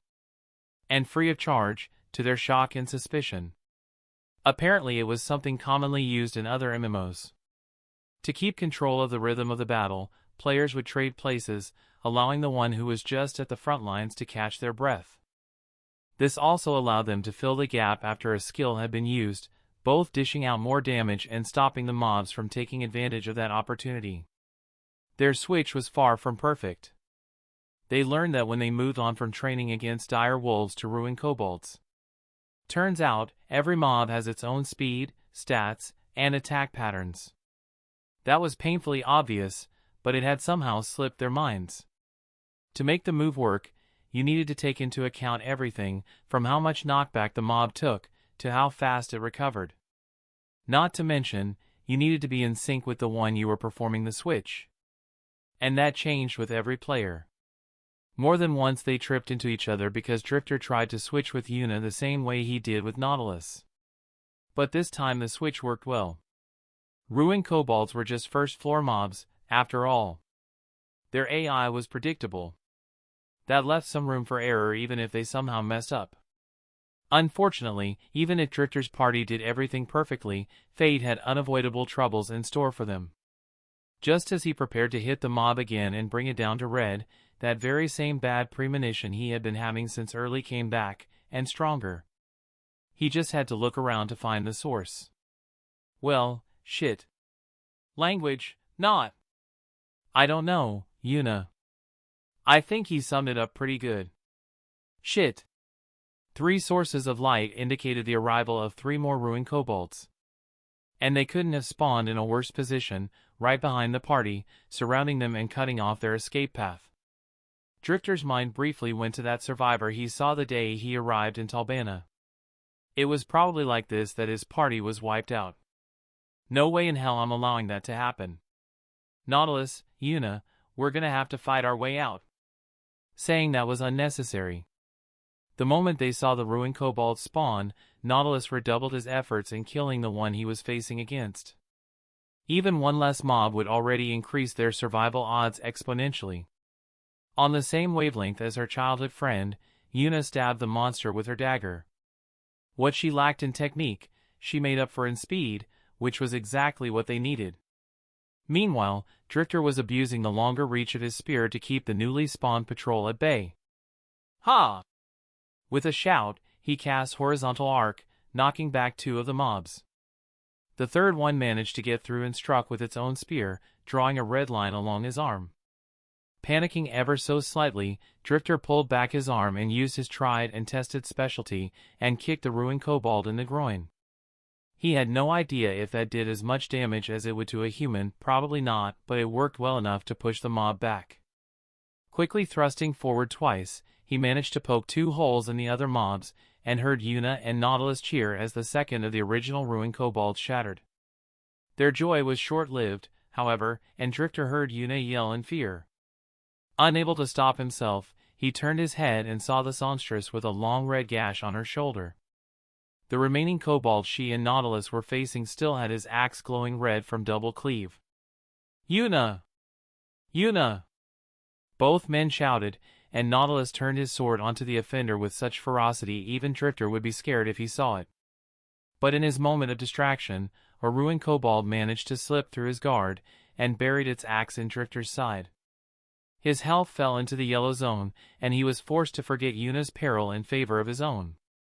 With a grunt, he smashed the butt of his kobold spear against the mob's snout, then, while it was disoriented, he pierced its eye and entire head. That triggered a critical hit, and the ruined kobold was killed. Drifter stumbled back until he was next to his party members again. A quick look at the HUD showed that they were all at about half health. But now it was 3-on-3, and the mob's health bars weren't that much fuller than theirs. Downing a health potion, he saw Nautilus and Yuna do the same. "We are almost through it." His arms burning, Drifter stabbed at the closest kobold. At the same time, he heard Yuna starting to play a familiar melody and saw a symbol light up on his HUD. They were going to make it. "Help!" As one, their heads snapped to the source of the voice shouting help. On the far end of the path they were on, running in their direction, were two players, being chased by no less than 5 ruined kobolds. As they watched, one of the mobs lunged forward, his axe finding purchase in the back of the slowest man. His companion didn't even look back as he fell. Drifter, Yuna, and Nautilus didn't have time to feel outraged. They witnessed in shock as the unfortunate player was gained upon by the ruined kobolds, and killed. Having seen a similar scene twice before, Drifter was the first to recover. He swept his spear to the left, knocking back a kobold, and shouted at his party. "Hurry up! We have to kill them before they get here or we're finished." They were already in a bad state. Even with the health potions and Yuna's rest, their HP was still hanging precariously in the yellow zone. If they had to face 8 ruined kobolds, even with the help of the other player who was in an even worse situation than them, there would be no way to survive. His shout woke Nautilus and Yuna up from their stunned state. Trauma could come later. Now they had to survive. "Orf!" Nautilus decapitated one of the kobolds. Now there were 2 left. The player and his pursuers were less than 40 meters away. "Ugh!" Willingly taking a hit, Drifter buried his spearhead into a ruined kobold's leg. That was enough to wipe out what little was left of its HP. He turned to look at the incoming attackers, and his heart stopped. The player who had been running towards them, shouting for help, had disappeared. But it couldn't be. He hadn't heard him yell, nor the sound of glass shattering that accompanied a player's death. Regardless of what he thought, the 5 ruined kobolds who had been hunting the player now turned their sights to Drifter's party. He heard Nautilus curse and Yuna let out a choked sob. Some kind of instinct alerted Drifter that something was wrong. His eyes glowed green, and he stared at a certain spot just a few meters to the left of the group of mobs. His expression morphed into one of intense fury and disgust. "Run!" Yelling just this one word to his friends, Drifter used a horizontal to get rid of the last ruined kobold that was harassing them. Then he brought his spear up above his shoulder, holding it awkwardly. His gaze fixed on the spot he had pinpointed before, he threw his kobold spear with all his might. Without waiting to see if he hit his target, he turned around and grabbed Yuna and Nautilus, who were still frozen, by their arms, and started running. From behind came a grunt of pain which definitely didn't belong to a kobold. Yuna staggered, and tried to search for the person who yelled. What she saw were the 5 ruined kobolds halt their pursuit, and change their target to the very same player she thought had died. "Wait! He is still. Run, Yuna, before they aggro back onto us." Dragging his friend, Drifter stopped her from turning back. Low on health and exhausted as they were, even a single ruined kobold could spell their doom, let alone 5. And it wasn't worth it. Not for him. "Arg!" Drifter felt Yuna shiver in his grasp when she heard the scream. He didn't stop. He didn't look back. Not even when he heard the sound of glass shattering. He didn't let his party members stop either. Only when they left the labyrinth that they finally ended their mad sprint. Drifter! Gasping for air, Drifter collapsed. He refused to look up and meet Yuna's eyes, ashamed. It was only when she didn't say anything else that he raised his head. She wasn't looking at him. She was looking above him. Training his gaze upwards, Drifter saw it. His cursor had turned orange. Chapter 14, Found It. Drifter stared at the cursor above his head. Usually, it would be green. Most players were green. His had been until a few minutes ago. But not anymore. Now it was orange. The mark of a criminal. In SAO, there were 3 colors a player's cursor could have. Those colors also indicated what they were. Green was how they started, and it showed you were a normal player. You could talk with NPCs, enter cities, and there would be no restrictions when your cursor was green. Then there was orange. A player turned orange when they attacked another player. It was the color of criminals. They couldn't talk to most NPCs nor enter cities. Finally, there was red. The color reserved for PKers, or player killers. They would be arrested on sight in case they tried to enter a city. In most games, you could turn your cursor back to orange and green with time and some special quests. Not in Sword Art Online. Here, once you turned red, you were red forever. Because that was the color of a player killer. A murderer. Drifter. What the hell happened? The spearman snapped out of his trance when Nautilus asked him the question he didn't want to hear. But he couldn't deny it, nor did he want to. He did what he believed he had to do to survive. To make sure Nautilus and Yuna survived. That player. He didn't die. He used a skill. Hiding. It's what Argo uses to sneak up on us. If your mastery is high enough, you can disengage from combat, amongst other things. His clearly wasn't. Normally, it would just confuse the ruined kobolds for a second before they found him again. But he used it just at the right moment. Right when we entered their range. His friends took a moment to understand what he was saying. When they did, looks of horror crossed their faces. Instead of him, they aggroed on us. We tried to save him, and he wanted to kill us? Yuna looked positively scandalized. Nautilus just sat down on the grass, holding his head with his hands. But Drifter denied Yuna's claims. He didn't want to kill us. He wanted to survive, so he did what he thought he had to. Just like I did. What do you mean? His hiding wasn't too high-leveled. I can't know that because my searching found him. And I didn't want to die. I didn't want you to die. So I threw my spear at him. It hurt him. And broke his hiding. He was still the primary target for the kobolds' aggro, so they turned back to him. Drifter didn't dare look at his companions while he spoke. He just stared at the orange prism above his head. He couldn't even enter a city anymore. He was a criminal now. No, he was a murderer. The system only didn't recognize him as such because he wasn't the one who landed the final blow. But that player was dead because of him. Even if he deserved it for trying to use them as bait and sacrifices, it didn't change the fact. Drifter killed him. Silence. That was all there was after Drifter finished speaking. When he finally couldn't withstand it anymore, he tore his gaze away from his cursor. However it was that they looked at him now, he had to face them. Pity. And also confusion, anger, and fear. But mostly pity. Drifter didn't know if it was because of the dead player or himself. He wasn't sure he wanted to know. Yuna and Nautilus were sitting with their arms around each other, looking at him. He could see they found comfort in the presence of each other after such a harrowing experience. And crouching right in front of them, so close he could touch them if he unfolded his arm, Drifter never felt more alone. The trio just stared at each other like that for a long while. Eventually, Drifter couldn't stand it anymore. When he spoke, his voice was shaky. Yuna, Nautilus, I Don't. Not now, Drifter. I know what you want to say. And if you say it right now, I might accept it. Nautilus stopped him. By his side, Yuna nodded ever so slowly in agreement. Drifter bit his lips. Then he covered his mouth with his hand and let out a muffled scream. Finally, he too nodded. All right. I will. Ugh. You two should get going.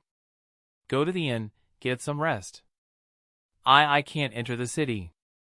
And it won't be good for anyone if someone sees you together with an orange player. What about you? Drifter frowned. Then he got up, his back turned to his friends. If they even still considered themselves such. There are safe zones other than the cities.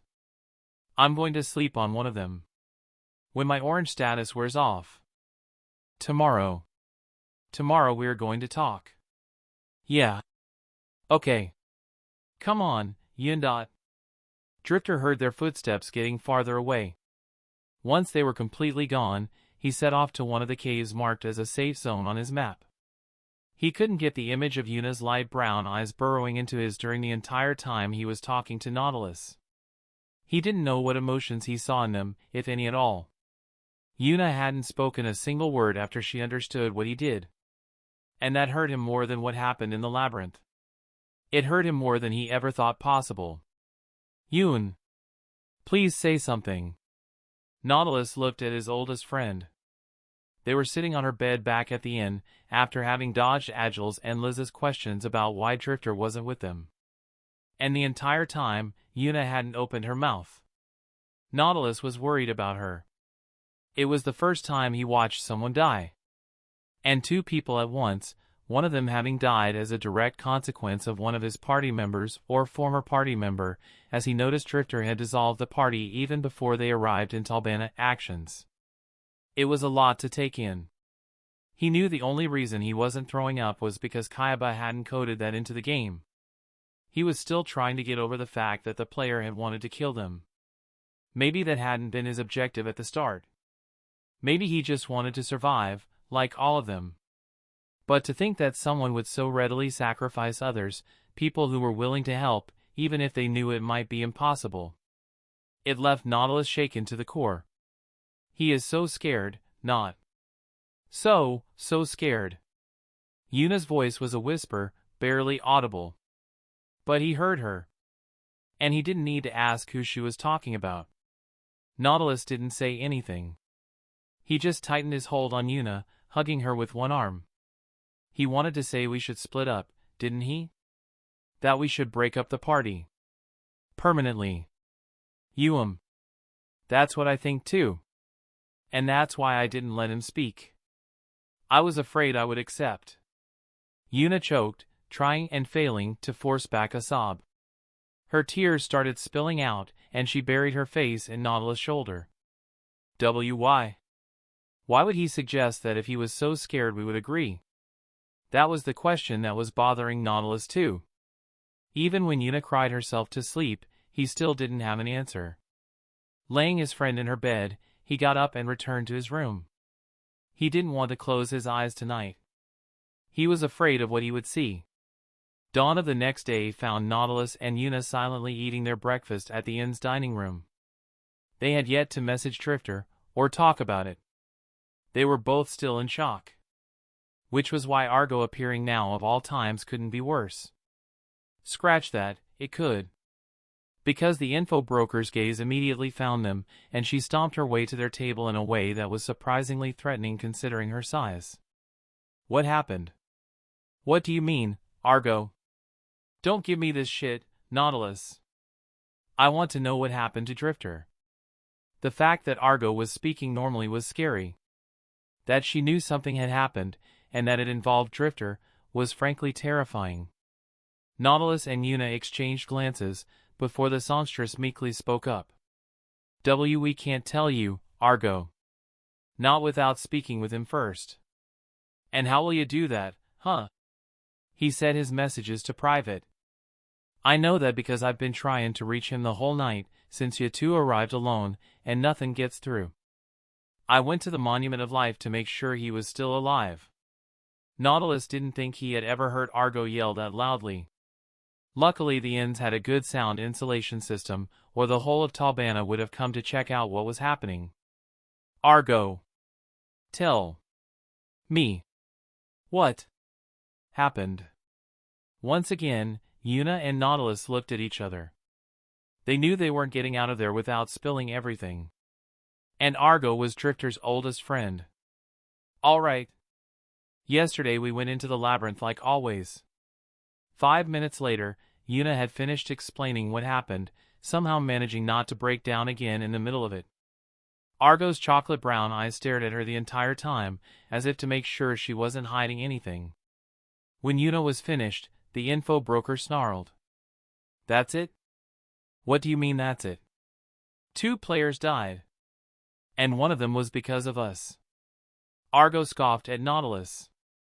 She held 4 fingers up. 4 people died, actually.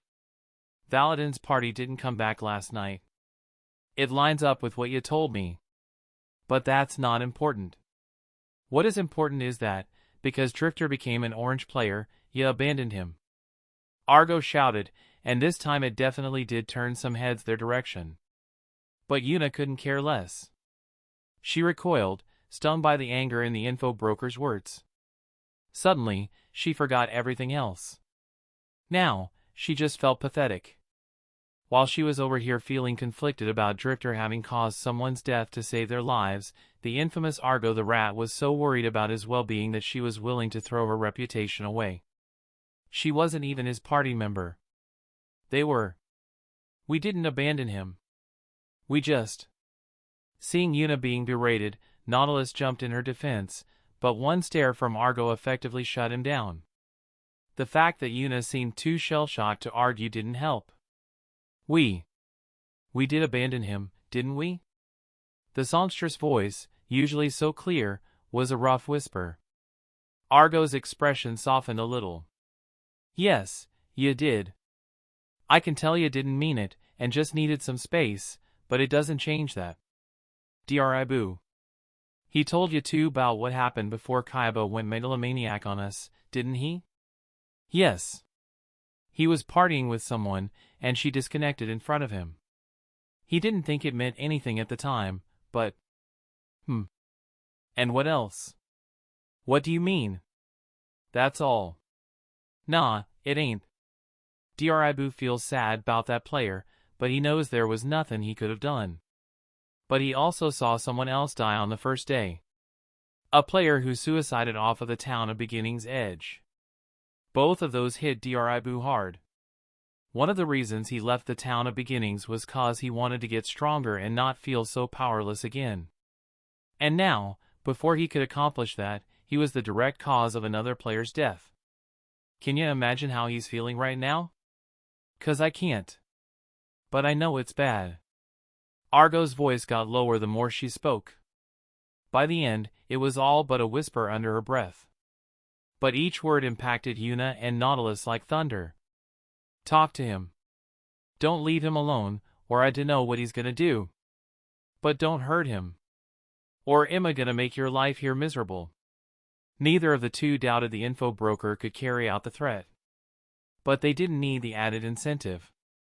If, after hearing what she said, they still wanted to abandon Drifter and the thought never actually crossed their minds, they just needed time, then they would be worse than trash. Which was why, when Argo got up, Yuna grabbed her wrist. Come with us, Argo. He needs all the support he can. That includes you. Light brown and chocolate brown eyes met. Argo nodded. Drifter stared at his 3 friends. He had no idea how they had found him after he disbanded the party and blocked all message requests. He also didn't know why Argo was here too. But above all else, he didn't understand why they were here. You lookin' worse for wear, heh, Dribu? Instead of answering, Drifter's hands went above his head, as if to cover his orange cursor. The color was already lighter than yesterday, and it would probably be back to green tonight, but he still didn't want Argo to see it, even though the rational part of his mind was telling him that if she was here, she already knew everything. His actions cracked the already forced smile the info broker had. Nautilus and Yuna hadn't even tried to fake their expressions. Before he knew it, Argo was hugging Drifter, her smaller frame wrapped around his. Yuna was right behind her, arms latched around his neck, and Drifter could feel her tears flowing down her face before dissipating into particles. Nautilus didn't hug him, but put a hand on Drifter's shoulder to show his support. "I'm sorry. I'm sorry. I'm sorry. I'm sorry." At first, Drifter didn't know how he should react to the surprise group hug. He was still processing the fact that they were there, after they left so abruptly yesterday.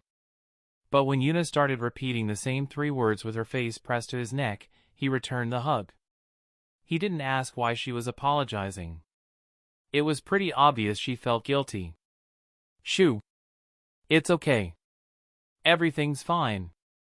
With one arm holding the trembling songstress, and his other hand caressing Argo's hair, Drifter gave a firm nod to Nautilus, and blinked the tears away. Everything was going to be okay. December 2nd, 2022, somewhere in the first floor labyrinth. Switch! Before the word was even fully spoken, the shield-bearer had already bashed the ruined kobold in the face, forcing it back. From behind him, a smaller figure jumped forward, dagger carving a bloody wound, or at least it would be, if the mob bled something more than red polygons along the monster's torso. Switch! An old and rusty spear flashed over the dagger user, piercing the ruined kobold through its left shoulder, and effectively crippling it. With a heave, the spearman pulled back his weapon, tearing off the mob's entire arm, which shattered, followed soon by the one it was previously attached to. "Good job!" Drifter high-fived Yuna, and bumped fists with Nautilus. Their switch still wasn't perfect, but it was getting there. After they had singled it out, the ruined kobold hadn't been able to attack once. While Yuna and Nautilus exchanged a high-five themselves, Drifter couldn't help but smile. Boy, was he glad Argo had brought the 2 of them to his hiding spot a few days ago. Even if he now owned her 3 months of free intel, and that wasn't just an arbitrary value, but rather the payment the info broker had asked. Lead it to the rat to make it a business deal even when she had yet to wipe her tears away. Speak of the devil and he shall appear. Or she, in this case. Drifter was just thinking about Argo when his HUD pinged with a message from her. When he opened it, his mind went blank. Argo, they found it. December 3rd, 2022, Talbana. Drifter found himself sitting in an old Roman-style amphitheater, complete with ruins and everything, just after lunch. Yuna was sitting on the stairs to his left, while Nautilus was on his other side. 24 other players, many of which Drifter recognized from their dungeon dives, were also sparsely populating the amphitheater, and more were arriving. "Yo, man! So you are here too, huh?" A large shadow covered the trio, and Drifter craned his neck to see the merchant Agile. On his back was a giant double-bladed axe Drifter had yet to see him use. "Hi!" "Hello, Agile. What's up? If there's any chance this is true, we can't miss it." The party greeted Agile and his friends, whom Drifter vaguely remembered seeing behind their stalls in Talbana's plaza. Was the black man trying to create a band of merchant warriors? The rat herself helped spread the word, so it should be true. Yeah. The first step to freedom, huh? We haven't taken the step yet, just found the path. Their words were somewhat cryptic, but they understood each other. Just because they finally saw a light at the end of the tunnel, it didn't mean it would be easy to reach it. The 2,000 players who died during this first month were more than enough evidence that SAO was an unforgiving game, especially to the unprepared and overconfident. After Agile bid Drifter and his friends goodbye and went to sit closer to the stage with the other sellers, Drifter reclined on the stairs, thinking of Argo's message. Argo, they found it. How those 3 simple words had thrown him in a loop. According to Yuna, he was staring blankly at space. His menu was set to private for a good 20 seconds. They even thought he was suffering from lag. After 28 days and 2,000 deaths, a party had finally found the boss room. This meeting had been called to discuss how to proceed. They had to take on this fight, obviously. But how to go about it was the question. While most of the parties in Talbana could now easily deal with a kobold patrol, it stood to reason that the boss would be much stronger. Why so serious, ya three? To their credit, Drifter, Yuna, and Nautilus barely jumped when they heard Argo's cheeky whisper right behind them. They were getting used to the jump scares the info broker was so fond of. It didn't make it any less surprising, though, and Yuna growled with a not quite a smile than at Argo yelping and hiding behind Drifter. Argu. H. How are ya, Yu-chan? Drifter facepalmed at their antics, while Nautilus chuckled. Ruffling Argo's hair in a way he knew would annoy her, Drifter caught her attention. Her pout was adorable, especially with those 6 whiskers of hers. Say, little rat, you wouldn't happen to know more about this meeting, would you? Nah. The guy who found the boss room just asked me to help spread the word. He wanted the higher-level players, not the noobs. Ignoring how dismissive of the majority of players the info broker was, Drifter nodded. Nautilus seemed confused, though. Wouldn't having more people be better? The one who answered was neither Argo nor Drifter, but Yuna. Nope. Having new arrivals join the boss fight just because they are eager to do something would be a mistake. Especially considering this is the first floor boss we ever met. Ilfong is bound to be different than the labyrinth mobs, even if he is also a kobold. Yu-chan is right on the money, not boo. Even if Ilfong is the exact same as the beta, it's gonna be a hard battle. What we need are players who are used to fighting, not some noobs who think they can take on the world. That would end badly. And this being the first floor boss battle, we need it to be perfect. Drifter added the last statement, his eyes narrowed as he remembered everything that was written in Argo's guidebook about Ilfong the Kobold Lord. It was no news to anyone in the 3-people party that the info broker was a beta tester, but Argo was always the first to say that SAO wasn't the same as in the beta. They couldn't botch this battle. They needed to take down Ilfong on the first try, and without any casualties. If they failed, or if a lot of people died, then the remaining 8,000 players in Aincrad would lose all hope. And when that happened, all their chances of escaping their virtual prison would be gone with them. Oh, is that Kibu I see? I will talk to y'all later. Like the mini tornado of chaos that she was, Argo left without a proper goodbye. Her mastery in hiding was so high that they lost sight of her after a few steps. Even Drifter's searching couldn't find the info broker unless she was within a 5 meters range of him. He knew that because he had tried it before.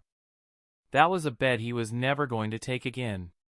Drifter tried in vain to find the Kibu whom Argo had mentioned. He was curious about who it was other than him, but he knew their relationship was unusual that could get Argo so excited. The fact that it was a boy also activated his big brother's instincts. Okay. Let's get started, people. His attention was directed back to the stage in the center of the amphitheater, where a player with blue hair again, was clapping his hands. Drifter recognized him as Diavel, the leader of the party he once encountered in the labyrinth. Nodding gravely to Yuna and Nautilus, Drifter turned his full focus to the player. Things were about to get serious. Thank you for responding to my summons today. My name is Diavel. My job is... In my own mind, I like to think I'm a knight. Or not. Drifter couldn't help but join in the chuckles that echoed around the amphitheater. Even Yuna, who was a complete noob in gaming a few weeks ago, snorted in amusement. There was no such thing as a job or classes in SAO. Diavel let the players jeer and joke for a few more seconds before raising his hands and asking for silence. His face suddenly turned serious, and an ominous tension befell all the people in the amphitheater. Yesterday, our party discovered the boss room at the top of the tower. Drifter winced in pain when he felt Yuna clutch his arm. Even if they already expected it, to receive confirmation like that really put all of them on edge. He could see it was the same for everyone else. We need to defeat the boss, reach the second floor, and tell everyone waiting in the town of beginnings that it is possible to beat this game. Diavel spoke quietly, but his voice reached all of them. It was filled with resolve and determination. And that is the duty of every one of us here now. Isn't that right, everybody? Even before the other players started shouting and clapping, Drifter had his fists clenched. Diavel's words aligned perfectly with Drifter's thoughts. As the best players in SAO, the frontliners, per se, it was their obligation to beat Ilfong and restore hope to all the trapped players. Okay. Then, without further delay, I'd like to get this boss raid meeting started. First, I want you to team up into parties of 6. Diavel took control of the meeting, but Drifter had no qualms with that. The man was a natural leader. He found the boss room, made a deal with Argo to share the news only with the qualified players, then organized a meeting to plan the battle. Drifter liked to be the head of his small party, but he already had his hands full just with the 3 of them. Speaking of parties. 6 members, huh? SAO allowed up to 6 people parties, so that was the natural thing to do. Furthermore, 6 was the ideal number of people. Not too many that it would be a mess, but not too few that they would be overwhelmed by enemies. Drifter's party was the odd one out, definitely. There were very few parties with fewer than 4 members. Theirs only worked because all of them were above-average players. Unfortunately, it also meant it would be hard for them to find another party to merge with, even if just for the boss raid. We are only 3. See anyone else with the same numbers? Maybe Agile. Nope, he has 4 already. Maybe next time. Nautilus and Yuna had already caught on to their predicament. The songstress waved to their friendly merchant, who gave an apologetic shrug. Drifter was about to stand up to get a better view if there were any solo players or duos when Nautilus spoke hesitantly. Error. Apparently Argo has a surprise for us. Drifter raised an eyebrow and scanned the amphitheater. He easily spotted the info broker, now out of hiding waiting for them to come over. Next to her were 3 very uncomfortable players. He looked at his party members, who shrugged.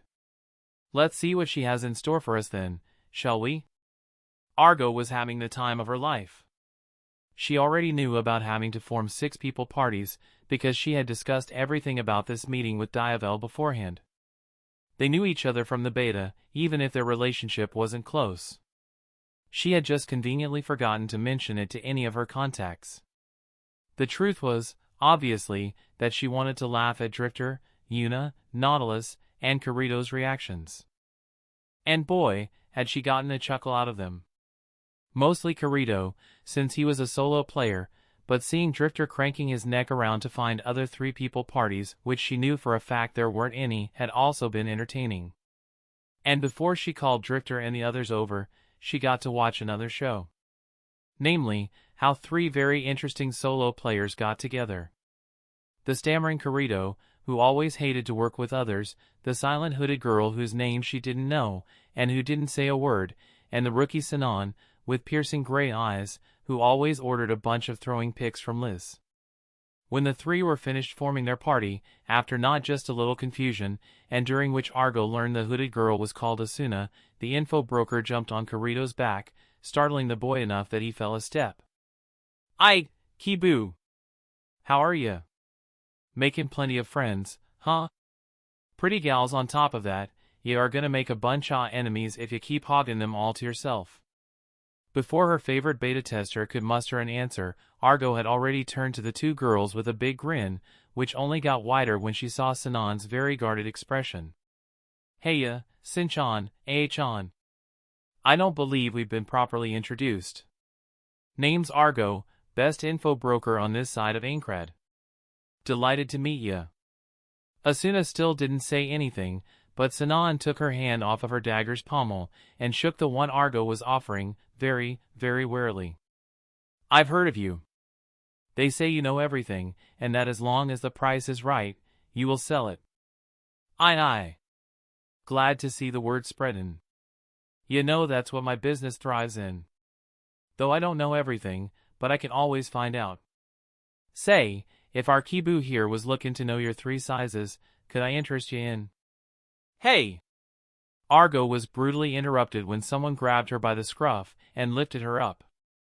Before she started thrashing around to free herself, she met Drifter's eyes, and gulped. Oh! Sinan wasn't sure of what exactly was happening. She arrived at the boss strategy meeting after someone mentioned her long-ranged abilities could be useful. Then, she met Asuna, who she hadn't seen in a good while, and the two sat together. Partying up seemed natural. After that, a boy about their age, with black hair and eyes, holding a one-handed sword, and looking very disgruntled by the fact they had to form parties, asked to join them. Finally, the famous Argo jumped literally out of nowhere and into Kirito's back, before she started babbling away. Some of the things she said had both her and Kirito blushing furiously. But before the info broker could go on, someone grabbed her, and Argo made the most comical gulping sound Sinan had heard in her entire life. The one lifting up Argo was a somewhat older man, and by that Sinan meant he was 19 or 20, with a spear strapped to his back. Standing next to him was a young teen holding a shield and with a curved blade sheathed on his hip, and an equally young girl carrying a flute. She recognized them. Everyone in Talbana did. The girl played every night at the main plaza without fail, and had a good crowd listening every night. "What kind of chaos do you think you are causing, little rat?" Sinan heard Kirito choke, but she couldn't blame him. She herself was trying, and failing miserably, to suffocate a giggle. Seeing the infamous Argo the rat being called, well, a little rat, was somewhat hilarious. Pfft. Ha ha ha. Finally, someone couldn't hold back, and purr-like laughter came from her left. Sinan was about as stunned as everyone else, and Argo took the chance to escape Drifter's claws and jump on Asuna, who yelped as the smaller girl started tickling her as revenge. Somehow, the hood never came off. I swear. Forget it. It seems Argo already decided we will be working together. Anyone has anything against it? Don't be shy, better break the party now than make a mistake later in the middle of the boss battle. Sinan appreciated the fact that Drifter was putting that option out there. She didn't see any reason to reject the party invitation, and neither did the other two solo players, but it was a good gesture. Okay, are you about done forming your parties? Then. Hold up a second. Before Diavel, back on the center of the stage, could even finish his words, someone jumped from the top of the amphitheater, skidding to a halt next to the blue-haired player. By the way, Sinan would have to ask where Diavel found hair dye, but that was a thought for another time. Now, while she looked at the fellow who had just yelled, she could only think one thing. My name's Kibu. There's something I want to say before we take on the boss. Yep, this was going to be troublesome. Kirito and Drifter's simultaneous sighs indicated that they agreed with her. Chapter 16, First Floor Boss Strategy Meeting, Part 2. My name's Kibu. There's something I want to say before we take on the boss. Some of you here. Drifter suppressed a sigh at the sight of the cactus-looking guy on the stage. He saw Diavel also push down a frown of irritation at being so rudely interrupted. Kibu was very vocal. Drifter had already discovered that when the man started an argument with Liz over some repairs he was not satisfied with. It was also from that situation that stemmed his dislike. Need to apologize to the 2.000 who have died so far. Drifter froze. While most players seemed confused, he knew exactly who Kibu was referencing. One peek at Argo's clenched jaw showed she too knew. That finger of his seemed to be pointing directly at his little info broker, and Drifter had never wanted to punch someone so much as he did now. Sneakily, he reached behind his back and grabbed Argo's hand in his own. He didn't look at her, just gave her a reassuring squeeze. She relaxed, though she did pull closer to them, not quite hiding behind Drifter and Yuna. The songstress smiled at Argo warmly, to show that they were with her for whatever happened. So focused they were on making sure the info broker was okay, they didn't notice the glance she exchanged with Kirito. Kibu, those people you are referring to, do you mean the ex-beta testers, perhaps? Of course I do. On the day this stupid game started, the beta guys ditched us beginners, and they all disappeared. They took all the good hunting spots and easy quests for themselves, so they were the only ones getting stronger. And since then, they've just ignored the rest of us. As much as Drifter wanted to beat the player up until he shut his mouth, he had to admit Kibu was mostly right. Mostly, Because while there were a lot of asshole beta testers, and that was according to Argo herself, a good number of them, info broker included, were doing their best to help other players or clear the game. Drifter didn't know many beta testers. Only one he was aware of, in fact. But he had talked with Argo, and she had disclosed some information. It had been right after that mess in the labyrinth and Drifter brief Orange State. Yuna and Nautilus were there too. The info broker said that of the 1,000 beta testers, about 700 had rejoined the game, at least that she knew of. And of the 2,000 crossed out names in the Monument of Life, almost a fifth belonged to those beta testers. Many beta testers had been selfish, and hogged all the best grinding spots and quests, yes. Quite a few of those who died had probably been because of the changes Kayaba added after the beta. They paid for their greed with their life. But they didn't amount to even half of the beta testers. Many had died while trying to clear the labyrinth while relying on old knowledge. Their aim had been to escape and free everyone else. Others had perished trying to save newbies. A few had even been in contact with Argo, helping her gather intel, and Drifter knew their deaths haunted his friend more than she would ever admit. Of the beta testers who were still alive, 3 groups could be separated. The first was of those who were hiding in the Town of Beginnings just like pretty much everyone else. Just because they were beta testers, didn't mean they were brave. The second group was of those fighting in the labyrinth to clear the game. Drifter suspected more than a few of the people he knew were ex-betas. As for the final group, they were those like Argo, who weren't active combatants, but were trying to use their knowledge of the beta to warn and teach new players. Drifter got the feeling Argo had told him all that because she didn't want him to feel he was ever being abandoned again.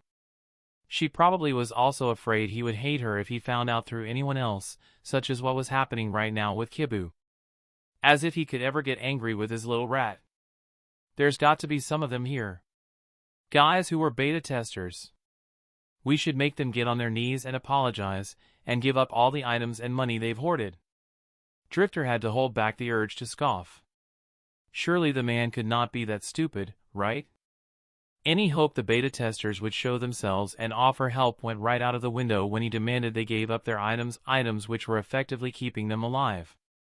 Drifter knew that if he had to give up his cobalt spear, he would be as good as dead. Beta testers were the same. As party members, we can't trust them with our lives. And they can't trust us. Oh, good, Kibu went on. Because of course he did. Why wouldn't he? All he was about to do was sow distrust between the raid group right before the battle that would decide the destiny of 8,000 people. Near him, Drifter saw Kirito frowning with a pained expression. The way Argo threw him a sympathetic look tipped Drifter off to something, but he wasn't about to poke his nose in someone else's business, especially someone he just met. He could shut Kibu up, though. Can I say something? Just as Drifter was getting up to retort the cactus hair's accusations, a familiar deep voice interrupted him. With a few steps, the black-skinned merchant took the stage. My name is Agile. Kibu, let me get this straight.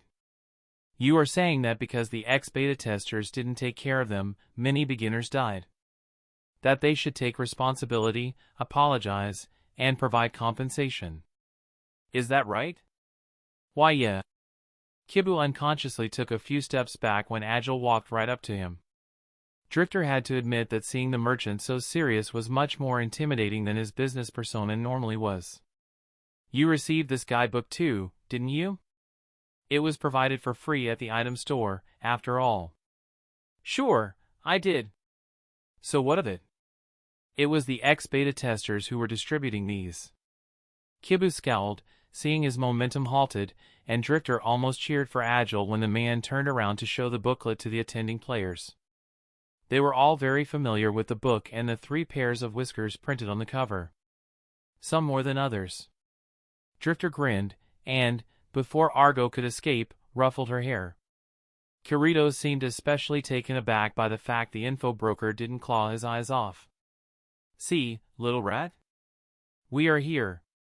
Argo smiled and nodded gratefully before catching herself and pushing Drifter's hand away. Bah!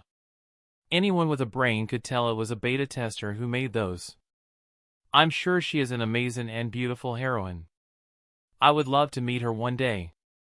The party, minus Sinon and Asuna, who seemed confused, laughed. Due to their short banter, Drifter missed what Agile said next, but he could tell from Kibu's surly frown as both men returned to their seats that it convinced most players in the amphitheater that beta testers weren't all bad guys. That was for the best, as the interruption had gone for long enough. Diavel quickly took the reins back. All right. Okay, can we resume the meeting now? As for information on the boss. Actually, the latest edition of that guidebook was just issued. Drifter raised an eyebrow at Argo, who smiled cheekily. According to it, the boss name is Ilfong the Kobold Lord. Also, he has an entourage known as Ruined Kobold Sentinels. The boss is armed with an axe and a buckler. He has 4 health bars, and when the last one is in the red, he switches to a curved sword-type weapon called a Talwar. His attack pattern changes too. Diavel let his words sink in, allowing the players to realize that the boss wasn't just a bigger version of the labyrinth mobs. Ilfong the Kobold Lord had its own peculiarities, all of them deadly.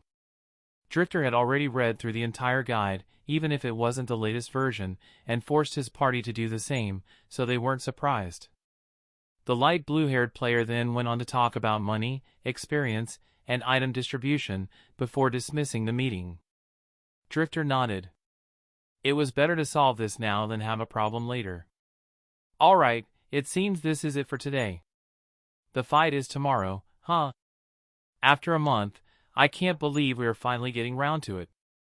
Patting Nautilus' shoulder, Drifter turned to the 3 new additions to the party. The mysterious Asuna, the ranged fighter Sinon, and the possible beta tester Kirito. So, I think it's better to get this out of the way now.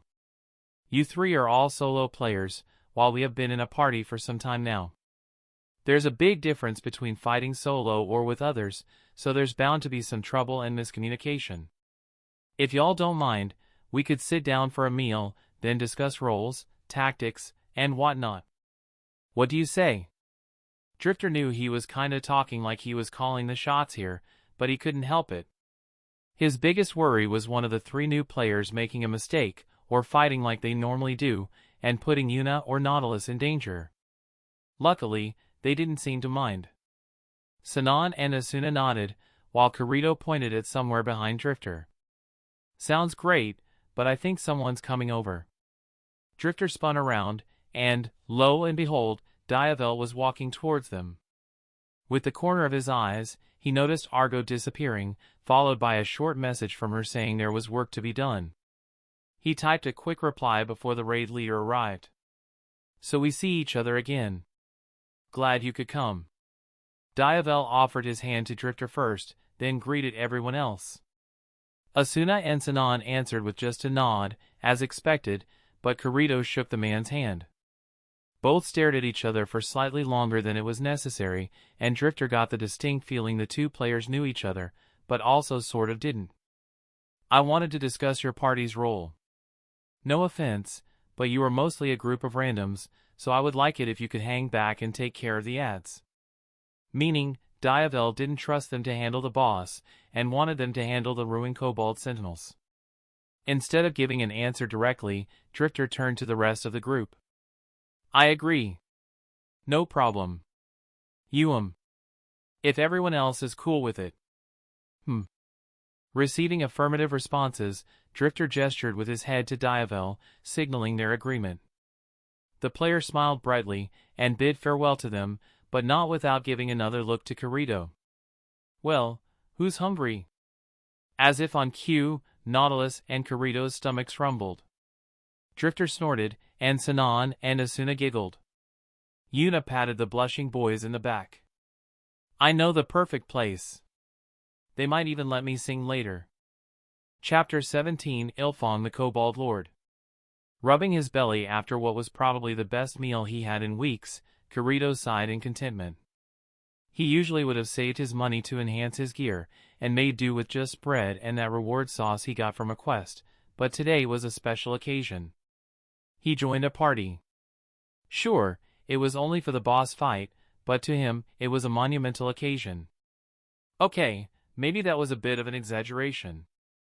But Kirito had always been that kind of socially awkward gamer kid who went solo no matter what game he played.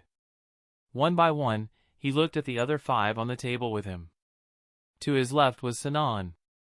The girl's eyes were a piercing gray, the kind that made it look like she could see through you. Then, to his right was Drifter. Kirito could tell that the older man was trying his best not to sound like he was taking charge. He was grateful for that. Kirito already didn't work well in parties, and even more so if someone he never met tried to order him around. Next to Drifter was Nautilus, the blade user with a round shield of the Songstress party. Yes, the Songstress party. That was how they were known, even if Drifter was their leader. The pretty young girl who played the flute every night in Talbana's Plaza was known to all. Even Kirito listened to her from a hidden corner quite frequently. That there was someone willing to play and sing made their prison somewhat more bearable. The girl in question, Yuna, was sitting to Nautilus' right. She and Sinon had sandwiched Asuna between them and were talking quietly but excitedly with the last member of their temporary party. Asuna. Kirito had yet to see her face. They all had, with maybe the exception of Sinon, who seemed to know her. Even during dinner, Asuna never took off her hood. Kirito couldn't help but wonder why. Throughout the meal, his gaze kept wandering to her, but he always quickly averted it. Should we discuss tactics? Sinon cleared her throat, and Kirito turned his head to her. She seemed to be the quiet and serious type, even when she was smiling. How about we start by saying what we are good at? It will give us an idea of what to expect. Seeing that no one had an objection, Drifter went first, as the one who suggested it. Well, I'm Drifter, a spear user. I'm good at crowd control and can give Vanguard fighters backup from behind them. Nautilus, close combat. I am the main tank for our party. And I'm Yuna. I play support and healing, though I can also use a dagger if the situation calls for it. Healing? Kirito couldn't help but interrupt the introductions with a surprised shout. The 2 other girls were just as shocked as him. Yuna kept the grin on her face, though she did give Drifter and Nautilus a short glance, and they nodded subtly. They probably had discussed ahead of time if they should reveal Yuna's ability or not. Yes, healing. It's very little and very slow, but I can regen health through my songs. Kirito and Sinon looked at each other, mouths open, but unsure of what to say. So, the girl decided to just push past it and introduce herself. I'm Sinon, as you already know. I also use a dagger, but what I'm really good with are these. Sinon showed the many throwing picks she carried with her. Kirito had already noticed them before, and he would have to ask her where he could get a few. Pity Sao doesn't have bows. I would love to try one. Asuna? I use a rapier. I'm fast, but I don't deal as much damage in a single hit as others. A rapier, huh? Asuna probably put all her stat points into DEX. That was what Kirito would do in her place, at least. That meant she would be fragile.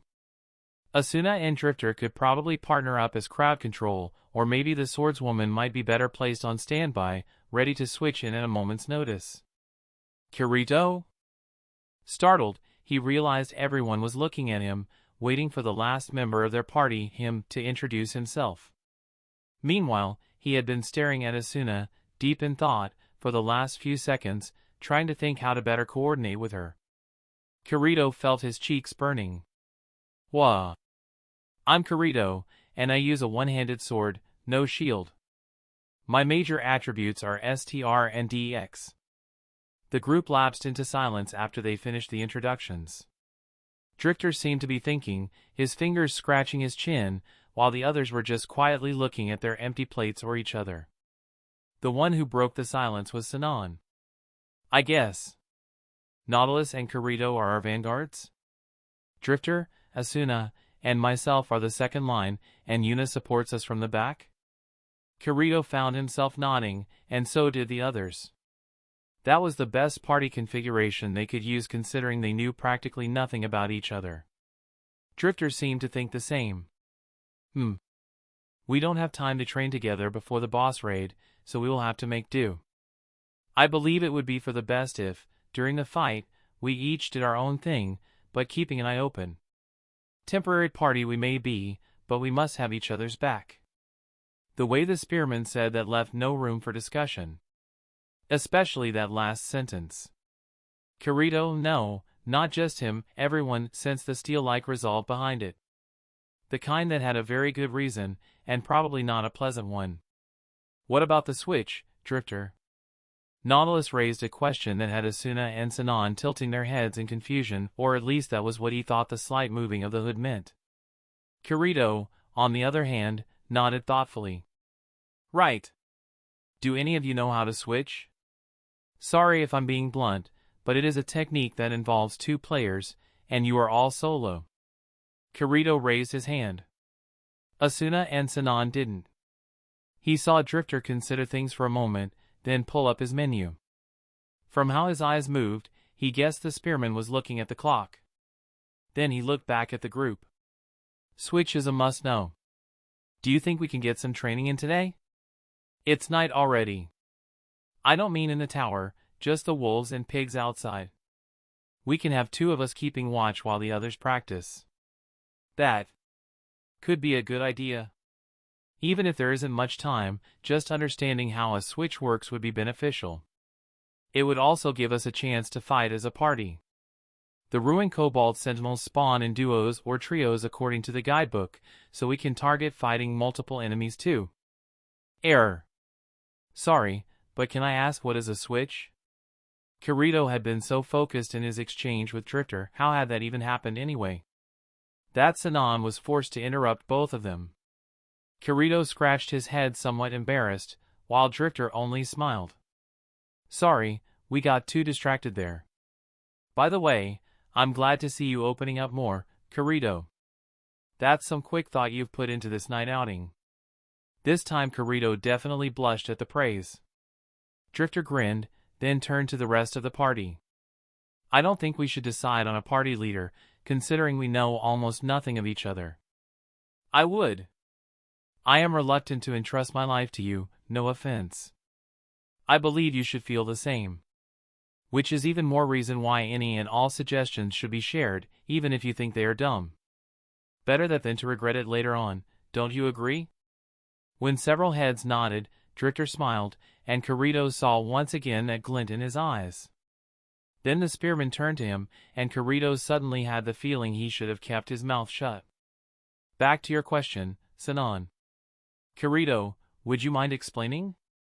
It was an hour and a half later, already deep into the night, that Asuna and Sinon found themselves back at the inn, this time in the room they would be sharing, just tonight. With the sudden influx of players in Talbana, there were no more single rooms left, so they decided that the boys would sleep in one room and the girls in another. That also meant Yuna was sleeping with them. Not that Sinon was complaining. The musician was one of the kindest and most charming people she had ever met. Not to mention the songs she played after dinner were beautiful. For a moment there, Sinon had forgotten she was inside Kaiba's death game. The girl in question was humming a melody as she unpacked an SAO, that meant a few clicks on the menu. When she was done, she plopped down on her bed, sighing. Sinon wondered why that was, but then noticed the songstress was looking at Asuna, who had finally unequipped her cloak. Whoa! You are pretty, Asuna. The rapier user, Sinon, had heard someone call her a fencer, blushed promptly, then smiled so sweetly even Sinon was moved. There was something about those hazel eyes of hers that could captivate just about anyone. /N, okay, I may be a little of an Asuna simp. I just like her character a lot, okay? Instead of being one of those weak damsel in distress type of female lead, she is independent, skilled, and badass AF. But I promise I will tone it down, winky face. Thank you. Yuna grinned, and the 3 girls chatted for a while more. But there was something weighing on her newest acquaintance's mind. Sinon could tell by the way the songstress opened her mouth but said nothing, or how she kept frowning at her HUD. What's wrong, Yuna? Ah, it's nothing. That meant it clearly was something, but Sinon wasn't about to pry. The trio fell in silence for the next few seconds, before Yuna spoke again. Actually, you don't need to say it if you don't want to, Yuna. That was Asuna. Quiet as she may be, she was pretty quick to open up to others, Sinon discovered. Or maybe it was because they were going to fight their most dangerous battle yet tomorrow, so even Asuna was feeling chatty. No, it's not that I don't want to speak about it, Asuna. Error. Okay, it kinda is. It's just, I want to ask you two a favor, but it is somewhat embarrassing to do that since this is the first time we met. Well, after she said that, there was no way the two wouldn't at the very least hear her out. Sinon gave Yuna an encouraging grin, while Asuna moved to sit a little closer to the songstress. Go ahead, Yuna. We belong to the same party now, so you don't need to hesitate to ask for help. Thanks. How should I say it? Both of you seem like level-headed people.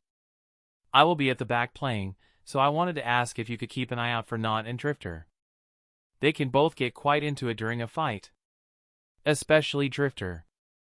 He is somewhat overprotective of his party members. That will include you, of course. But he might endanger himself because of that. Asuna just nodded, as if it was a no-brainer. Sinon was a little more cautious, not because she saw any reason to reject, that was just her nature. Sure, no problem. But it feels like there's a story there. Yuna smiled, but it was a weary, tired one. There is. Maybe someday I can tell it, if you decide to stick around. Let's see how the raid tomorrow goes. Yeah. December 3rd, 2022, First Floor Labyrinth. Clang! With a loud noise, Diavel stabbed his sword into the ground. He was looking at the 48 players that composed the boss raid party. Behind him were huge, menacing double doors, with many iron engravings, and dimly illuminated by flickering torches. Listen up, everyone. I have only one thing to say. Diavel met each player's gaze as he spoke. Drifter gripped the shaft of his spear, his determination mirrored by all the other players. Let's win! Without wasting time, maybe because he didn't want to give anyone the chance to back out, the leader of the raid party placed his hand on the doors, which opened with just a touch. Cautiously, the players entered the boss room, a long hall shrouded in darkness. It didn't stay that way for very long. As the group walked inside, the room lit up, revealing the monstrosity sitting on a throne at the opposite end. With a roar that shook all of them to their very core, the monster jumped across the hall to meet them. Ilfong the Kobold Lord. Chapter 18, Kaiba's Machinations. Argo was feeling anxious. Sitting in a corner of her favorite rooftop in Talbana, overlooking the central plaza, she nervously played with her hair. Normally, she would be contacting her informants, organizing her notes, and scheming how to sell her intel for the best value.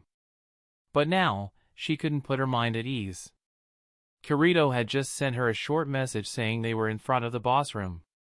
She had done her best throughout this month to uncover every possible bit of information about Ilfong the Kobold Lord that she could. She even completed every available quest on the first floor to try and see if there was something new. The only thing she couldn't do was fight with the raid party. She just hoped everything went well. Their escape and survival hinged on them winning this fight without many casualties. Or, better yet, without any at all. They couldn't lose. The info broker was so focused on her inner thoughts that it took her a few seconds to notice the blinking in her HUD. It was a different kind of notification than any she had ever came across. It looked almost like a camera? Unsure, she tapped on it. The next moment, her jaw dropped. Holy shit. Hiya! With a last mournful wail, a ruined kobold was sliced in two. Seeing no more mobs nearby, Klein sheathed his katana and inspected his party. They were tired, but otherwise unharmed. Klein felt proud of them. It had taken him and his friends a good while to leave the town of beginnings after the first day. They were afraid, there was no nice way to put it. But they made it in the end. Sure, this was just the second day they entered the tower, since they didn't feel confident in their skills before. But they were here. If we keep the pace, we will catch up to the big leagues in no time, boss. Yeah. The wannabe samurai fist bumped one of his party members. Sometimes Klein regretted not having insisted more to have Kirito join him and his friends. If the black-haired boy had, Klein knew they would already be part of the big leagues. But even if that wasn't the case for now, they were making good progress, or so he believed. Boss, you need to see this. Confused by the hesitant tone, Klein turned to one of his friends, at the same time noticing the new notification on his HUD. Thinking it was a new message, he absent-mindedly clicked it. A screen popped into existence in front of him, and Klein's eyes bulged when he saw what it was showing. Holy shit! Throughout the entire first floor of Aincrad, thousands of players discovered the new icon in their menus, and opened it almost out of reflex.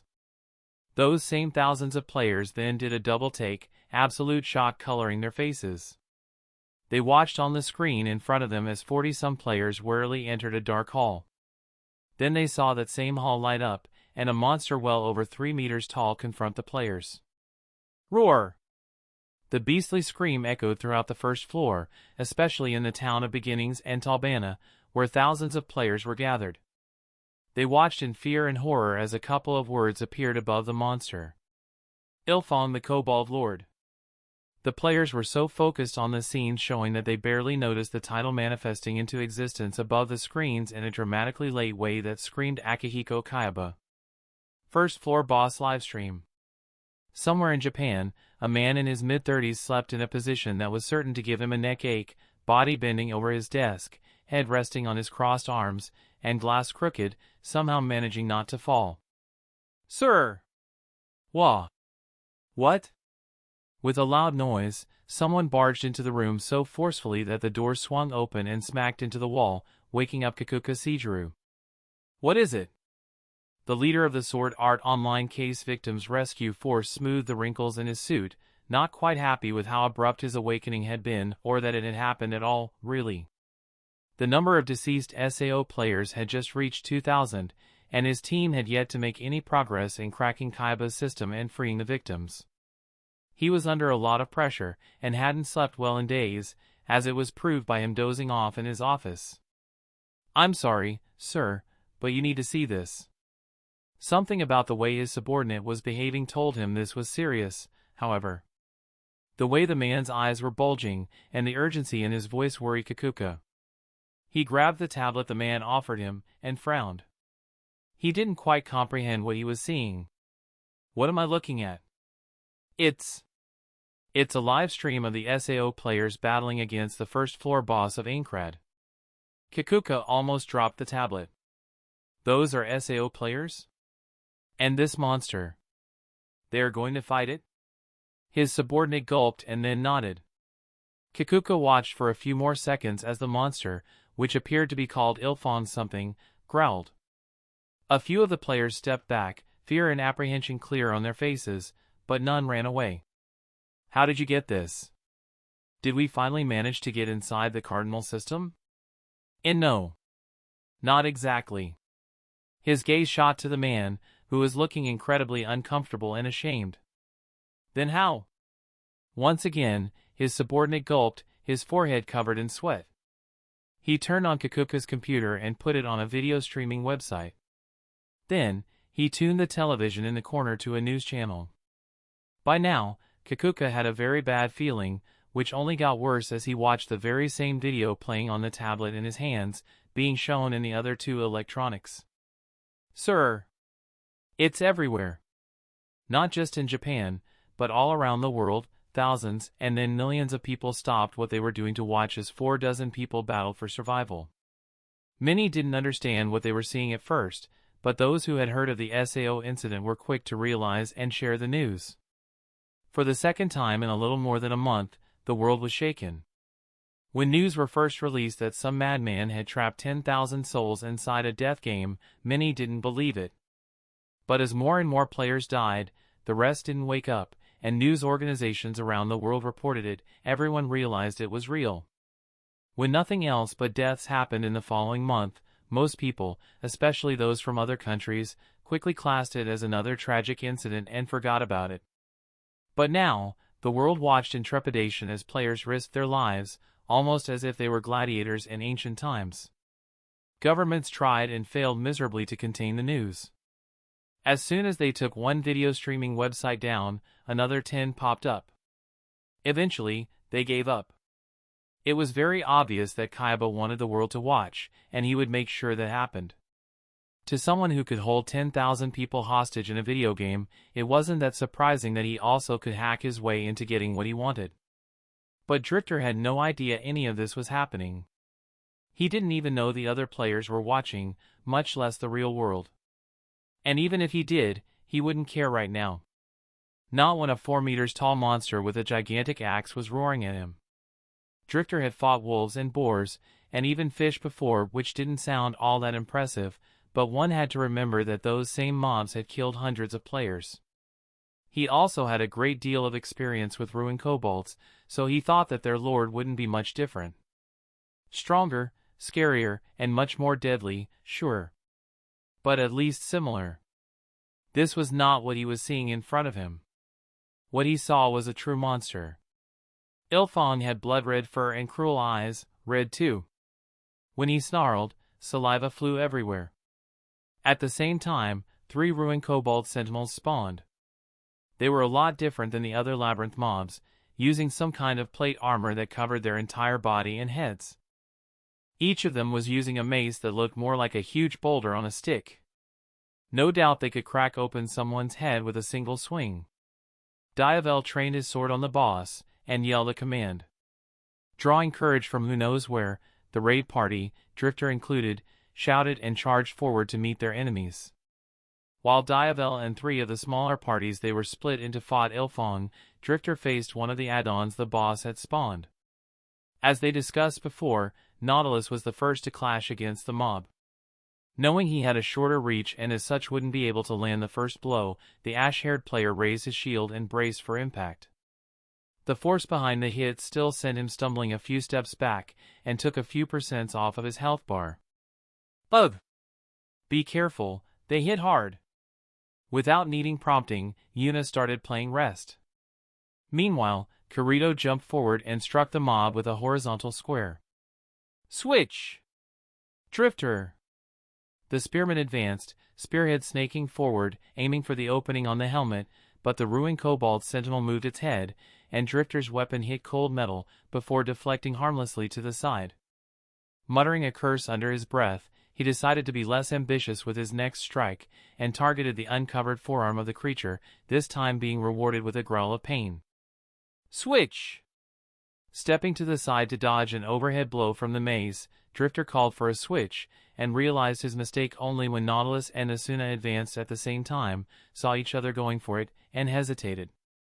Drifter had grown used to being in a party with just Yuna and Nautilus, so only the blade user could switch with him. Now that there were others in the party, he forgot to specify who he was calling, hence the confusion. His mistake was punished quite quickly and brutally by the ruined kobold sentinel.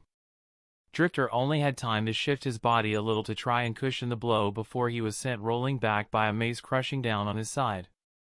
Drifter! I'm okay. Quickly jumping to his feet, he checked that his health had dropped to the upper range of yellow.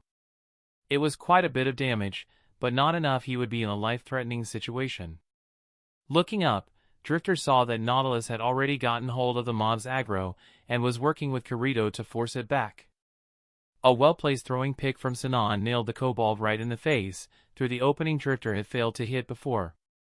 He couldn't help but give her a thumbs up. Great aim! Thanks! You good? Yeah. I was dumb, sorry about that. Later, Drifter. Focus! Despite their situation, Drifter couldn't help but chuckle when Yuna chided him, especially when the songstress had basically forced a health potion down his throat. Still, he rejoined the fight without hesitation. Aim for the neck. There's space between its helmet and chest armor. Kirito put his words into action as he performed a sting, stabbing his one-handed sword deep into said opening, and scoring a critical hit. With a flurry of quick hits from Asuna, the ruined Kobold Sentinel burst into polygons. Taking the opportunity while there were no more ads being spawned, the party stopped to catch their breath. Drifter briefly watched the others fighting the boss, and, while he wished he could go help, he knew it was better to stick to the plan. At least everything seemed to be going well. Diavel was rotating the party's tanking Ilfong the Kobold Lord in such a way that the moment somebody's health dropped, they were substituted. Happy that everything was okay, Drifter turned to his own party to apologize. "Sorry, I screwed up." "It's okay, nothing bad happened." "Yeah, don't beat yourself over yet." "I won't." "Won't happen again either." Teams F and G, switch in. Team H, there are more mobs spawning, take care of them. "Roger." Diavel briefly turned to bark orders at them, and Kirito shouted their acknowledgement. The blue-haired man had been doing a stellar job in leading the battle until now, but the pressure on him was a lot. Yuna gave Drifter's hand a quick squeeze, and he flashed her and Nautilus a smile before he rejoined the battle with the others. This time, he was much more careful when calling out the switches. "Last HP bar. Keep it up." As Ilfong the Kobold Lord went down to its fourth and last health bar, a new group of ruined Kobold Sentinels spawned, which were quickly split amongst the support groups and taken care of. Then, Ilfang's health reached red, and the monster roared before throwing his axe and shield away. Now, he was going to use his Talwar. Drifter frowned when he saw the long blade the boss had pulled out. It didn't look like the drawings he had seen in the guidebook. Maybe Argo remembered the appearance of the weapon wrongly? That didn't sound like her, to be honest. As Diavel yelled for the others to stay back, and he charged to deal the last blow ignoring the plan he himself had drafted, it must be said Drifter caught a glimpse of Kirito's horrified expression, and suddenly his worst suspicion came through. He was moving even before the swordsman's screamed warning cut the air. "It's no good. Jump back as fast as you can. That's not a Talwar, it's an Odachi." Chapter 19, Clearing the First Floor and Beater. Time seemed to slow down. At least that was how Drifter felt when he ran towards Diavel, only to witness their leader being hit by a brutal combo skill from Ilfong the Kobold Lord, for which he wasn't prepared for, and that left him no time to put up a defense. Diavel. The first blow sent the shield-bearer high into the air, while the second and third sent him back to the ground like a cannonball. Drifter winced, knowing the chances of Diavel surviving a sequence of attacks like that were low. Kirito, having started to move just a fraction of a second later than him, ran towards the blue-haired player. Drifter didn't. Instead, he rushed to intercept the boss. The raid party had planned and prepared to face an Ilfong armed with a Talwar, with a shorter reach and a completely different set of skills. Not this monster with the vicious-looking longsword Kirito called an Odachi. They had already witnessed it in use, and it hit fast and hard. Drifter knew that if he allowed the boss to let loose amidst the other players, who were still stunned from watching Diavel being so easily dispatched, it would be a massacre. Of course, Drifter wasn't any more prepared than them to face the boss. He also had no idea of what attack patterns and skills Ilfong the Kobold Lord had now, and could very possibly be running to his death. But he had to do something. And something he did. It was stupid, perhaps, but Drifter surged forward with a rage spike, the tip of his weapon slamming against the side of Ilfang's blade, and pushing it away from the players it was about to cut down. The Nodachi slammed into the ground, carving a deep gorge, but thankfully missing anyone. Unfortunately, while Drifter had very possibly just saved a couple lives, his actions also caused the boss to turn its attention to him. Ilfang's aggro system was much more developed than that of normal mobs, after all. Drifter's eyes widened when he saw the cruel red eyes focus on him, as the boss pulled its lips back in a snarl that showed all his sharp teeth. Crap! You never realized how badly you had screwed up until after the fact. Hindsight was really an amazing thing. For example, now Drifter was considering that maybe charging at the bloodthirsty boss was not the best decision. Luckily, there were others who had just as little common sense as him. Drifter, switch! His body moved before his mind could process what was happening, and Drifter stepped back and watched as Nautilus collided with Ilfong the Kobold Lord, blade sinking deep into the kobold's flank. Ilfong roared in anger, but all he received as answer was one of Sinan's throwing picks embedded in his left eye. Rarg! The boss went berserk after the last hit. With a swipe of its tail, all nearby players were sent flying, Drifter included. The damage wasn't much, but it was more than enough to force them all away. All except one. Ilfong the Kobold Lord had turned around when Sinan injured it, and, as such, Nautilus was on the blind spot of its following attack. Now, the blade user was alone against the boss. Not! Two identical cries cut the air as both Yuna and Drifter watched in horror. Their friend seemed to be frozen in fear, and didn't make any move to dodge or block the incoming sword skill. Drifter caught a glimpse of Nautilus' face, and saw the despair and unwillingness in his eyes. Unfortunately, he was too late. Just as the Ilfong was about to hit Nautilus much in the same way he had done to Diavel, a black-haired figure intercepted the attack with a sword skill of his own. The two weapons collided and recoiled from the impact, as did their wielders. Switch! Even as he stumbled back, Kirito yelled a command. Asuna must have been moving even before Kirito spoke, because she reached Ilfong in a flash. Her rapier glowed and she stabbed the boss multiple times, so fast Drifter had a hard time catching a glimpse of the thin blade. While all of this was happening, Drifter couldn't help but look to the spot where Diavel had fallen, and Kirito had been assisting him moments earlier. To his despair, there was no sign of their raid party leader other than a few sparkles quickly vanishing in the air. Forcing back a choking scream of both sadness and rage, Drifter rushed to aid his friends. There would be time to mourn later. Now, they had to make sure Diavel was the only casualty of the battle. An attack from Ilfong the Kobold Lord glanced Kirito's torso, and the boy tumbled back, bringing Asuna, who had been preparing for another switch, down with him. Drifter would have suffered a similar fate if not for a giant double-bladed axe suddenly getting in the way. He looked up to see Agile, who had a grim smile on his face as he stared at the monster. You won't get another one, fucker. With a growl comparable to the ones the boss had been uttering, the merchant forced the boss back. Nautilus, who seemed to have finally regained control of his limbs, came to their assistance, and, together, the trio of Drifter, Nautilus, and Agile, with a remarkable amount of ranged support from Sinan, held back the boss while Kirito and Asuna recovered. But it wasn't easy. The new attack patterns Ilfong the Kobold Lord was using were unlike anything they had seen and prepared for before.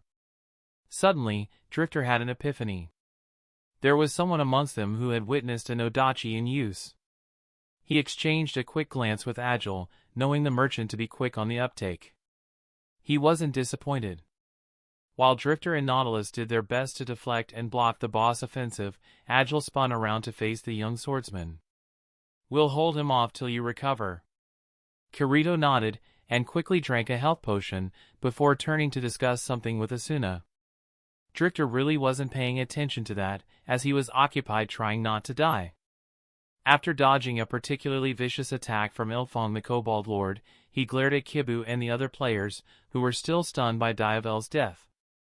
What the hell are you waiting for? That seemed to snap them out of their grief-induced trance. Yelling, they surged forth with a vengeance, intent on bringing down the boss. Their newfound vigor lasted about 5 seconds, which was the time Ilfang's AI took to decide it didn't want to be surrounded. The boss suddenly jumped up and towards in column, then used it as a platform to launch itself towards Drifter and Agile, who seemed to hold most of its aggro. And, for the second time in the battle, a black-haired swordsman intercepted the boss. Kirito seemed to have used a sword skill to catapult himself through the air and towards Ilfong the Kobold Lord, something which Drifter would have to try later. The result was both player and boss stopping mid-air and then falling to the ground. Switch!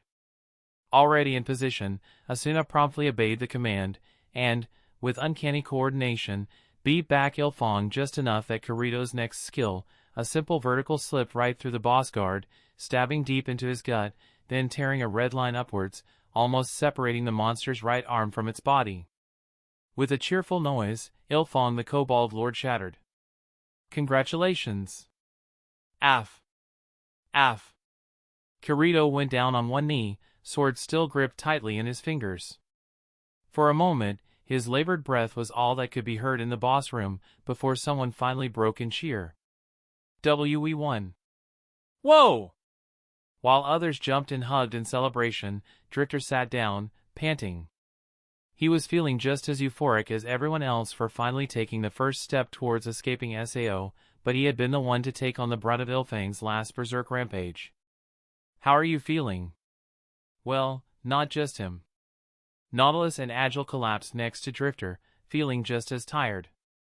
The three of them had to hold back the boss by themselves, and apart from the ash-haired blade user, none of them were equipped for it. Battered. Ha! You tell me. The merchant snorted and patted Drifter's back. He felt another, much softer hand gently squeeze his shoulder and flashed a smile at Yuna, who had joined them. She looked happy, but there was still some lingering tension in her face. Hey, Yun. How are you doing? Fine. I'm more worried about. The songstress didn't complete her sentence, her voice a whisper so quiet only Drifter could hear it. Following her gaze, he saw Nautilus holding his knees to his chest and staring at nothing. Frowning, Drifter thought back to the fight. The way Nautilus froze had been rather strange. And, from the looks of it, Yuna knew what this was about. But they could discuss this later, when it was just the three of them. Now, what they should do was make sure he wasn't beating himself over it. Nautilus, are you? Why? The sharp question interrupted anything Drifter wanted to say. He turned and saw Kibu kneeling, his fists clenched. Around him, his party members were, very uncharacteristically, not celebrating their victory. Instead, they seemed angry. Why? Why did you let Diavel die?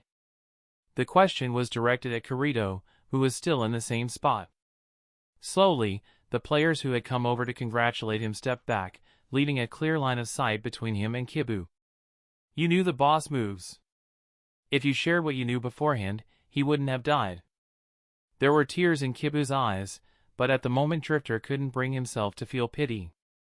All he could think was, "Are you stupid?" Sanon's voice was so harsh that even Drifter winced. She had her arms crossed in front of her chest, and was looking at Kibu as if he was an idiot. You! What?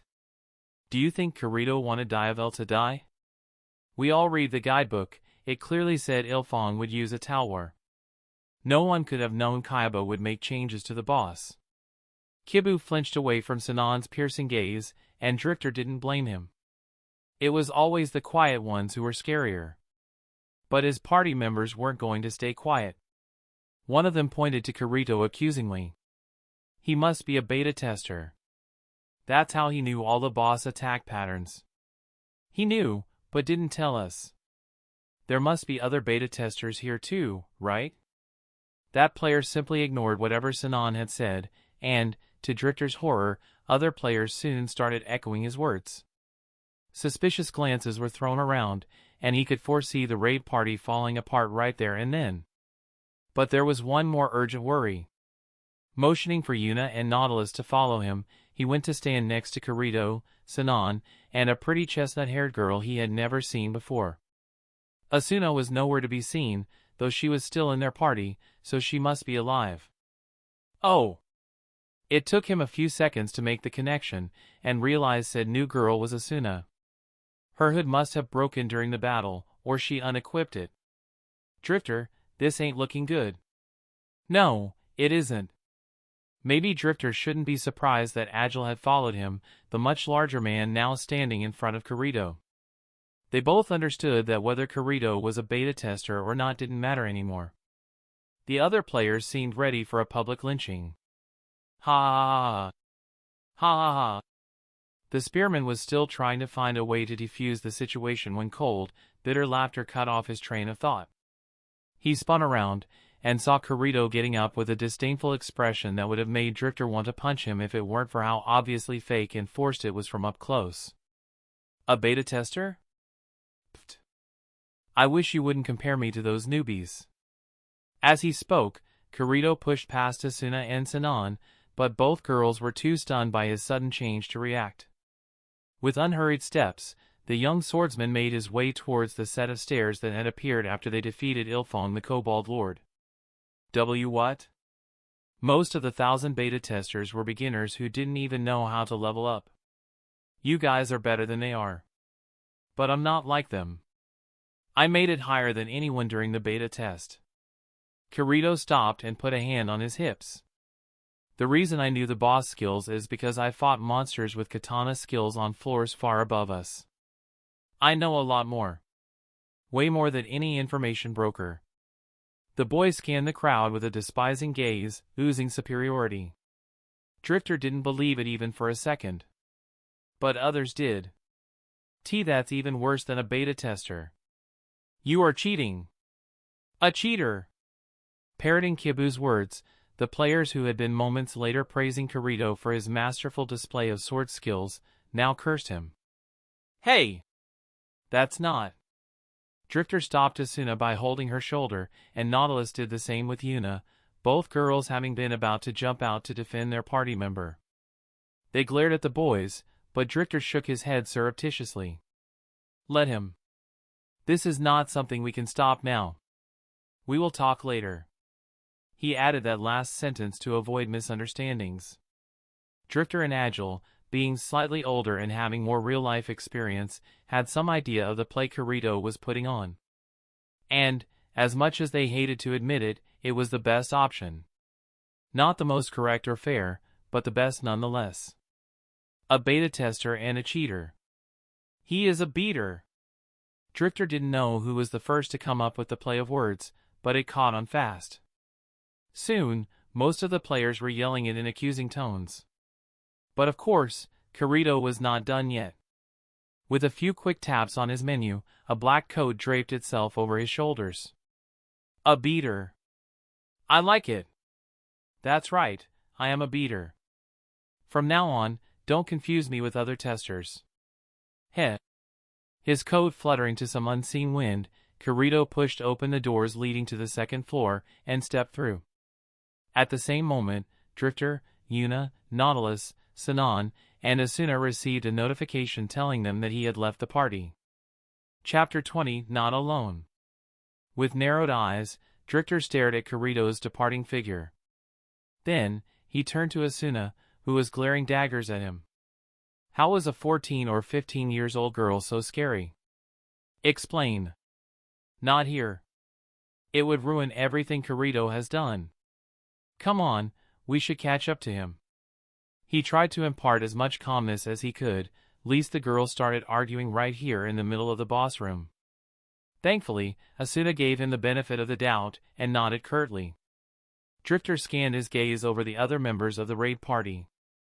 Most were still shell-shocked, but Kibu's face was turning shades the spearman had never seen before, which could only mean he was about to blow up. Agile. I know, go on. I will try to calm the nerves down here, although I doubt it will work. It should give you enough time to explain things to them and get to him, though. Thanks, man. No problems, tell the little guy he is still welcome in my shop. Will do. Smiling, Drifter gestured for his party to come with him. While Kirito had taken control during the fight, and it was a good thing he did, otherwise more people would have died, it seemed command had fallen back into his hands once they were in the clear. He quite liked this arrangement. Directing a battle was stressful. With large strides, the group of 5 left the boss room and climbed the somber set of stairs that led to the second floor. Before Asuna could open her mouth to demand answers again, Drifter started speaking. Let's talk while we walk. I would hate to lose Kirito now because we were too slow. Just behind him, Asuna huffed in agreement. Drifter could see that Nautilus was still somewhat confused, while Yuna, after the adrenaline settled down, had a thoughtful expression that led him to believe she already suspected what Kirito's reasons for acting the way he did were. As for Sinon, she had yet to speak after her little outburst back in Ilfang's chambers. The girl struck Drifter as the calm and calculating sort since the first meeting, so she probably wasn't too far behind Drifter's and Agile's train of thought. What Kirito just did was prevent a witch hunt from starting, Asuna. And quite possibly he just saved a whole bunch of lives. What do you mean? What witch hunt? Against beta testers. Of course. Sinan slapped her forehead and scowled. Drifter wasn't sure if she was angry at herself for not noticing earlier, or at Kirito. Either way, he nodded, and continued. That's right. Thanks to all that bullshit Kibu was spouting, we were about to tear ourselves from the inside. People would start looking at their own party members, their friends, and wonder if they were beta testers waiting to rob them of all their spoils and hard work. The way that stupid Cactus Head was speaking, it even sounded like beta testers would let other players die on purpose. Or even worse. The others quickly caught on to what Drifter and Sinan were implying. None of them were dumb, after all. Yeah, I don't even want to think about it from that angle. Anyway, Kirito, who certainly is a beta tester by the way, understood that. And he knew that if it was allowed to continue, we would never clear this damn game. Not if we couldn't trust the people we were fighting with. Once again, Drifter felt the urge to curse and give Kibu a good beating. While it was understandable that the player was angry and grieving Diavel's death, his accusations had almost destroyed everything their blue-haired leader had worked so hard for. No, they would have done so if Kirito hadn't decided to take the burden on himself. Kirito noticed all that. He played the part of the big bad wolf, the villain. Now, whenever someone thinks of beta testers, they will only think of him. The beater. Curse the idiot who came up with that name. It's gonna catch on. But that's so unfair. The spearman let out a dry chuckle at Asuna's argument. It is. And as much as I hate to admit it, it was probably the only way to cease the infighting before it even started. At least I couldn't think of any better ideas in the heat of the moment. People are gonna hate Kirito because of this. He sacrificed himself to give everyone else a better chance. Nautilus held Yuna in a one-armed hug before letting go. The songstress, always so emphatic, had moist eyes. Fortunately, it wasn't that bad yet. At least, Drifter hopped not. That was his intention, certainly. But not everyone is as much of an idiot as Kibu. If we in Agile could arrive at that conclusion within a few seconds, then most players will too, after they get over the initial period of anger. Remind me to send Argo a message explaining everything later. Or, better yet, we should set up a meeting with her. Let her spread the word about what truly happened before Cactus Man starts babbling his hate speech to anyone who will listen. Even then, people still won't trust Kirito. He will become a loner. A pariah. Stopping, Drifter turned around and held Sinan's shoulder. He grimaced, but quickly hid it behind a serious expression as he looked at the party. Not if we have something to say about it. Kikuko was out the door and rushing towards the parking lot before the livestream even cut off. Find out who that Kirito is immediately. Already did, sir. We cross-referenced his face with the most active victims during the boss fight. Here.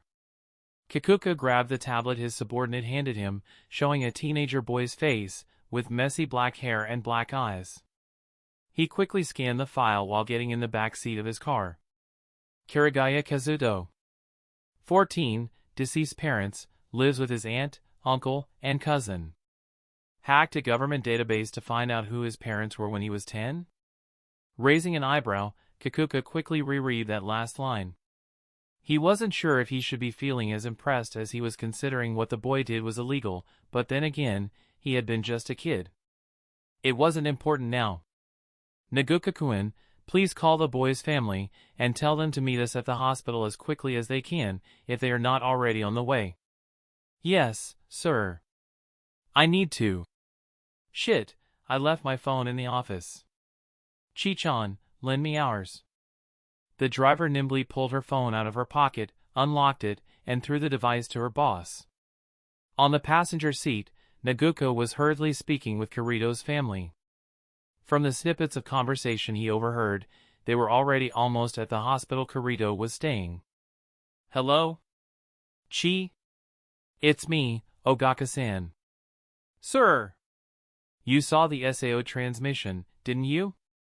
Good. I need you to start working on 2 things. First, discover how the hell Kaiba did that, and why. Second, identify every player who was present at the boss fight, and draft a plan to move them to the first general military hospital. Yes, I know they aren't soldiers, I'm not stupid. But their faces just got stamped on every news channel and website in the world, and I very much doubt this was a one-time stunt from Kaiba. If they participate in a few more raids, they will soon reach the level of global celebrities. Yeah, I know. Just hold the sharks off while we try to make sense of this mess. I will give a statement later today. Alright, I want all that information ready on my desk when I come back. By the time Kikuka had finished delivering his orders, they had reached the hospital. Taking a few moments to smooth his clothes and hair, the man walked to the room where Kirigaya Kazuto was hospitalized, and knocked. He wasn't sure if someone would answer, but it appeared the Kirigayas had arrived even faster than him. A 13 or 14-year-old girl with black hair and bangs opened the door. Her eyes were puffy and red, making it very clear that she had been crying. Yes? Good afternoon. You must be Kirigaya Suguha, right? Can I come in? I must speak to your parents. Mr. Seijiru, is that you? Let him in, dear. The teen stepped aside to let him in, before returning to her spot next to the young boy in the hospital bed. Kikuka couldn't see his face because of the nerve gear, but he didn't need to. Practically the entire world knew it. Miss and Mr. Kirigaya, thank you for allowing me in. I'm sure you all watched the live stream? Hard not to. Kirito's, no, Kazuto's uncle and adoptive father, Kirigaya Minataka, snorted. Kikuka couldn't help but chuckle along, though neither of the women in the room seemed amused. Kirigaya Midori got up to greet him. Mr. Seijiru. What the hell happened? The woman yelled into his face with an intensity that only a mother worrying about her son could. It reminded Kikuka of why he never married. Miss Kirigaya, I am ashamed to say that we are still as lost as you. As much as it pains me to admit, Akihiko Kaiba is a genius. My team is still trying to decipher the hows and whys. But that's not the main reason I am here. It concerns Kazuto's unique situation. You mean that beater thing? My Kazuto is not a cheater. He would never have let that man die on purpose. Kikuka raised his hands in surrender and in an attempt to pacify the woman. He had met Kirigaya Midori before, and knew she didn't behave this panicky usually. But she had just watched her adoptive son essentially turn himself into the enemy of all the remaining 8.000 SAO players, so her distress was understandable. I understand, and I fully believe you, Ms. Kirigaya. This is the first time we managed to peek inside SAO, so I can't even begin to fathom the dynamics developed between the players during this last month. If I were to wager a guess, however, I would say your son just stopped them from falling apart. You should be proud. The Kirigaya family relaxed as one. They were probably worried about Kikula believing the whole beater thing and charging Kazuto with something. That was obviously not going to happen, but watching someone you deeply cared about fight to the death with a giant monster, and then get shunned but his peers didn't do wonders for your mental state. On that note, I need your authorization to move Kazuto to a more secure facility. What? Why? Just because we understand Kazuto has done nothing wrong, and even saved the lives of many in the raid party, doesn't mean everyone else does too, Mr. Kirigaya. Especially family members of deceased SAO victims. They will be grieving and in pain, and not thinking straight. I don't want to risk any accidents. It took a moment for his words to sink in, and when they did, the family quickly agreed to his suggestion. Kikuka didn't stay for long. There was a lot to be done today, and many problems to be solved. Before leaving, however, he patted the young child Suguha on the shoulder. Don't worry, your brother will be fine. It may look like he left everyone behind, but he is not alone. And he is strong. You will see him again soon. The second floor of Aincrad was nothing like Drifter imagined. For some reason, namely logic, which obviously didn't apply to a video game, he thought it would be similar to the first floor, with grassy plains and forests. Instead, what he saw was a vast savanna with seemingly no end in sight. At the edge of his vision there was a city, which should be the equivalent of the town of beginnings. The impressive view was something to worry about later, though. Right now, Drifter and the rest of the party were more concerned with the young player slowly walking towards the city, lost in his thoughts. Kirito only noticed them when Sinon punched his shoulder. Idiot. Dumb. Selfish. Ouch.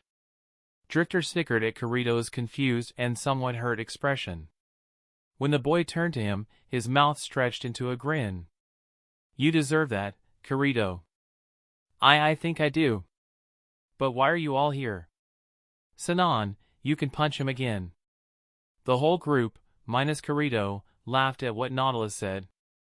Sinon did punch him again, very lightly.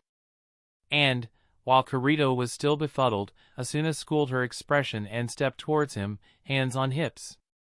Her hazel eyes carried such an intensity that the boys took a few steps back, gulping. Kirito, Drifter explained why you did all that back in the boss room.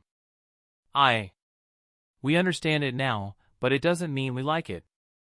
I didn't want to drag you into the mess I made. And that's why I said you were being selfish. You literally saved our lives during the fight.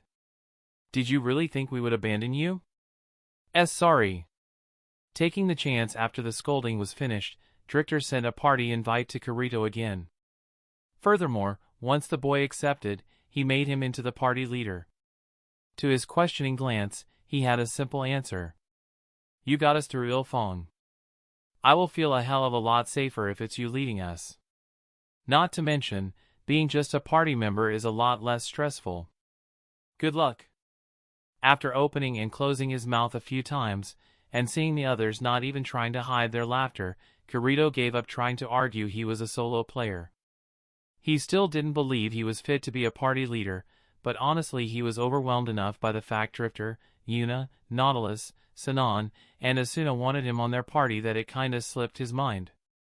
Alright, Kirito, as the only beta testers amongst us, what should we do now? Get to Urbis, that is, the main city of this floor, and activate the teleporter. It allows players to travel to the second floor from the first without having to go through the tower. That made sense. Without much ado, the now complete party marched towards the city before the rest of the raid group could catch up to them. Chapter 21, Fumaningen. Urbis was a dusty, old settlement, about half the size of the town of Beginnings, built in the middle of a crater. Since they were the first to arrive at the second floor, and had yet to activate the teleporter, only NPCs were present in the town, which Drifter found quite amusing. At least for a few moments, they had the entire town to themselves. Say, you don't think we should go ahead and search the shops for rare items or ask the NPCs for quests, do you? Nautilus' carelessly spoken thoughts brought them all to a stop. Drifter glanced at his party members, who were considering the idea. Eventually, both he and Asuna shook their heads. Drifter spoke first. We most certainly could, and no one could complain. We did risk our lives to get here, and to allow everyone else to do the same, after all. But I don't think we should. Yeah, there's no need to give Kibu more reasons to prove Kirito is a beater. Asuna mimicked quotation marks with her fingers as she spoke, and showed Kirito a smile that had him mesmerized for a few seconds before he blushed and nodded vehemently. Why yes. Thank you. Very soon the group arrived at the teleporter located right in the middle of Urbis's central plaza. Drifter gestured to it in a mock bow. The honor is yours, party leader. Please don't call me that ever again. Ha ha ha ha. As Kirito touched the teleporter, all 6 of them, without exception, flashed with a brief white light, showing they had gained a level. The swordsman raised his eyebrows. That's new. There didn't used to be any experience bonus for activating the teleporter. That was all he had time to say before someone charged out of said teleporter, which was now glowing, and almost bowled him over. Kirito barely managed to step out of the way before the person looked up, saw who he was, and hid behind his back. Argo? Kibu! Eep! The info broker let out a squeak when the teleporter flashed again. Two players, dressed in what looked weirdly similar to 18th century ninja attire, stepped through and looked around for a bit. When they spotted Argo, the two players completely ignored the party and made to grab her. There was no way in hell Drifter was allowing that. His own hand shooting forward, Drifter held the wrist of one of the ninjas in a vice grip. He quickly tried to pull back, surprised, but Drifter refused to let go. While you couldn't lose HP inside a safe zone, it didn't mean you couldn't touch other players, nor that stats were nullified. And Drifter was one of the players who just fought what was the strongest mob in SAO until this morning. His strength was nothing to scoff at, and it certainly couldn't be beaten by someone playing ninja. Now, what do you think you were doing? That bastard. Watching the boss raid through her menu, Argo felt her heart skip a beat whenever Kirito, Drifter, Yuna, and Nautilus came close to death. And, apart from the songstress, it happened too many times for her to feel comfortable. When Diavel died, tears threatened to spill from her eyes before she blinked them away and wiped her face forcefully. While she didn't know the blue-haired player well, they had talked quite a few times, and discussed the boss battle. He had based his whole strategy around the information the two of them remembered from the beta test. Information they now knew to be wrong. It was far too late. And when Kibu started babbling on about how Kirito let Diavel die, and how he was a cheater, or that disgusting new word they came up with, Argo wanted nothing more than to claw his bits off and feed them to the cyan rockfish. How could that bastard be so stupid, so unfeeling? Why did he think he had any right to assume what Diavel wanted? Just because the player had talked to him a couple times? Argo knew better. She knew Diavel had ordered everyone to stay back because he was looking to get the last hit bonus, which granted a special piece of equipment. In a way, he died because of his greed. But to Argo, that didn't mean in any way, shape, or form that Diavel was deserving of less than the highest honors and respect they could offer him. While she was hesitant to call him or anyone a hero, the info broker knew for a fact that if it wasn't for Diavel taking charge and encouraging the players, they would have taken much longer to bring down the first boss. Some fools, and she included Kibu at the top of that list, might have even thought they could take Ilfon on their own, and died because of their overconfidence. But trying to lynch Kirito, the player who took over and led them to victory after Diavel had fallen, was not the way to honor his memory. What Kibu had done almost destroyed all of Diavel's efforts. It would have, had Kirito not turned himself into a scapegoat. Information broker Argo. Eep! So focused she was, Argo didn't notice the two players approaching her until they were right next to her. Doing a backward roll, she put some distance between herself and the two people cosplaying as ninjas. And then she groaned. Jesus fucking Christ, why are you guys after me again? I already told you I don't have what you want. Information broker Argo, it is of utmost concern to our Lord that we acquire the piece of intel we already notified you about, and which is believed to be in your possession. And, like I said, I don't have it. Rolling her eyes at their overly formal manner of speech, Argo tensed her body in preparation to bolt. Those two ninjas belonged to a group called Fumaningum and had been bothering her for the last few days. They wanted some information, which was right up her alley. Only, she didn't have that intel, and it bothered her. What annoyed her even more was that they didn't believe her. Our Lord firmly believes you. If that Lord of yours is so certain, then they don't need my confirmation, do they? Ack! I don't have time for this. See you never. Relying on her high dexterity, Argo jumped from the roof. The soft thump she heard, and a quick glance over her shoulder, showed the ninjas were still following her. Scowling, she ran to the teleporter, hoping to lose them on the second floor. Kibu, you better not be dilly-dallying or I'm gonna be pissed.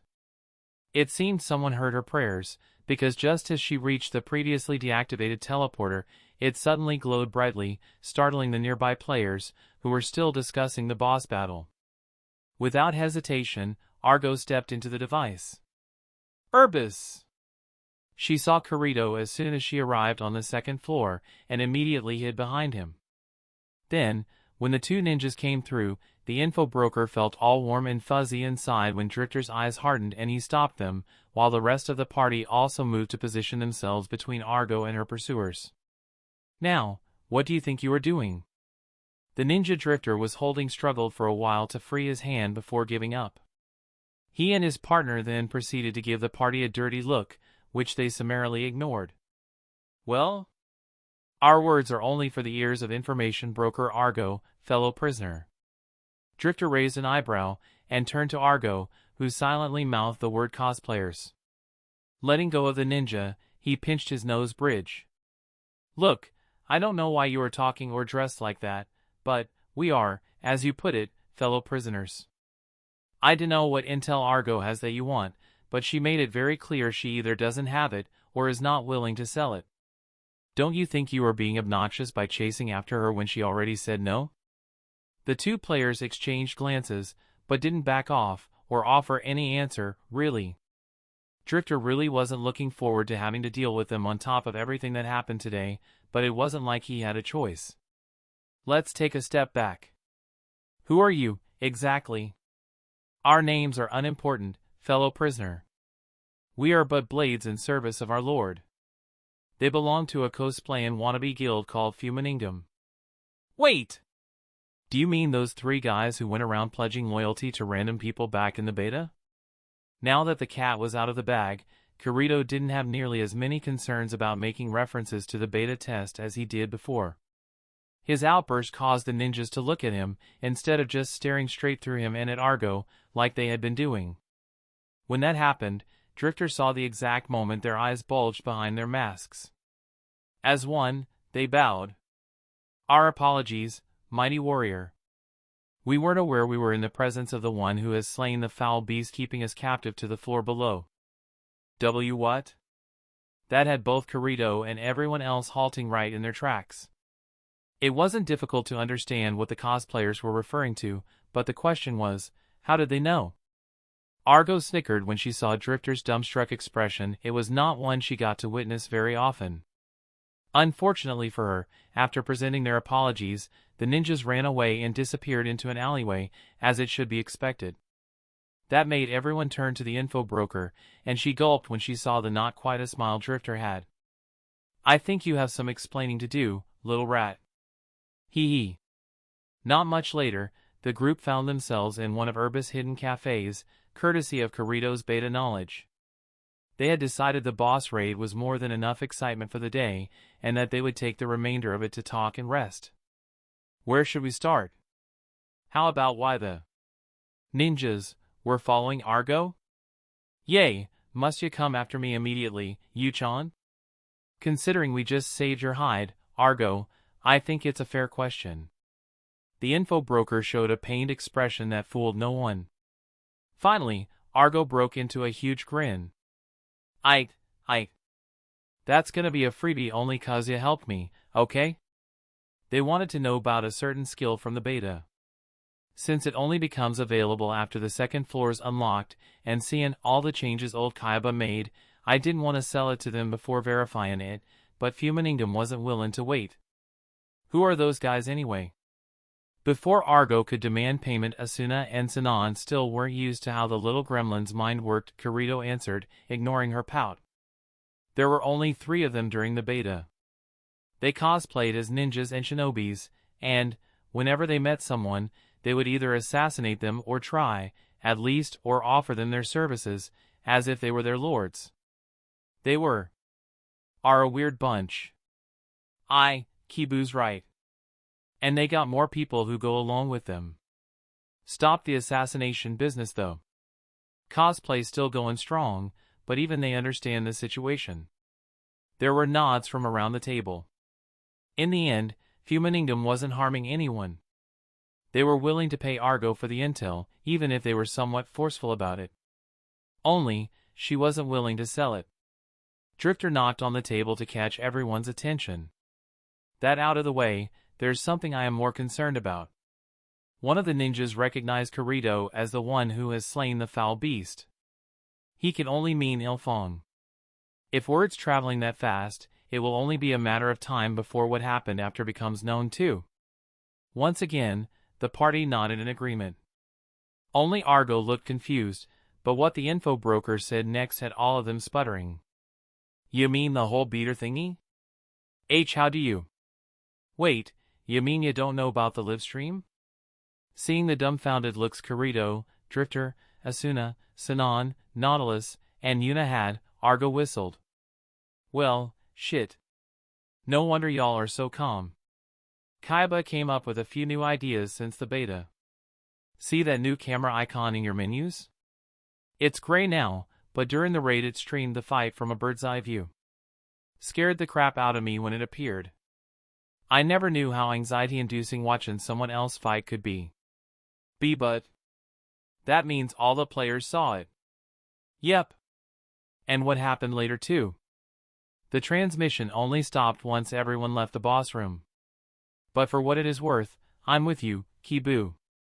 The boy didn't hear the last bit, or, if he did, didn't respond to it. Kirito lowered his head and hit the table with his forehead. Arg! Proven to be true. Another government official who is part of the Sword Art Online Case Victims Rescue Force made a statement today confirming that what we watched was, indeed, a live transmission. It has also been confirmed that the player known as Diavel, whose real identity will remain anonymous, lost his life within 10 seconds of his in-game death. Our thoughts go to his family and... Kikuka turned off the television and rubbed his temples. He had finally dealt with the backlash of today's boss raid. The day had started with a lot of confusion and panic, then an earful from his boss, and then another 47 earfuls from the relatives of all the participating players in the battle. There was also Diavel's sister and mother. Kikuka didn't know how to deal with a crying woman, much less two. And, finally, he had to deal with the media. Of course, while this day was close to over, the repercussions of it weren't. But there was pretty much nothing he could do other than hope the next boss battle wouldn't be as perilous. Chapter 22 FNC. An out-of-the-way cafe in the town of Urbis, second floor of Aincrad. 7 people were gathered around a table, discussing a great many things. Apart from one man who looked to be 19 or 20, the others were all teenagers, some as young as 14, others nearly 17. At the moment, one of the boys was banging his head against the table, while the others stifled their laughter. A girl patted his back trying to comfort him. There. Everything's gonna be fine, Kirito. At the very least you have us. Ugh. Thanks, Yuna. I mean it. Raising his head, Kirito showed a wry grimace. He didn't complain or try to justify his actions. He knew the latter wasn't necessary, as the whole party understood his reasoning, and that the former was useless. Drifter could also see some of his antisocial traits resurfacing. The young swordsman was still thinking of dealing with all the scorn and hate he would surely receive due to his beater status, all by himself. That mindset needed to change, but it wasn't something that would happen instantly. Little rat, when is the guidebook 2.0 coming out? Ain't ya a little eager, Dri boo? Give a gal some time. Shaking his head at Argo's barked laughter, Drifter ruffled her hair the way he knew annoyed her. When she glared at him, he just smirked back. Humph! I'm charging you double just for that. We have our own beta tester now, heh. Though he said that, Drifter made sure to smile and squeeze Argo's shoulder, so she knew his insufferable smug expression was just a joke. The info broker did the mature thing and blew a raspberry at him. Meanwhile, Kirito sheepishly raised his hand. Error. I don't know if I can help much, Drifter. During the beta I was kind of focused on clearing the labyrinth. Argo's the one who knows pretty much everything. Damn it! Whose side are you on, Kirito? I'm trying to blackmail someone here. Nautilus chortled in amusement while Asuna, Sinon, and Yuna giggled. Argo just guffawed without a care in the world. Drifter and Kirito had to try hard to hide their matching grins.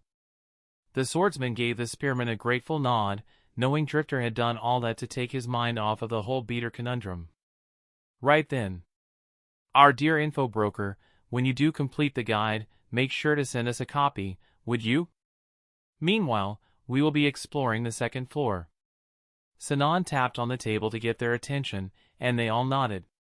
Deciding they had enough excitement for the day, the party found an inn, and rented rooms for each of them. Just as Drifter was about to enter his, Argo pulled his sleeve. "Can I talk to you, Yu-chan, and Nabu for a minute?" "Yeah, of course." Curious, Drifter knocked on Yuna's door first, and then the three made their way to Nautilus' room. Once the boy let them all inside and closed the door, Argo and Yuna sat on the bed while the two boys took the chairs. "All right, Argo, spill it. What's going on and why couldn't you say it in front of the others?" For the first time since he met her, Drifter witnessed the info broker appearing visibly uncomfortable. She squirmed on the spot, before focusing on Nautilus. "This is about you, not Boo. During the boss fight, there was a moment when Ilfon almost had you. You didn't try to run away or block. Can you tell us why?" Drifter frowned. This was something he had noticed too, and hoped to talk to his friends about, just the three of them. As much as he liked the info broker, she was overstepping her bounds here. "Argo." "No, Drifter, let Nautilus answer. This is important." And Drifter knew it was. If not by the way Argo suddenly started to speak normally, then by how both Yuna and Nautilus tensed. There was no clearer indication that something was wrong than that. Drifter didn't know what to do now. During the boss raid, his first thought was that Nautilus froze because of fear. It was more than understandable. The blade user was a 16-year-old teenager, who by all rights should be attending school just like any other kid. But there he was, trapped inside a death game, fighting for his life and freedom, and facing a monster that put horror stories to shame. If he didn't feel fear, Drifter would suspect he wasn't human. But then, when he saw Nautilus' eyes, his unwillingness, the way he struggled to will his body to move, he started thinking that maybe it was something else. There was plenty of fear, no doubt, but Drifter didn't think that was the reason why Nautilus behaved as if petrified. The only problem was, he didn't know what else it could be. And he also didn't know how to broach the subject. Well, now Argo had done it for him. I don't know. My body just froze. I wanted to move, I wanted to get away, to do something, anything. But I simply couldn't move. I was paralyzed by fear. Not. Yuna reached over the gap between them to hold Nautilus' hand. As his oldest friend, she knew how to console him, even if just a little. Now Boo, this next bit is also very important. Did it happen before? Freezing when you were placed in a life-threatening situation? Why yes, once. The day SAO started, before Kaiba's announcement. Yuna. She saved me. With much effort, Nautilus nodded, then looked up from where he had been staring at his clenched fists. Drifter could see the tears flowing freely down his face, and put an arm over his shoulders as a show of support. Opposite to him, Argo perked up. Then, I know what your problem is, now Boo. Yeah, I do too. I'm a coward. With a self-deprecating snort and a dry laugh, Nautilus mumbled. Drifter was about to argue when Yuna suddenly got up and glared at their friend. Ag, you are not a coward. Don't ever say that again. Ignoring the use of Nautilus' real name, Drifter tightened his hold around his shoulder. Yuna's right, not. You are the farthest from a coward I've ever seen. Remember the labyrinth? You stood your ground for Yuna and me even when you were almost dead. And today, when everyone else was panicking, you rushed to stop the boss from rampaging. A coward wouldn't do that. No, a coward wouldn't even be on the raid party or the labyrinth to start with. You can feel fear, not. Everyone does. But we will get through this together. Yuna and Drifter tag-teamed their ash-haired friend to try and snap him out of his guilt. They were still at it when Argo, whose presence had been somewhat forgotten, cleared her throat to catch their attention. As touchin' as this is, I think y'all are missin' the point. What are you talking about, Argo? The info broker shrugged. While she had started this conversation all serious, now she had reclined on the bed, propping herself up on her elbows, and seemed to be having fun watching them. Drifter glared at her, but her grin didn't falter. Think, Dri Boo, think. Now Boo said the first time he froze was before Kaiba even announced the whole thing, didn't he? That being the case, then why would now Boo be paralyzed by fear when he didn't know death was for reals yet? Drifter stopped. Yuna stopped. Nautilus stopped too. All of them stared at Argo, and none could come up with an answer. So they just looked at the info broker, shocked. While it's not good news, it's better news than the other option. Yeah, now Boo, have an FNC. The trio was too stunned to speak for a while. Finally, Yuna very slowly posed the question. What is A? FNC, Argo? Full dive nonconformity. Before you ask again, it's when there's a connection problem between the brain and the nerve gear. 'Cause the helmets are mass-produced, they can't be fine-tuned to everyone, so one in about 250 people have FNCs. Argo paused to see if they were following, and, anticipating the next question, continued.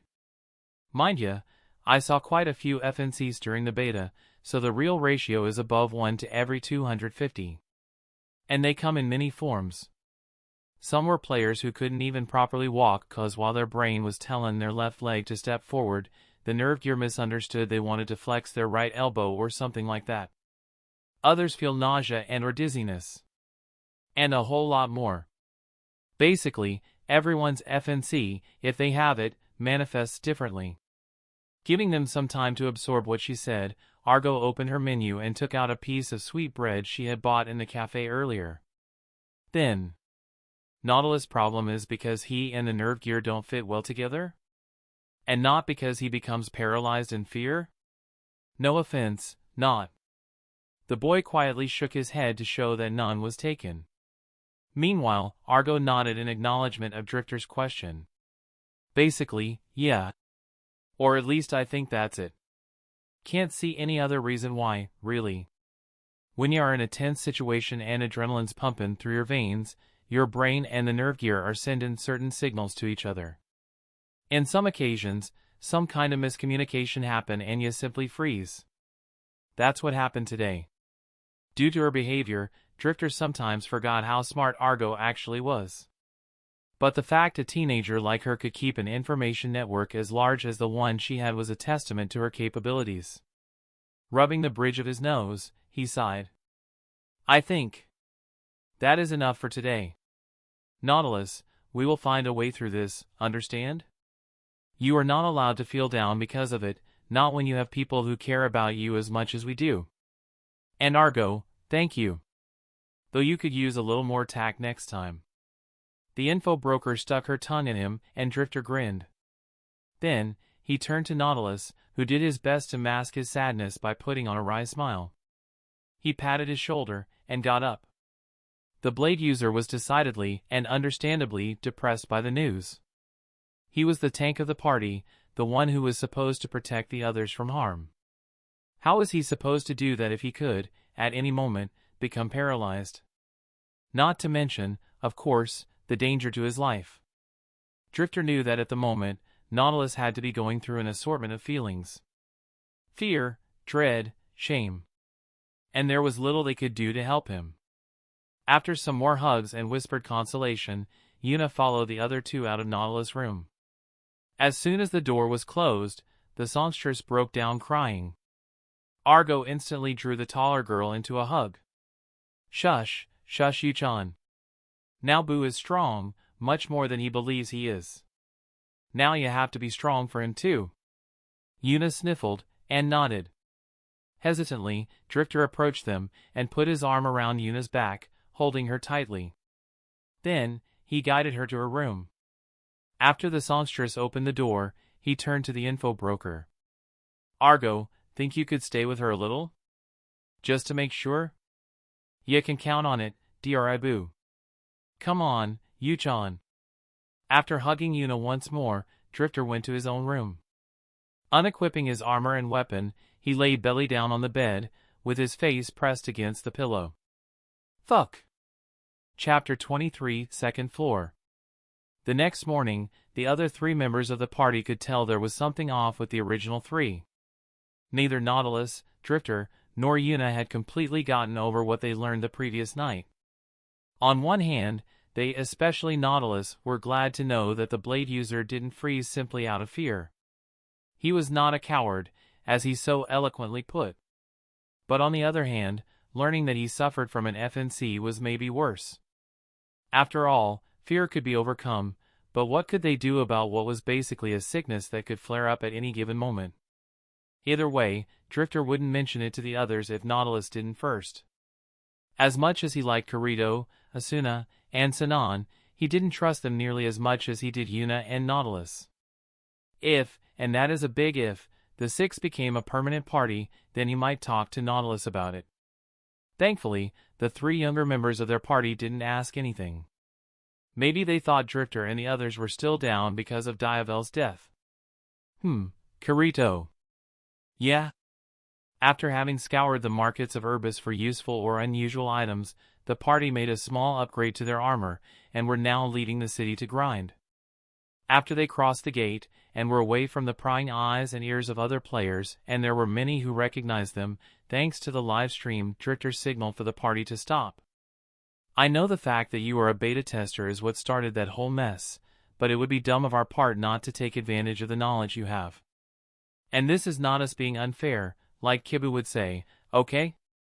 I talked to Argo, and I know a good half of the beta testers died during the first month, most when they were searching for the boss room and any information that might be useful to clear this damn game. And you, who didn't die, are one of the major contributors to the raid yesterday. If you hadn't been there, a lot more people would have been killed. So, any debt you think you owe to the other players, and I don't believe there ever was one, to be honest, has been more than paid. Don't beat yourself over it. The stronger we are, the more likely we are to survive and beat SAO. Don't let that rubbish Kibu spouted get to you. For a few seconds, the black-haired swordsman stared unblinking at Drifter. Then, he gave a curt nod. Drifter knew that no matter what he or anyone else said, Kirito would carry some guilt for the rest of his life. But he would make sure to lessen it as much as possible. No one, especially not a teenager, deserved to be held responsible for something which was clearly not their fault. Good. Then, where do you think we should go level? Also, remember we have to pass intel on mobs and mats to Argo, so she can get her guide updated and distributed as soon as possible. For all the little prophet goblin tried to put on a show of being a greedy and avaricious businesswoman, everyone in the party now knew she was the one responsible for the free guidebooks every player could easily find on the first floor and soon in the second too. That kinda ruined the illusion. Not that any of them would say that to her face, they liked being alive, thank you very much. Following Kirito's lead, he was fitting quite nicely in the role of party leader. Although he complained quite a bit, the group walked towards one of the many small copses of skeleton-like trees that dotted the savannah. There, they sat in a circle, with their weapons ready at hand, as this was, after all, not a safe zone. Then, Kirito started explaining what he knew about the floor. The second floor is a lot more diverse than the first. For starters, I know of a handful of types of mobs, which is a lot more than the 3 on the other floor. The most common are trembling cows and trembling oxes, but there are also wind wasps, storm hornets, and jagged worms, and maybe even a few others. I kinda rushed my way through this floor because I wanted to climb as high as I could. Also, I don't think we need to worry about tower mobs for now since it will be a while before we find the entrance and reach the required level, but I know there are at least 3 different mobs there, compared to just the ruined kobolds in the first floor. Kirito gave them some time to absorb the information before continuing. Also, a big difference is that, starting from this floor, there are field bosses, that is, one-of-a-kind monsters much stronger than normal mobs. The major differences between them and the floor boss are that they are somewhat weaker, roam the floor, and respawn after a set amount of time. The second floor's field boss is a giant bull called Bulbous Bow. Sitting between Asuna and Yuna, Sinon perked up when she heard the field boss name. Knowing her predilection for ranged combat, it wasn't hard to guess why. Do you know if he drops a bow, Kirito? The young swordsman stopped to mull over the question. Then, he shrugged. Sorry, Sinon, but I don't remember there being a bow amongst its drops. In fact, I think I only ever saw one player with a bow during the beta. He was even kind of famous, because no one else had managed to get a bow, and he refused to say where he got it from. My best guess is that it was a reward for a one-time quest. Their short-haired friend deflated when she heard the answer. She was decent with her dagger, but she knew that her value to the party came from her great accuracy with her throwing picks. Unfortunately, they were little more than toys when it came to fighting harder monsters, as she discovered during the battle against Ilfong the Kobold Lord. She felt pretty much useless during that fight, and, deep down, she was afraid she would be left behind. Drifter noticed her sudden frown, and reached over Nautilus and Yuna to pat her knee. We will ask Argo about it later. If that player joined SAO, then she can find him. And she can be very convincing. Grateful, Sinan nodded a wordless thanks. Then, she shook her head and focused back on the conversation. Let's get to grinding, then. And don't make that face, Yuna, you know we can't waste time. Okay. Slave driver. Drifter, like the grown-up he was, stuck his tongue out to the songstress, who then hit him across the back of the head with her flute. Their antics had the others laughing, and cleared the air. Asuna was the first to get up, and, dusting her clothes, she put her hand, palm down, in front of the others. Let's do this! Kirito and Nautilus stared quizzically at the offered hand, while Sinan, Drifter, and Yuna chuckled and put their hands over Asuna's. Apparently the fencer had woken up in a better mood today. Drifter looked at the other two males. Well? It's not polite to leave a lady waiting, boys. His words caused the girls to giggle even more, and the other two, who finally understood what Asuna wanted, blushed. They put their hands over the others, and uttered the very unoriginal cry of "Let's do this." Luckily there was no one around, or even Drifter would have felt somewhat embarrassed. It didn't take long for the group to find a trembling ox grazing the dry grass. As their name indicated, it was an animal-type mob, which caused the 5 non-beta players to breathe a sigh of relief. They wouldn't have to worry about a sudden sword skill coming from non-human monsters. That was not to say the monster wasn't intimidating. Standing at about 2 meters tall, the mob had huge, sharp, and undoubtedly deadly horns. The ox aggroed onto them from over 15 meters away, and charged. Dodge! You don't want to get hit by that. Without hesitation, the party did as Kirito told, and the trembling ox rushed right through the middle of the group. While fast and strong, the mob had the fatal flaw of not being able to change directions mid-charge. Strike now! And remember, it has a long aggro duration, so the switch timing is delayed. Call it a second earlier than you normally would. Drifter nodded sharply, and a pleased grin spread through his face even as he hit the mobs behind with a hard horizontal arc. Kirito might not be the most outspoken and friendly person, but this changed once they engaged in battle. His commands were clear and precise. And he had that incredible multitasking talent which Drifter lacked, and that was fully displayed right now. Even as he yelled orders, unconsciously taking control of the fight, the swordsman was hacking away at the trembling ox, whittling its health down with fast but heavy blows. Not much later, the mob collapsed under the combined might of the party. It dropped milk. But this is an ox, not a cow. Drifter couldn't help it, he laughed. Here they were, trapped inside a death game, having to fight for their lives and freedom every single day, with one of their number being subjected to prosecution, and somehow Kirito could still make a crass joke, even if unintentionally. The way all the teenagers blushed brightly was the cherry on top. Drifter! Ouch! Sorry. I'm sorry, Yun. It's just... Ha ha ha. The songstress poked his side trying to get him to stop, but it was futile. Her frustrated pout only added to her cuteness, and Drifter's giggles didn't stop coming. Finally, when his sides were starting to hurt, whether from laughter or Yuna's prodding finger, he didn't know, he slowed down to a stop. The rest of the party was staring at him, some more amused than others. I'm sorry, everyone, but I couldn't help it. When this game started, I was just waiting to die. But somehow I ended up making friends and fighting on the front lines. Even with all that has been going wrong, we can still joke around and laugh with each other. I dunno why, but I find it funny, that's all. It wasn't all, and they knew it. It was only just now that all the residual tension left from the boss raid had found an outlet to escape.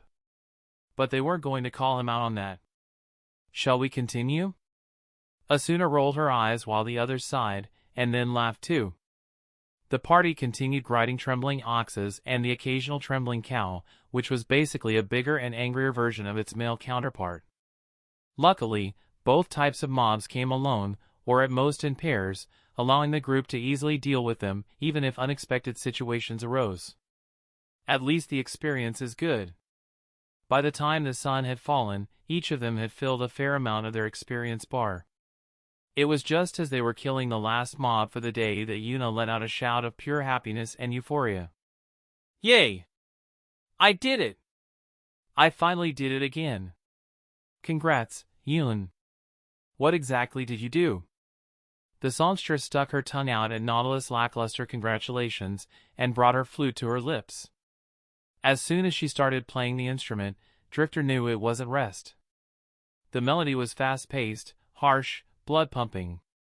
It also wasn't entirely unfamiliar. On his HUD, he saw a red sword-shaped symbol light up. I've been trying to transform other songs into skills for days now, and I finally managed to do it again. This one boosts attack power by 5%. It's called Fire Mare. Fire Mare? No, it's all just one word. Fire Mare. I don't think it's actually a word, but that's what the system named it. Shrugging, Drifter grabbed Yuna in a quick one-armed hug and smiled. The songstress' happiness was contagious, and the party ended the day on a good note. Chapter 24: The Children of Aincrad. The moon, or what passed by it in SAO, was high in the sky when a figure sneakily left the suburbs of Urbis and entered the wilderness, their cloak billowing behind them. Under the effects of hiding, and aided by the darkness, the person was virtually invisible as they ran through the savannah, expertly avoiding groups of mobs. 45 minutes later, the hooded figure reached their destination, one of the sparse clusters of trees on the second floor. Pushing their way through knee-high grass and underbrush, they found a hidden clearing. Scattered rocks populated the clearing, some the size of coconuts and watermelons, others as big as a person. In the center of the open space sat a particularly gigantic rock, easily the size of a car, and as tall as it was wide. On top of said boulder, a skeletal old man lay on his side, one arm supporting his chin. Ho ho ho. What do we have here? Came to learn my secrets, have you, little warrior? The cloaked person stopped in front of the old man and looked at the system prompt that appeared in front of them. Pushing their head back, the person grinned. On day 30 of their imprisonment in Aincrad, a full month after they were kidnapped by Akihiko Kaiba, Drifter was jolted awake from his nightmare-filled slumber. Panting, the spearman sat up. He ran his hand over his face and hair, and groaned. Checking the time on his menu, Drifter saw that it was still early in the morning, or maybe late in the night, depending on how you considered it. With a sigh, he plopped back into the bed. Drifter was no stranger to nightmares. Few of the SAO players were. Watching people, friends die in front of you did that. Of course, Drifter's nights were worse than most. The silhouette of the player he doomed to death was a regular visitor in his dreams. After a few fruitless minutes of rolling around trying to fall back asleep, Drifter gave up and opened his menu. There wasn't much to distract himself with there, but he could always go over his status over and over again until he bored himself back to sleep. It was during his mindless swiping of fingers that he randomly opened his friend list and saw the green dot next to one of the names, showing the player was also awake. Huh? Raising an eyebrow, Drifter considered sending a message for a moment, but in the end decided not to. It was probably just another poor soul plagued by nightmares. Ah. Stretching, Drifter woke up again.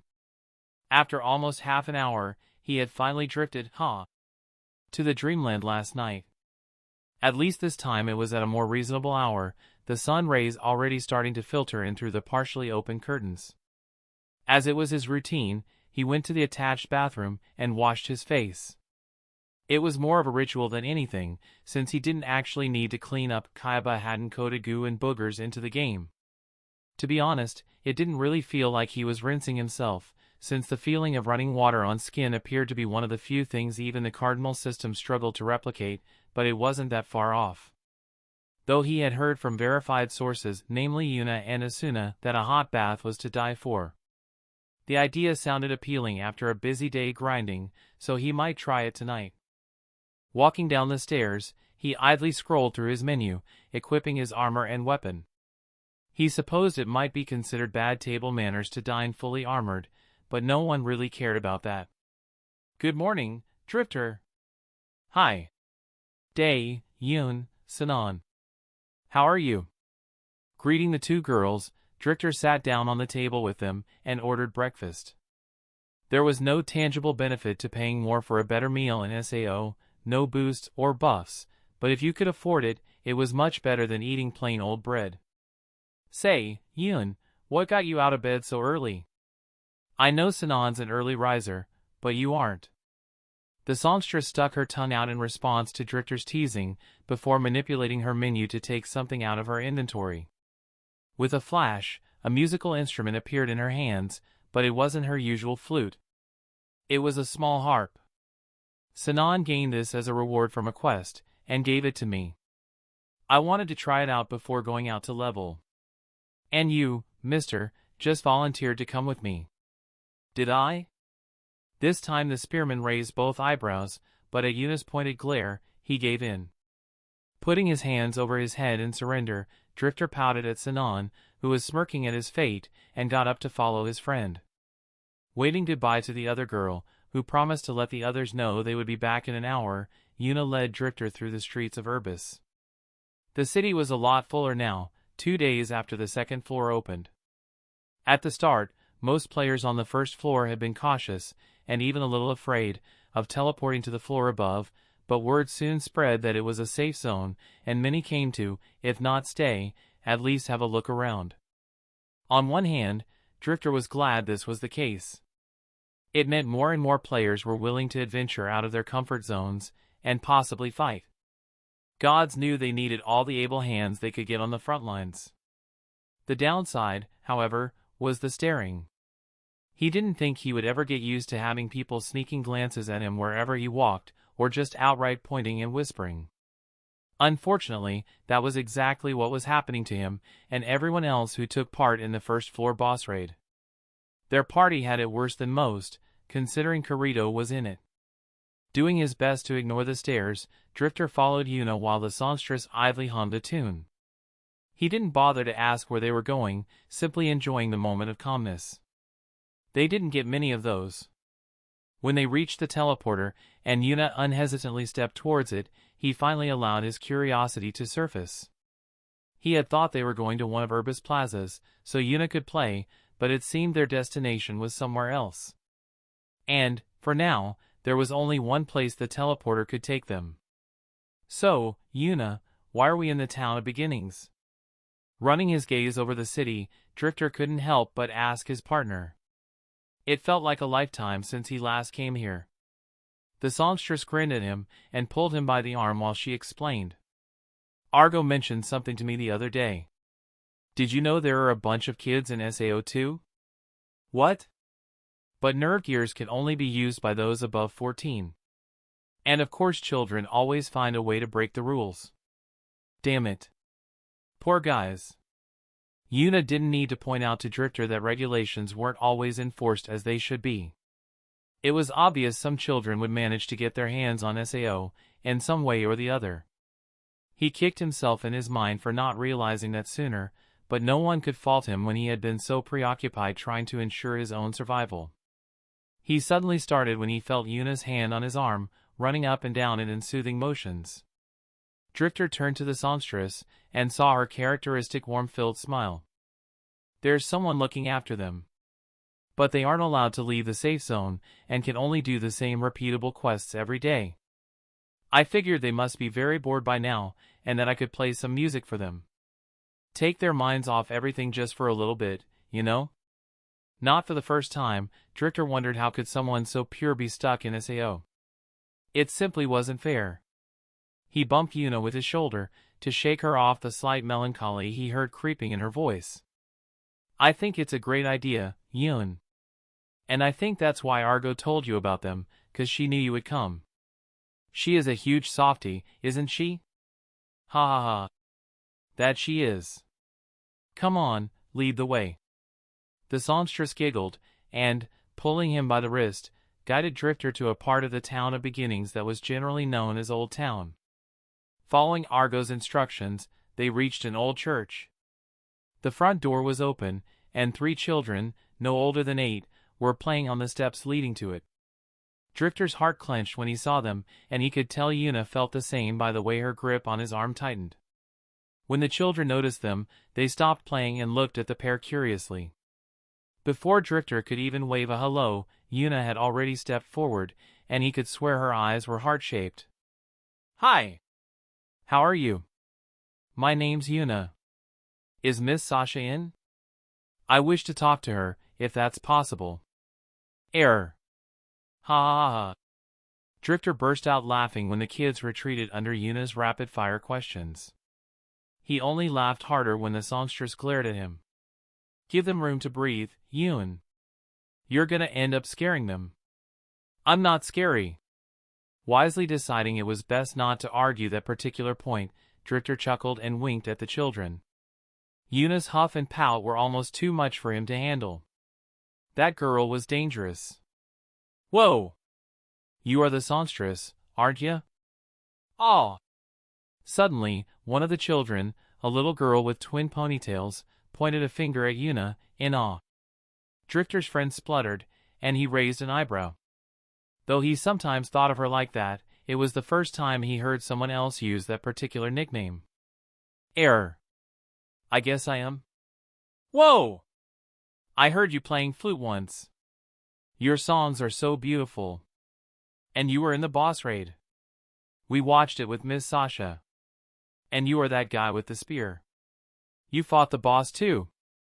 Wah, you were both so brave. Suddenly swarmed by the 3 kids, who had their little eyes sparkling with adoration, both Drifter and Yuna didn't know how to react. They tried their best to answer all the questions the little ones were throwing at them, until they were saved by a third party. Manners, children. What do you think you are doing? Attracted by the commotion, a young woman, with shoulder-length brown hair and spectacles was looking at them from the church's entrance, hands on her hips. The 3 kids flinched, and ran up to the lady, muttering apologies. I'm sorry, the children can be quite excitable. And it's not every day we get 2 of the frontliners visiting us. Frontliners? HM. Yes? Sorry, shouldn't I call you that? The woman, Sasha, cocked her head, her spectacles sliding down and hanging at the tip of her nose. Drifter waved off her concerns. It's not like we mind, I'm just not sure why you would call us that. I believe pretty much everyone in the town of beginnings calls you that. Well, not just you. It started as a nickname for those players who went to Talbana and dove into the labyrinth daily. That's essentially the front lines of SAO, is it not? Error. You can look at it like that, yeah. Then, after the boss raid of the first floor, the nickname caught on. It refers to any player who is at the forefront of the game, fighting to clear it. Of course, as part of the group who fought Ilfong, you are even more recognizable as frontliners. I see. Yuna sounded as uncertain as Drifter was feeling. That was a lot of pressure Sasha had unknowingly thrown on their shoulders. They already knew that other players looked up to them because of the boss battle, but it was only now that they realized how much. Well, don't just stay there. Come in and have a seat. I don't think the children would forgive me if I didn't let them bugger you some more. Sasha grinned to show that she was joking and guided the pair into the church. As they walked, she gave them the tour. Most buildings in the town of beginnings are unavailable to players, but this one is an exception. I think Kaiba, as much of a, as he is, knew there would be some children stuck in SAO too. The church has almost everything I need to take care of them, though I still need to earn some COR to support food expenses. The kids insist on helping with that. How many of them are there? Just half a dozen, thankfully. I don't know if I could control any more than that. I'm already being driven up the wall as it is. It's hard for them, being stuck in the town with nothing to do. When she heard that, Yuna sneaked a glance at Drifter, who nodded encouragingly. About that. I was hoping I could do something to help. Play some music, and play with them. Really? That would be wonderful. Beaming, Sasha wrapped Yuna into a hug, which the songstress awkwardly returned. Yeah. I won't be able to stay much, or come every day, but once or twice a week shouldn't be a problem. No, that's more than enough. You still have your responsibilities on the front lines. The woman, maybe Drifter should call her a teacher? Or caretaker?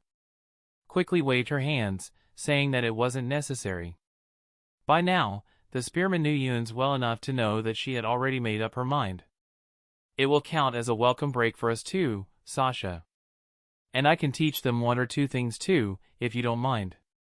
Drifter couldn't decide who was smiling more brightly after he finished his sentence, Miss Sasha, the children, or Yuna. Chapter 25, Secrets and Whiskers. It was about 8 a.m. when Drifter and Yuna bid goodbye to Sasha and the children, and made their way through the town of beginnings to the teleporter. The songstress was humming happily all the way, and Drifter couldn't help the grin that overtook his face every time he glanced at her. Why are you smiling like that? It's creepy. Drifter gasped in shock, then tried to utter a frantic response before spotting the corners of Yuna's mouth trembling as she struggled to hold back her laughter. Mock growling, he pounced at the songstress, who squeaked and tried to get away from his tickling fingers. He proceeded to chase the teasing girl for the next few minutes, ignoring the curious gazes from the players they passed by. Finally, Yuna reached her breaking point and begged for mercy. Ha! Please! Please stop! Ha ha ha! Uff! Sorry, Drifter. Your face was just too much ha ha ha. Humph! That's what you get for teasing me. Though Drifter harumphed and turned his nose up to the air, there was no bite in his words.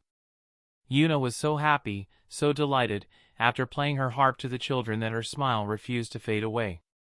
After all the tribulations they went through this last month, she deserved that brief moment of respite. Seriously now, why were you looking at me and smiling? Is someone smitten? Hee hee. Unable to resist getting that last dig in, Yuna preemptively jumped back to avoid more tickling. Drifter just raised an eyebrow, unimpressed. Deciding not to comment on how she was contradicting herself, he grinned fondly. I was just thinking that we should come back soon. I don't think I've ever seen you smile as brightly as you did today. It's a good look on you. Aw. This. Thank. Not receiving a proper answer, Drifter stopped just before activating the teleporter and saw Yuna standing there, blushing. He smirked at her. Drifter! Realizing Drifter was getting back at her for her two earlier comments, the songstress ground her teeth and jumped at him, her face still flushed. He laughed loudly and stepped fully into the teleporter, Yuna hot on his heels. Teleport! Urbis! Just because he was teasing her back, it didn't mean it wasn't true. Enjoyed the little outing? A smirking Sinon and a curious Kirito, Asuna, and Nautilus greeted a somewhat disheveled Drifter and Yuna. The songstress had chased him all the way to Urbis Gates, where they agreed to meet the rest of the party. Yes. You have to come with us the next time. The children were so happy someone from the raid party came to see them. Sasha said she had never seen them being that carefree. You absolutely have to go too. Yun's right, you should give it a try, it's very fulfilling, not to mention relaxing. Drifter grinned back at the songstress. Yuna flashed him a smile, and went on to tell them about everything she and Drifter had done in the church, and what they agreed upon with Sasha. Meanwhile, Drifter and Kirito moved a little ahead of the pack. The spearman had noticed that while the boy politely smiled, there was something bothering him, if the scowl he had was any indication. Something wrong, Kirito? Sorry, Drifter. It's nothing. Just someone being annoying. At that, Drifter raised an eyebrow. He didn't think Kirito was talking about someone in the party. The way his eyes were moving, he seemed to be reading a message. "Want to talk about it?" The swordsman didn't answer immediately. His eyes, which had been scanning the savannah searching for threats, turned to Drifter for a brief second. It was all it took for him to realize that Kirito didn't trust him or the others quite yet. Maybe he never would. For a moment, Drifter almost apologized, but stopped himself. Kirito hadn't refused. "Actually, it's nothing much. Someone wants to buy my weapon, and is using Argo as the middleman. I've already rejected them a couple dozen times, but they simply won't give up." The issue turned out to be so nonsensical that Drifter paused in surprise. He frowned at his party member. "Someone wants you to sell your main weapon? Are they stupid?" Kirito snorted in amusement.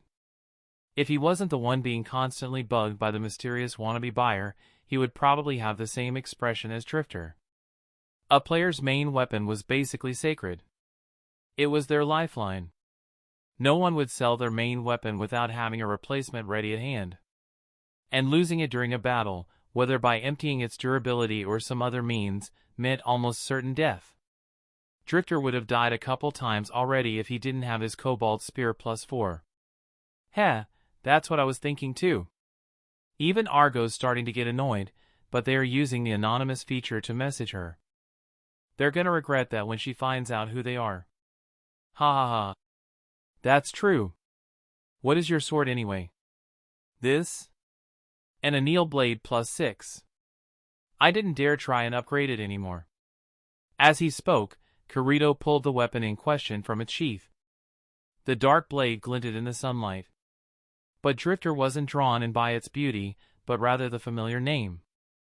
Anneal blade? Yeah. What's wrong? Without saying another word, Drifter scrolled through his menu until he found one of the very first items he got in SAO. With a tap, an identical sword to the one Kirito had materialized in his hands. The swordsman's eyes widened in surprise. How come you have an anneal blade? Aren't you a spear user? Running his fingers sadly over the blade, Drifter shook his head, nodded, then shook it again. His mind was elsewhere. I was partying with someone before Kaiba's announcement. We got it together. Not Yuna and Nautilus? Drifter heard the unspoken second question, and closed his eyes in pain for a moment, which didn't go unnoticed by Kirito. They disconnected. I see. I'm sorry. The spearman brushed off the apology. Who amongst the surviving SAO players hadn't lost someone? There was no need to speak more, because they were all familiar with the pain. Deciding to change the subject, Drifter stored away his anneal blade and gestured to the one in Kirito's hand. How come there's more than one of it? I thought it was a unique quest reward. Almost. It's not a unique quest, but the requirements to complete it are very harsh. To start with, you can only have up to 3 players in your party, and none can be above level 5. Not only that, but if anyone who doesn't fit those criteria captures the large Nippon's aggro, the sword won't drop. Drifter made a grunt of acknowledgement. It made sense the quest was so restrictive. Considering how high the stats of the not upgraded anneal blade were, he could only imagine how overpowered the one Kirito had was, which was up to a +6 according to him. The higher you tried to refine and upgrade a weapon, the higher the chances of it going wrong, and, unlike with simple repairs, once you failed an upgrade, there was a chance of incurring a penalty, which ranged from the blade losing maximum durability points to breaking completely. Each upgrade was a bet. No wonder someone is being so insistent on buying yours. A sword like that is a literal game changer. Which is why I'm not selling. Heh, I wouldn't either. But we do have an extra anneal blade now. The younger man stopped, a pensive look on his face. That gave time for the rest of the party to catch up, not that they were ever far behind, and glance at the two of them weirdly. Kirito frowned at Drifter. Whoever that person is, they want a +6 enhanced sword. I don't think I am lucky enough to get it again. Maybe not a +6, but a 4 or even a 5 should be possible. And don't forget I have SAO's highest level blacksmith on my friend list. Kirito thought about it for a moment before shrugging and typing a quick message to Argo, letting her know they wanted to meet her at Urbis Plaza later tonight. Meanwhile, Drifter sent basically the same to Liz. After seeing that Drifter and Kirito had finished their discussion, Sinan placed a hand on the back of each and pushed them forward. If you two are done conspiring, we have mobs to kill. It was already dark when the 6-people party returned to Urbis. The day had been tiring but productive. They spotted the field boss, Bulbous Bow, and unanimously agreed to avoid it. The gigantic bull was frankly terrifying and would need a combined effort of several parties to be taken down. They also reached the entrance to the tower, though they did not go in, seeing as it was already late when it happened, and they were both exhausted and low on supplies. They did mark the location on the map, however, and sent it to Argo, who paid handsomely for it. Liz! How's business? Ever cheerful, Yuna hopped over to the stall the blacksmith had set up. The freckled girl raised her hammer in greeting. Better now that you are here, Yuna. Your party always brings in the big orders. Oh? So that's all we are to you, is it? Feigning a hurt expression, which she managed to hold for all of 2 seconds, the songstress hugged the blacksmith. While the rest of the party settled around, Drifter and Kirito went up to Liz and explained what they wanted. My enhancing is high enough that getting it to +3 should be easy. +4 is risky, +5 could be a problem, and +6 is outright gambling. You sure you want to do that? That's a beautiful sword, it would be a pity to lose it. Kirito glanced at Drifter, asking for permission. After all, the second annealed blade belonged to him. When the spearman nodded, he gestured for Liz to go ahead. Shrugging, and not just a little excited to work on such a rare piece of gear, the blacksmith sat cross-legged in front of her workstation and placed the sword, as well as the upgrade materials, on her anvil. Then, she raised her hammer above her head, holding it there for a few seconds, before bringing it down with a resounding bang. She repeated the action a few times before the sword flashed and the materials disappeared, showing it was a successful enhancement. With a quick glance at Kirito, Liz proceeded. There were 3 more flashes of light before she stopped. +4, Drifter, Kirito. Do I continue? Continue what, Liz-chan? Before either of the men could answer, a 4th voice interjected, causing the blacksmith to jump in surprise. Drifter and Kirito showed no reaction other than a sigh. Argo! Don't do that! The info broker gave an unrepentant grin when Liz smacked her arm. She wasn't the least ashamed of the complete lack of personal space. In her own words, a good info broker can't be stopped but such things as boundaries. Drifter was about to ruffle Argo's hair, his way of scolding her when he didn't really mean it, when he saw something on her face, and stopped. Kirito started explaining everything again but he wasn't really paying attention. He just stared intently at Argo while frowning. Something in my face, Diaribu? He could hear the mirth in her voice, as if the twinkle of amusement in her eyes wasn't enough. Slowly, he reached for her face, and ran a finger over the now very real whiskers. Those aren't painted on, little rat. Nope. And, suppose I was to ask how that change came about, how much would that intel cost? The info broker smirked cheekily. Ah, not much. I'll even give you a friendly discount. Just 500,000 core. The party stared slack-jawed at Argo. Sinan was the one to break the silence. Did you hit your head somewhere, Argo? 500,000 COR? Hee. Don't hi us, little rat. You are using this intel as bait, but you seem to have forgotten you still owe us a favor. Ninjas, remember? After snapping out of his surprise, Drifter grinned evilly. His smile only widened when he saw Argo gasp and splutter. It was rare that he managed to get one over the info broker, and victory tasted sweet. I already repaid that. No, you didn't. We simply decided to keep it in reserve for an especially valuable piece of information. I think now is the time. Don't you agree, guys? He received several nods of agreement, even from Liz, who didn't belong to the party. While Argo scowled, Drifter's grin only widened. All right. And you say I'm the black-hearted one. It has to do with what the Fumaningum people wanted the other day. And a secret skill. Come with me tomorrow and I will show you. Y'all are gonna owe me some, though. That's the end of this tale for now. Make sure to like and subscribe for future installments. In the meantime, check out the Discord and other stories on the channel. And with that being said, peace.